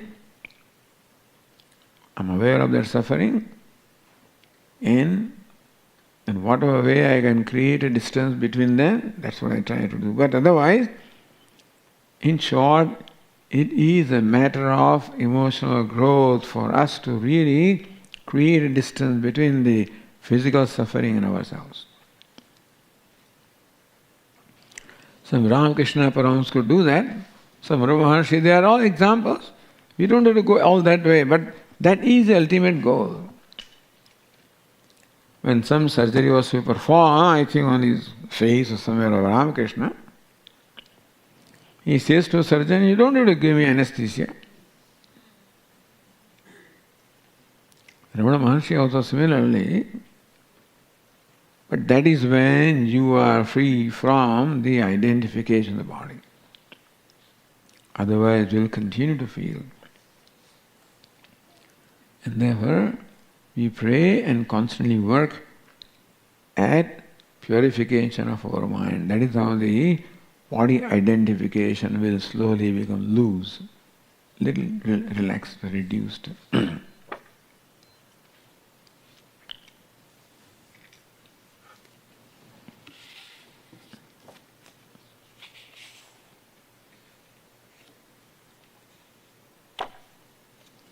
How is consciousness defined? Consciousness, how is it defined? Well, I can say that you are conscious of me. That yes, there is Swami sitting on the chair, you are conscious. I am conscious of you. So that because of which we are conscious. I'm conscious of things other than myself, that because of which I'm conscious is called consciousness. Like that, you see this rose in my hand. That because of which you see the rose is a light. When we see the rose, we do not take note of the fact that there is light that illumines the rose. Similarly, when we don't take note of the fact that we are aware of things because of awareness or consciousness. So that because of which you are conscious is called consciousness. Therefore, Kenopanishad invites us that, hey, rather than paying attention to what you are conscious of, think of that because of which you are conscious. You follow the difference? That either you pay attention to this rose, the flower, or you can also go a step further and say that because of which you see this flower, and that's a light. Similarly, that because of which I am conscious of things. Now, when is that possible? When I have no agenda for what I am conscious of. Meaning that I have no raga or dvesha or attachment or aversion of what I am conscious of. Otherwise they will attract me. If I love this thing, then also my mind will think of that. I hate this thing, then also my mind will think of that. When my mind is free from love or hate, then I may have the leisure to think of not only flower, but that's because of which I see the flower. What illumines the flower? The light. And further, what illumines the flower? The light of my eyes. What illumines the eyes? My mind. What illumines the mind? Consciousness. So in that sense, consciousness is involved in every cognition or everything we are aware of, except that if we become objective about what I am conscious of, then I can pay attention to the fact of consciousness. Yan manasana manute yena ahur manomatam. Kenopanishad says that that which cannot be thought of by the mind, but that because of which the mind thinks. Tadeva brahmatvam vidye nedam. Know that to be Brahman. Yad vacha anuviditam yena vag abhyudyate. That which cannot be uttered by the speech, but that because of which the speech utters. That which cannot be seen by the eyes, that because of which the eyes see. You follow? Upanishad wants us to pay attention. Not what I hear, that because of which I hear. Not what I see, that because of which I see. And when would that be possible? When I can withdraw my attention from what I see. When can I do that? When I have no agenda for what I see. I have no extravagant, no attachment, no aversion, no agenda. I am completely neutral or objective with reference to what I see.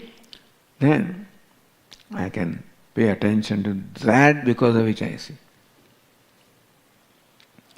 So that is what the Upanishad invites us to do. Not what you see, that because of which you see. Not what you hear, that is because of what you hear, etc. That is the consciousness. Because of which you see, because of which you hear, because of which you are able to cognize everything. That because of which you are conscious, that is consciousness.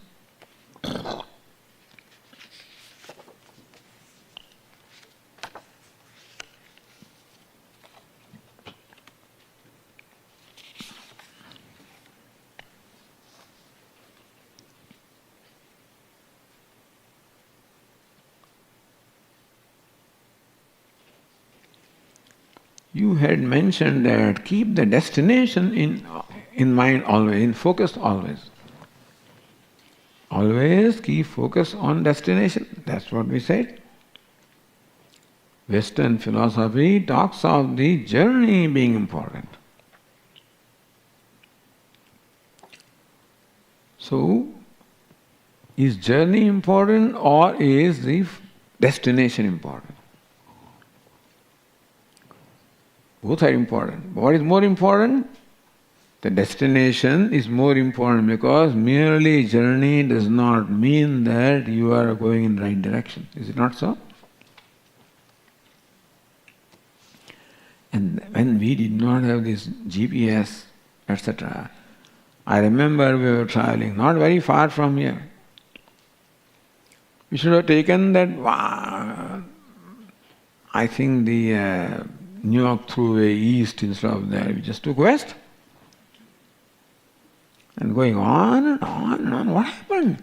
The house is so near. How come it is not coming? How come that exit is not coming? Exit 3 is not coming. It will not come if you are going in the wrong direction. Merely journey does not matter.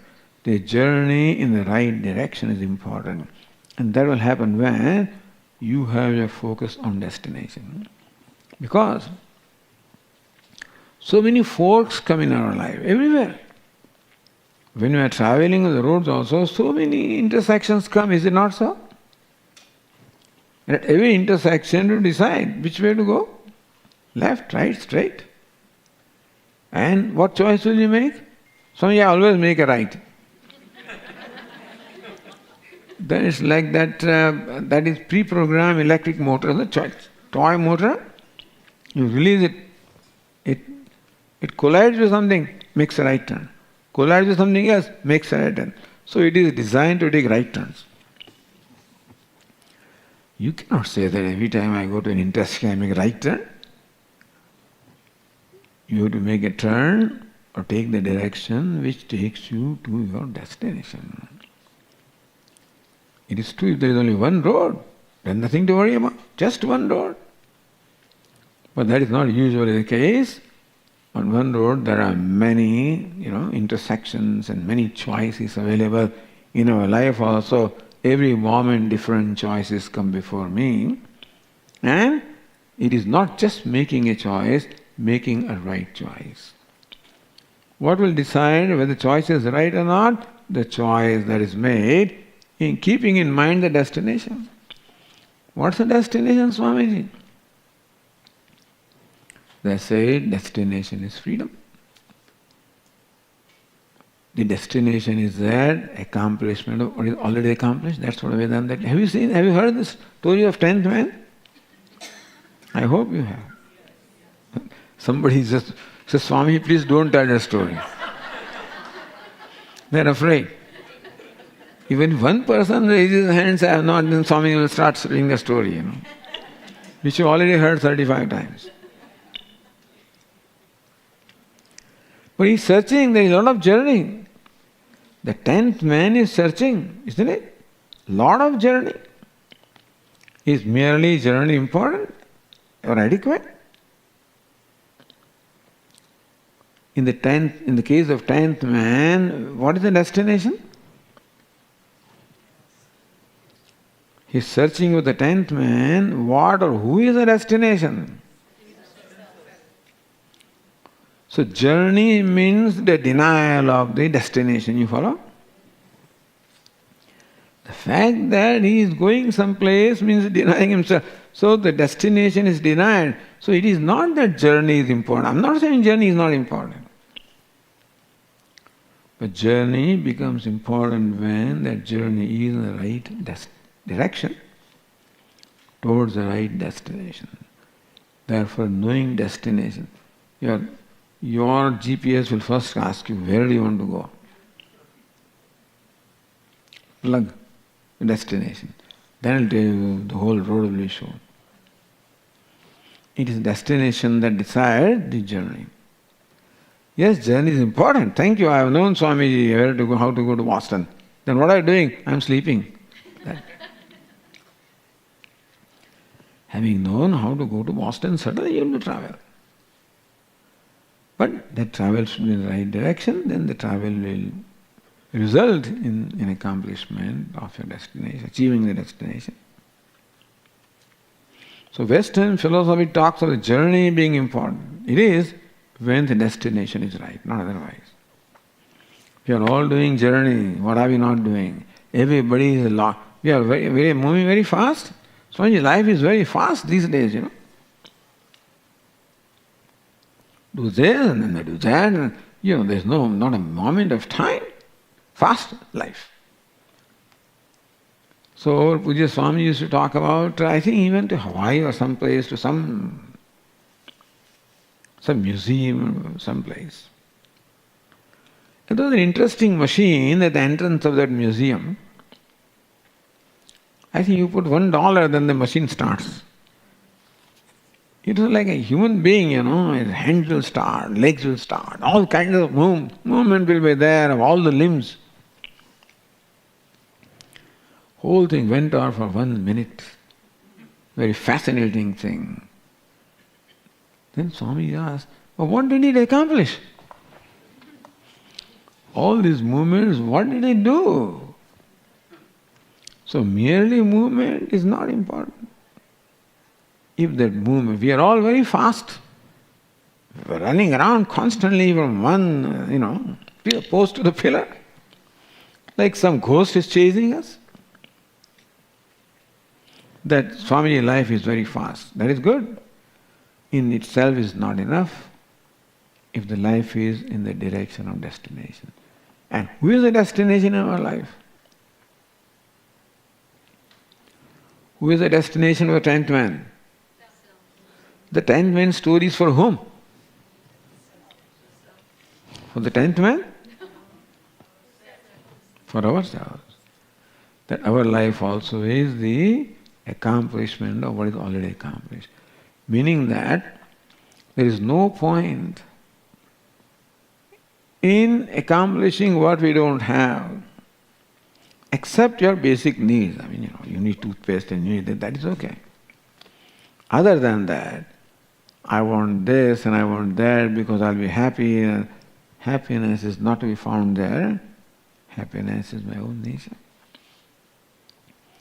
So whenever a desire arises in the mind, ask the mind, what do you want? I don't have a car, all right, that I can give you. I don't have a house, okay. There can be desire for something that I don't have. The mind says I want happiness, then that is desire for something that I already have, understand? House I don't have. If I don't have something, a desire for that is understandable.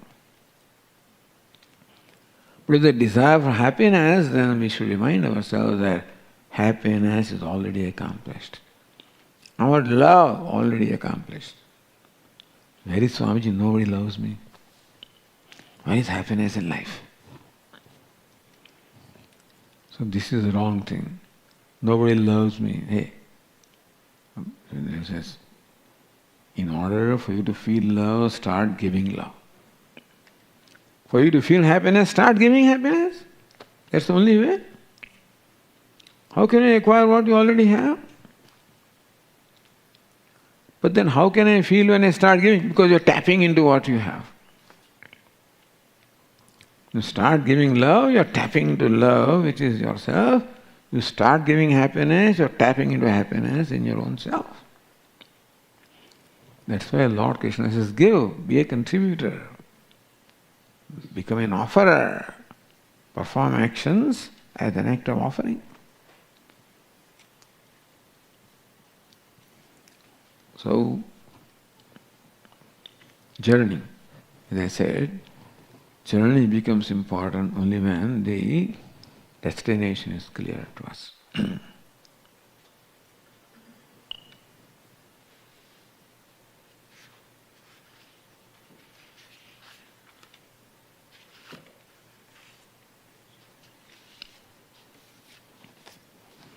How to forget the unpleasant happening? How to forget the unpleasant happening?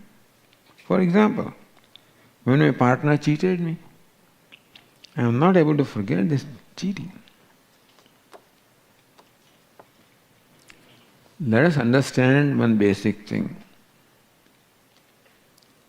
That to forget, we do not have the freedom to forget. They tell us, forgive and forget. You cannot forget. Meaning that there is no will. We cannot exercise will in saying to the mind, hey mind, don't think, because mind does not seek my permission to think. And therefore, we cannot expect ourselves to forget something. Then what should I do, Swamiji? Then you resolve. But I am cheated by my partner. How can I forget that? Okay? Review that whole episode. I don't know which partner you mean, but whoever that partner is. He's a business partner, or life partner, or some partner. Cheated. Review that episode in your mind and ask yourself, what can I learn from this? What has happened to us is meant for us to learn and gracefully accept that I have been cheated. Now you can be angry at the person who cheated you. You can be angry at yourself, how stupid I am. Those are the things that do not allow us to forget. It is my reaction to that, what happened, is what does not allow me to forget. If I say I was cheated, I'm cheated. Who is it to cheat me? Then my mind, how can I, So either I'm too, proud, how can I be cheated? Or I'm very angry. And they're all natural things. I'm sure if somebody cheated me, that may happen to me also. But that is not the way to... You can't forget it that way. Somebody said the other day, like the monkey's wound, it will keep on coming up again and again. So I was cheated. He cheated me. What can we do about it? Nothing, Swami. I lost this. You lost it. Is there something to learn?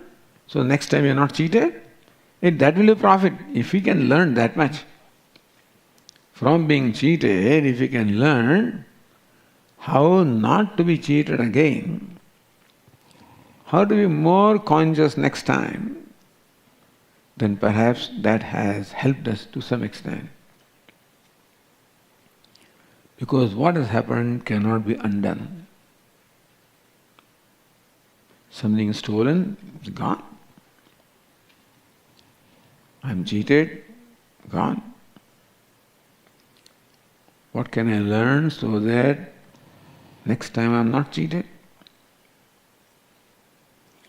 Because God gave me the serenity to accept gracefully what I cannot change. God gave me the serenity to accept gracefully what I cannot change. Give me courage to change what I can. And give me wisdom to know the difference. Karmanyavadikaraste ma phaleshu kadachana. Lord Krishna has a freedom to change your karma. No freedom as far as karma phala is concerned. So, give me the serenity to accept gracefully karma phala that I cannot change. Give me courage to perform the right action. Cheating is an example of karma phala, I guess. So it has happened, I cannot change it, I can learn something from that and proceed with my life. So we cannot forget something when we have not settled account with that. Because I did not accept it. Unpleasant. And that cheating I have not accepted. How can I be cheated? Who is it to cheat me, etc. So all these residues are left. They tell us that we do not conclude an experience. Every experience or most experiences leave some residue. What's the residue? Like or dislike. I liked it, dislike it. Attachment, aversion. Pleasure, pain. Some residue is left. We do not conclude an experience. If we conclude, so with cheating as an example, conclude that I cheated. That fellow cheated, he's cheated. I lost this, I lost it. Can you do something? I cannot do anything, all right. Can accept that this is what has happened. God gave me the serenity to accept gracefully what I cannot change. Give me courage to change what I can, so next time I can be more alert. That's how, otherwise, what can we do?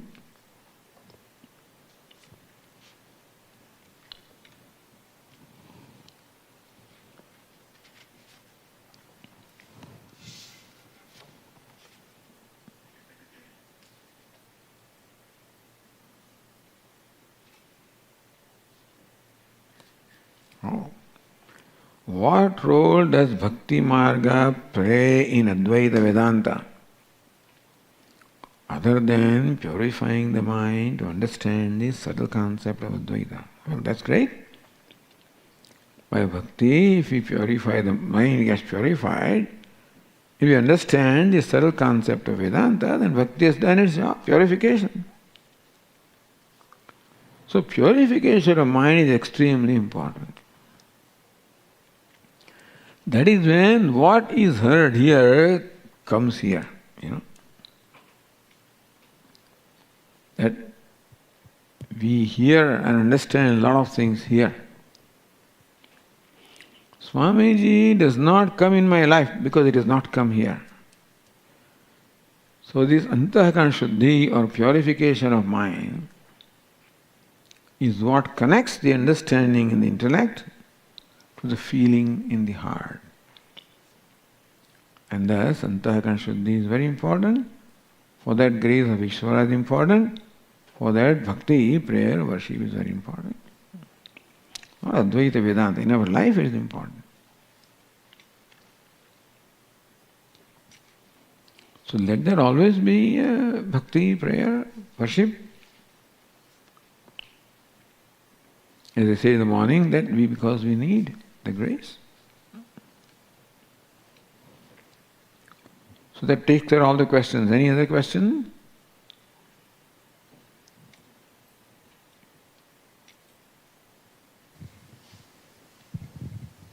Good afternoon, Swamiji. Yeah. If everyone becomes a contributor, then who is the receiver? If I start contributing everything, then won't I lose the ability of receiving good things?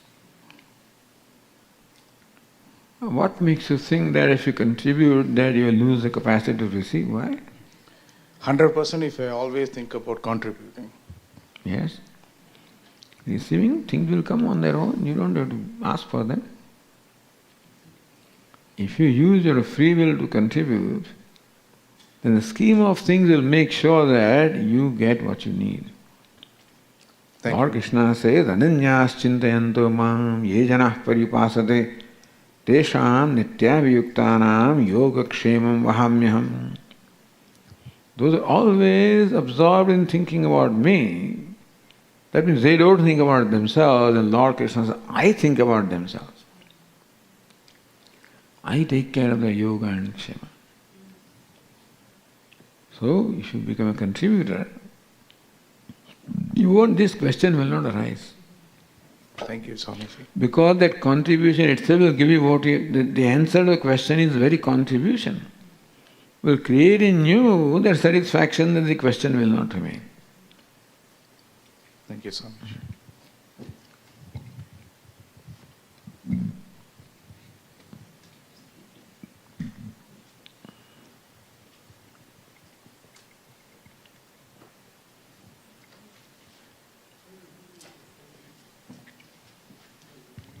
Pranam Swamiji.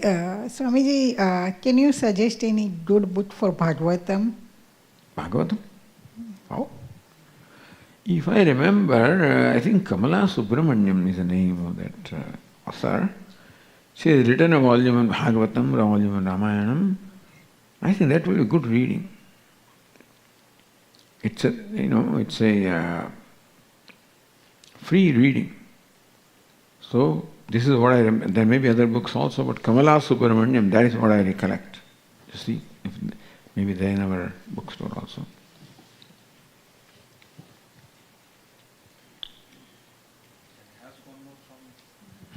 Sure? Sorry. Few years before, when I started praying like wanted something for me. Then few things when it didn't happen, I was so sad that my prayers didn't come true. But I know prayers are very important. So I started praying for others. So every time when I meditate, I won't say something for me. I'll say for my family, or for my mom, for my brothers and sisters, like that. Is that the right way to approach, or I'm cheating myself? You're half cheating yourself.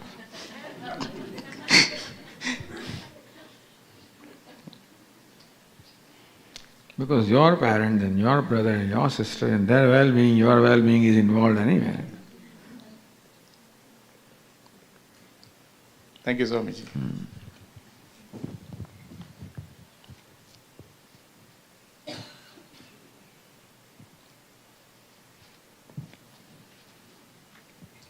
All right, looks like we are done with all the questions.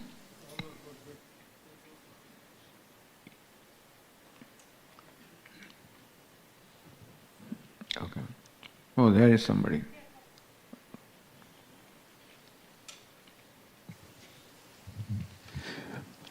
Pranam Swamiji, Pradeep Deval. After a long time. Yes, Swamiji. All this COVID period, staying awake. Swamiji, a lot of our confusion comes from constantly having to deal with reality here while we are thinking in terms of Brahman, which is a Paramarthik Satta. So Vyavharik and Paramarthik, separating the two becomes challenge a lot of times. Is there an easy way to do this? So can you give me a little example of what, when you say you're thinking of Paramarthik, what are you thinking? So Brahman is the Paramarthik. So then we say there is only one Brahman, nothing else. There is no second. If that is the case, then there is no issue at all, because there is no second, there is no competition, there is no sukha, there is no dukkha. It is all permanent state of happiness. That's Satchitananda. But when we are in the Vyavharik Satta, then we are dealing with many different things, many different people, many different aspects of behaviors. So at that point, the thinking is relatively within the Vyavharik area. And relating that back to Paramarthik, that becomes challenging at times.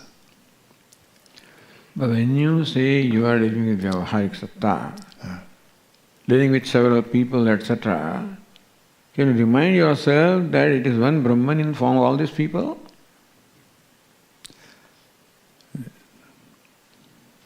And that vision is not developed yet.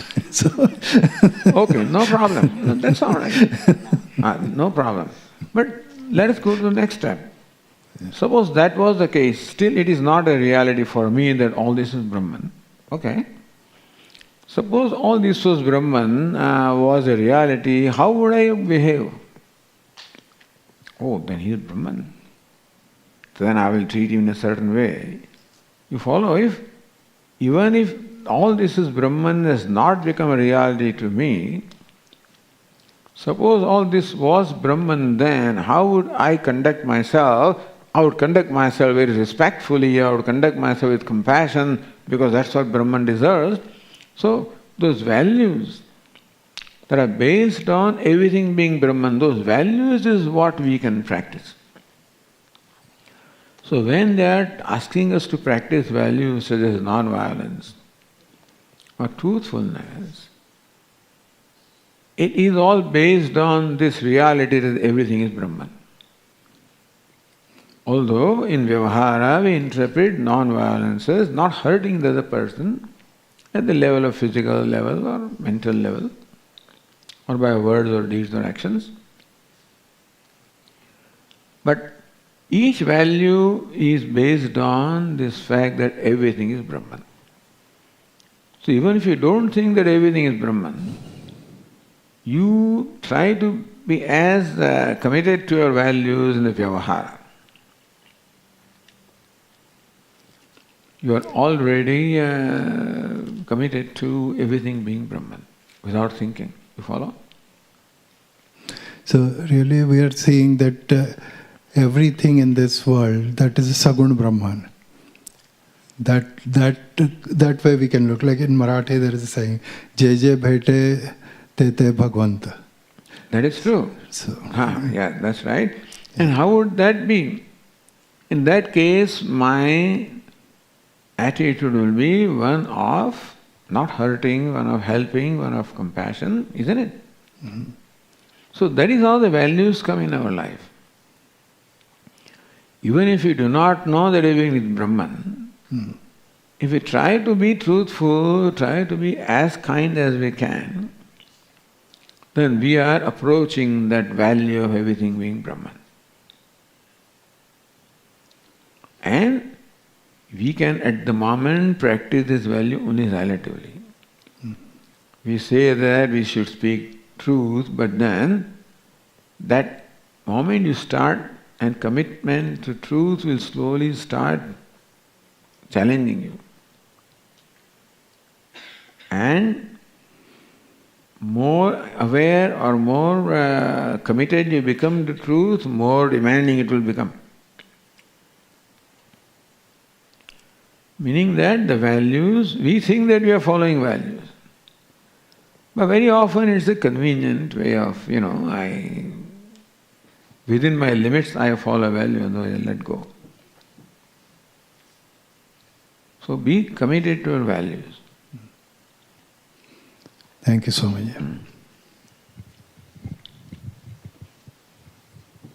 Here. No, the microphone is coming. Yes, sorry. Pranam Swamiji. Right now I'm going through very high anxiety and fear in my life because of something happening right now, and it bothers me 24 hours a day. I keep thinking about my case, which is going on right now in the Supreme Court. It's a very big case against a big corporation. And I'm all by myself, and I'm running against the entire giant corporation. So I always have a fear and anxiety 24 hours a day, even in my sleep. Sometimes I get up at 2 o'clock in the morning, I started walking in my home because the fear of losing the case is always in my mind. I'm sure eventually I'm going to win this big case. It's a huge case that nobody can even imagine what it is. And that fear and anxiety throws me to have a very highly intoxicated drinks I drink. Because the drink, the alcohol only, can relieve me at night. Because if I don't drink alcohol, I can't sleep. Because that anxiety and fear is causing all this problem within my body. A question is, how a man can achieve a peace without going through all this cowardly thing? How you get rid of the anxiety and fear from your mind? That I don't want to think about it. But that bothers me 24 hours a day. Even in my sleep, I think about my case. When I walk, I think about my case. I eat, it always bothers me. Sometimes when I drive a car, I can't even find my direction. I miss, because the that I'm having in my mind, it's keep bothering me all the time. What do you do to achieve a peace?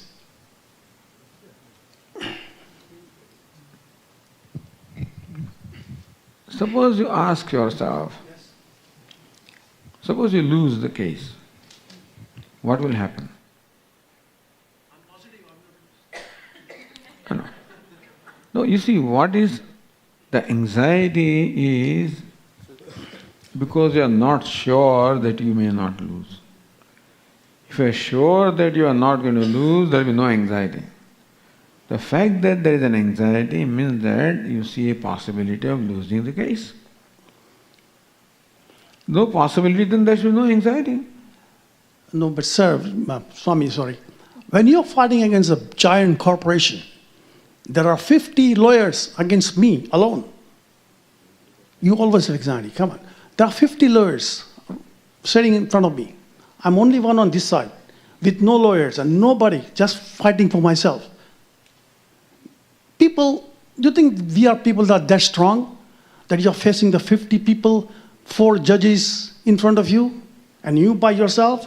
You think there are a person in the world who don't have an anxiety? Even though you're positive, eventually you're going to win. But anxiety is always on your mind. Yeah, so I asked a question. Suppose you lose the case, suppose. What will happen? I have no answer for that. You will be on the street? You'll be in prison?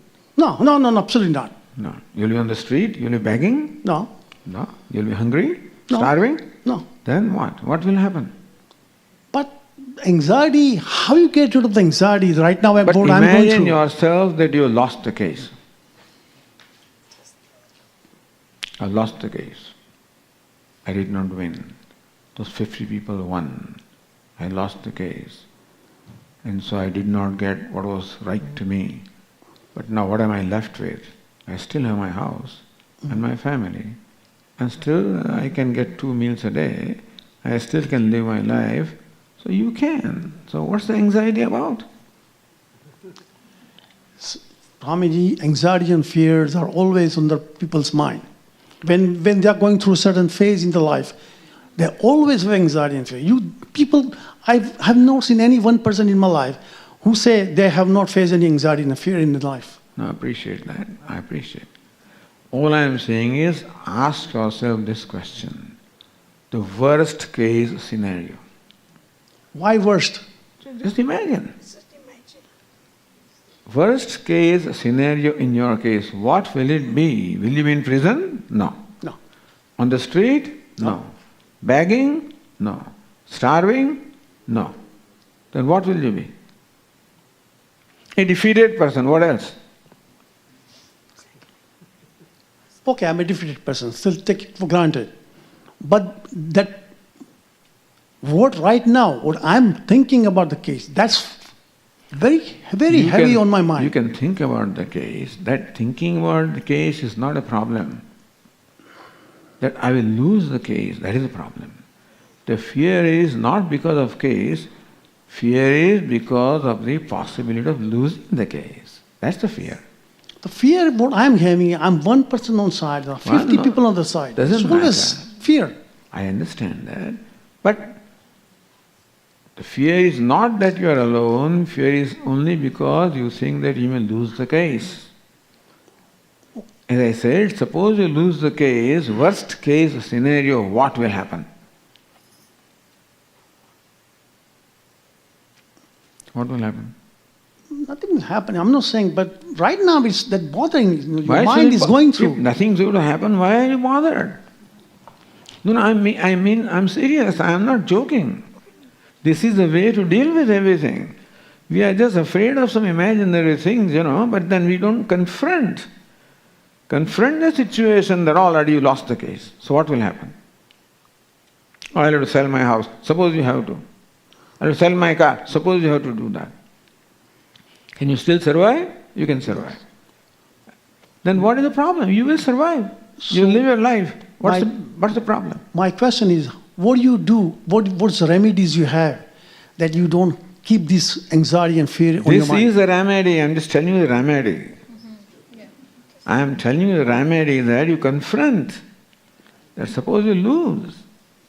The worst case scenario, you lose. And you'll find that you can deal with it. Oh, you can deal. What's the problem? I can deal with it. Once you know that, there is no anxiety. Anxiety is because we are not confronting the problem. We are running away from the problem. We don't confront. Confront the situation. A worst case scenario, let us say. We can still survive, we can still deal with it. Then, what's the problem? Remind your mind, I'll be all right regardless of what happens. Then nothing to worry about. But meanwhile, how would you keep peace in your mind? This is a way. Once you confront, your mind is now assured that nothing, no big deal, nothing going to happen. That is the way you deal with your mind. Right.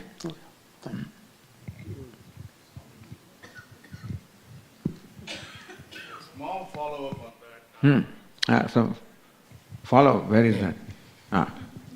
In this case, what you said is right. If I can live, even if I'm on the street, if I get food to eat, if I can breathe, that's good. But in my case, my anxiety is 2019 March 19th evening, till that time I was thinking that I'm very healthy person. All of a sudden I had a kind of tingling effect in my head, and they admitted me in the emergency room. Within 3 days I had an open heart surgery. When I was recovering, within 1 month I lost my wife. She is the one who was taking care of me. Then after that, my anxiety level is, if I ask the question, what will happen, that's death. So I'm going to die.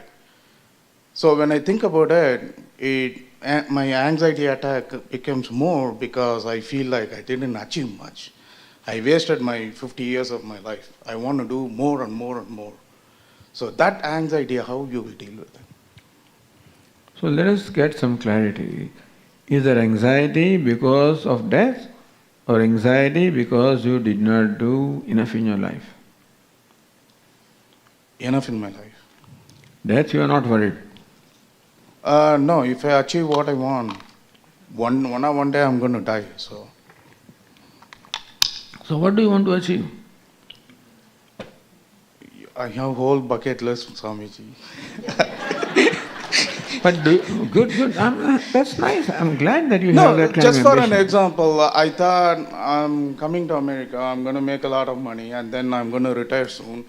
I like temples, architecture, like that. I want to go visit Gaza pyramid. I want to go visit Kailasa. I want to do so many things like this. But all of a sudden, when they put me in the operation theater and they said it's not double bypass, it's triple bypass, everything shattered on that time. So now I started thinking like, can I do all these things? At least even I cut down all the list from 1 billion to a little bit less, but still it's not achieved, right? All right. Now you can ask yourself a little more practical thing, that this is what the situation is. This is my physical situation, this is my family situation, this is my economic situation, and what can I do with this situation? Not I would have liked to go to Mount Kailas and or I would have liked to moon and Mars, etc. What can I do now? And why do you want to go to Mars anyway? Ask yourself. Why did you want to do those things? I must go to Kailas. For what? I want to do this. For what reason? I mean, why do we have to, imagine all kinds of things, impose these things upon ourselves? That I would have done this and I would have done that. Why should one impose? Let Ishvara suggest what you can do and what you will do. We need not impose this, why I could not go to Mount Kailas, my life is no good. I could not go to moon, my life is no good. Nobody's life is good because everybody could have done much more than they did, Be happy that you are alive, that you are breathing, that whatever life you have, count your blessings. Be grateful for what you have, and see what you could have within practical capabilities. That's true, Swamiji. Sometimes when others tell me, gives me ideas or suggestions, it scares me. Because sometimes my own family says, if you're going to die, that's going to happen, that's going to happen. So certain things, what I get from others, it's like, you're done. That's what comes to my mind. I appreciate that, all right. But then you try to be practical yourself.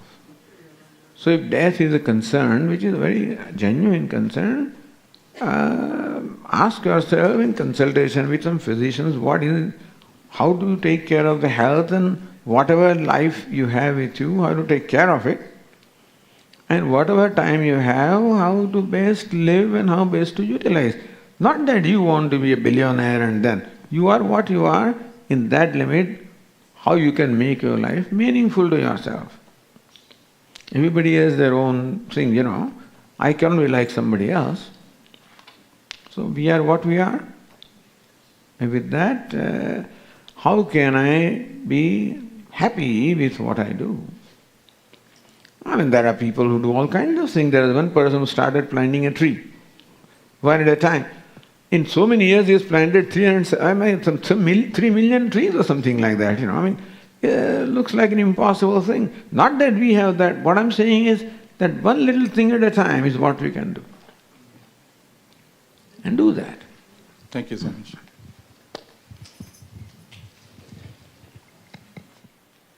Okay, I think we'll let you go. It's quite late.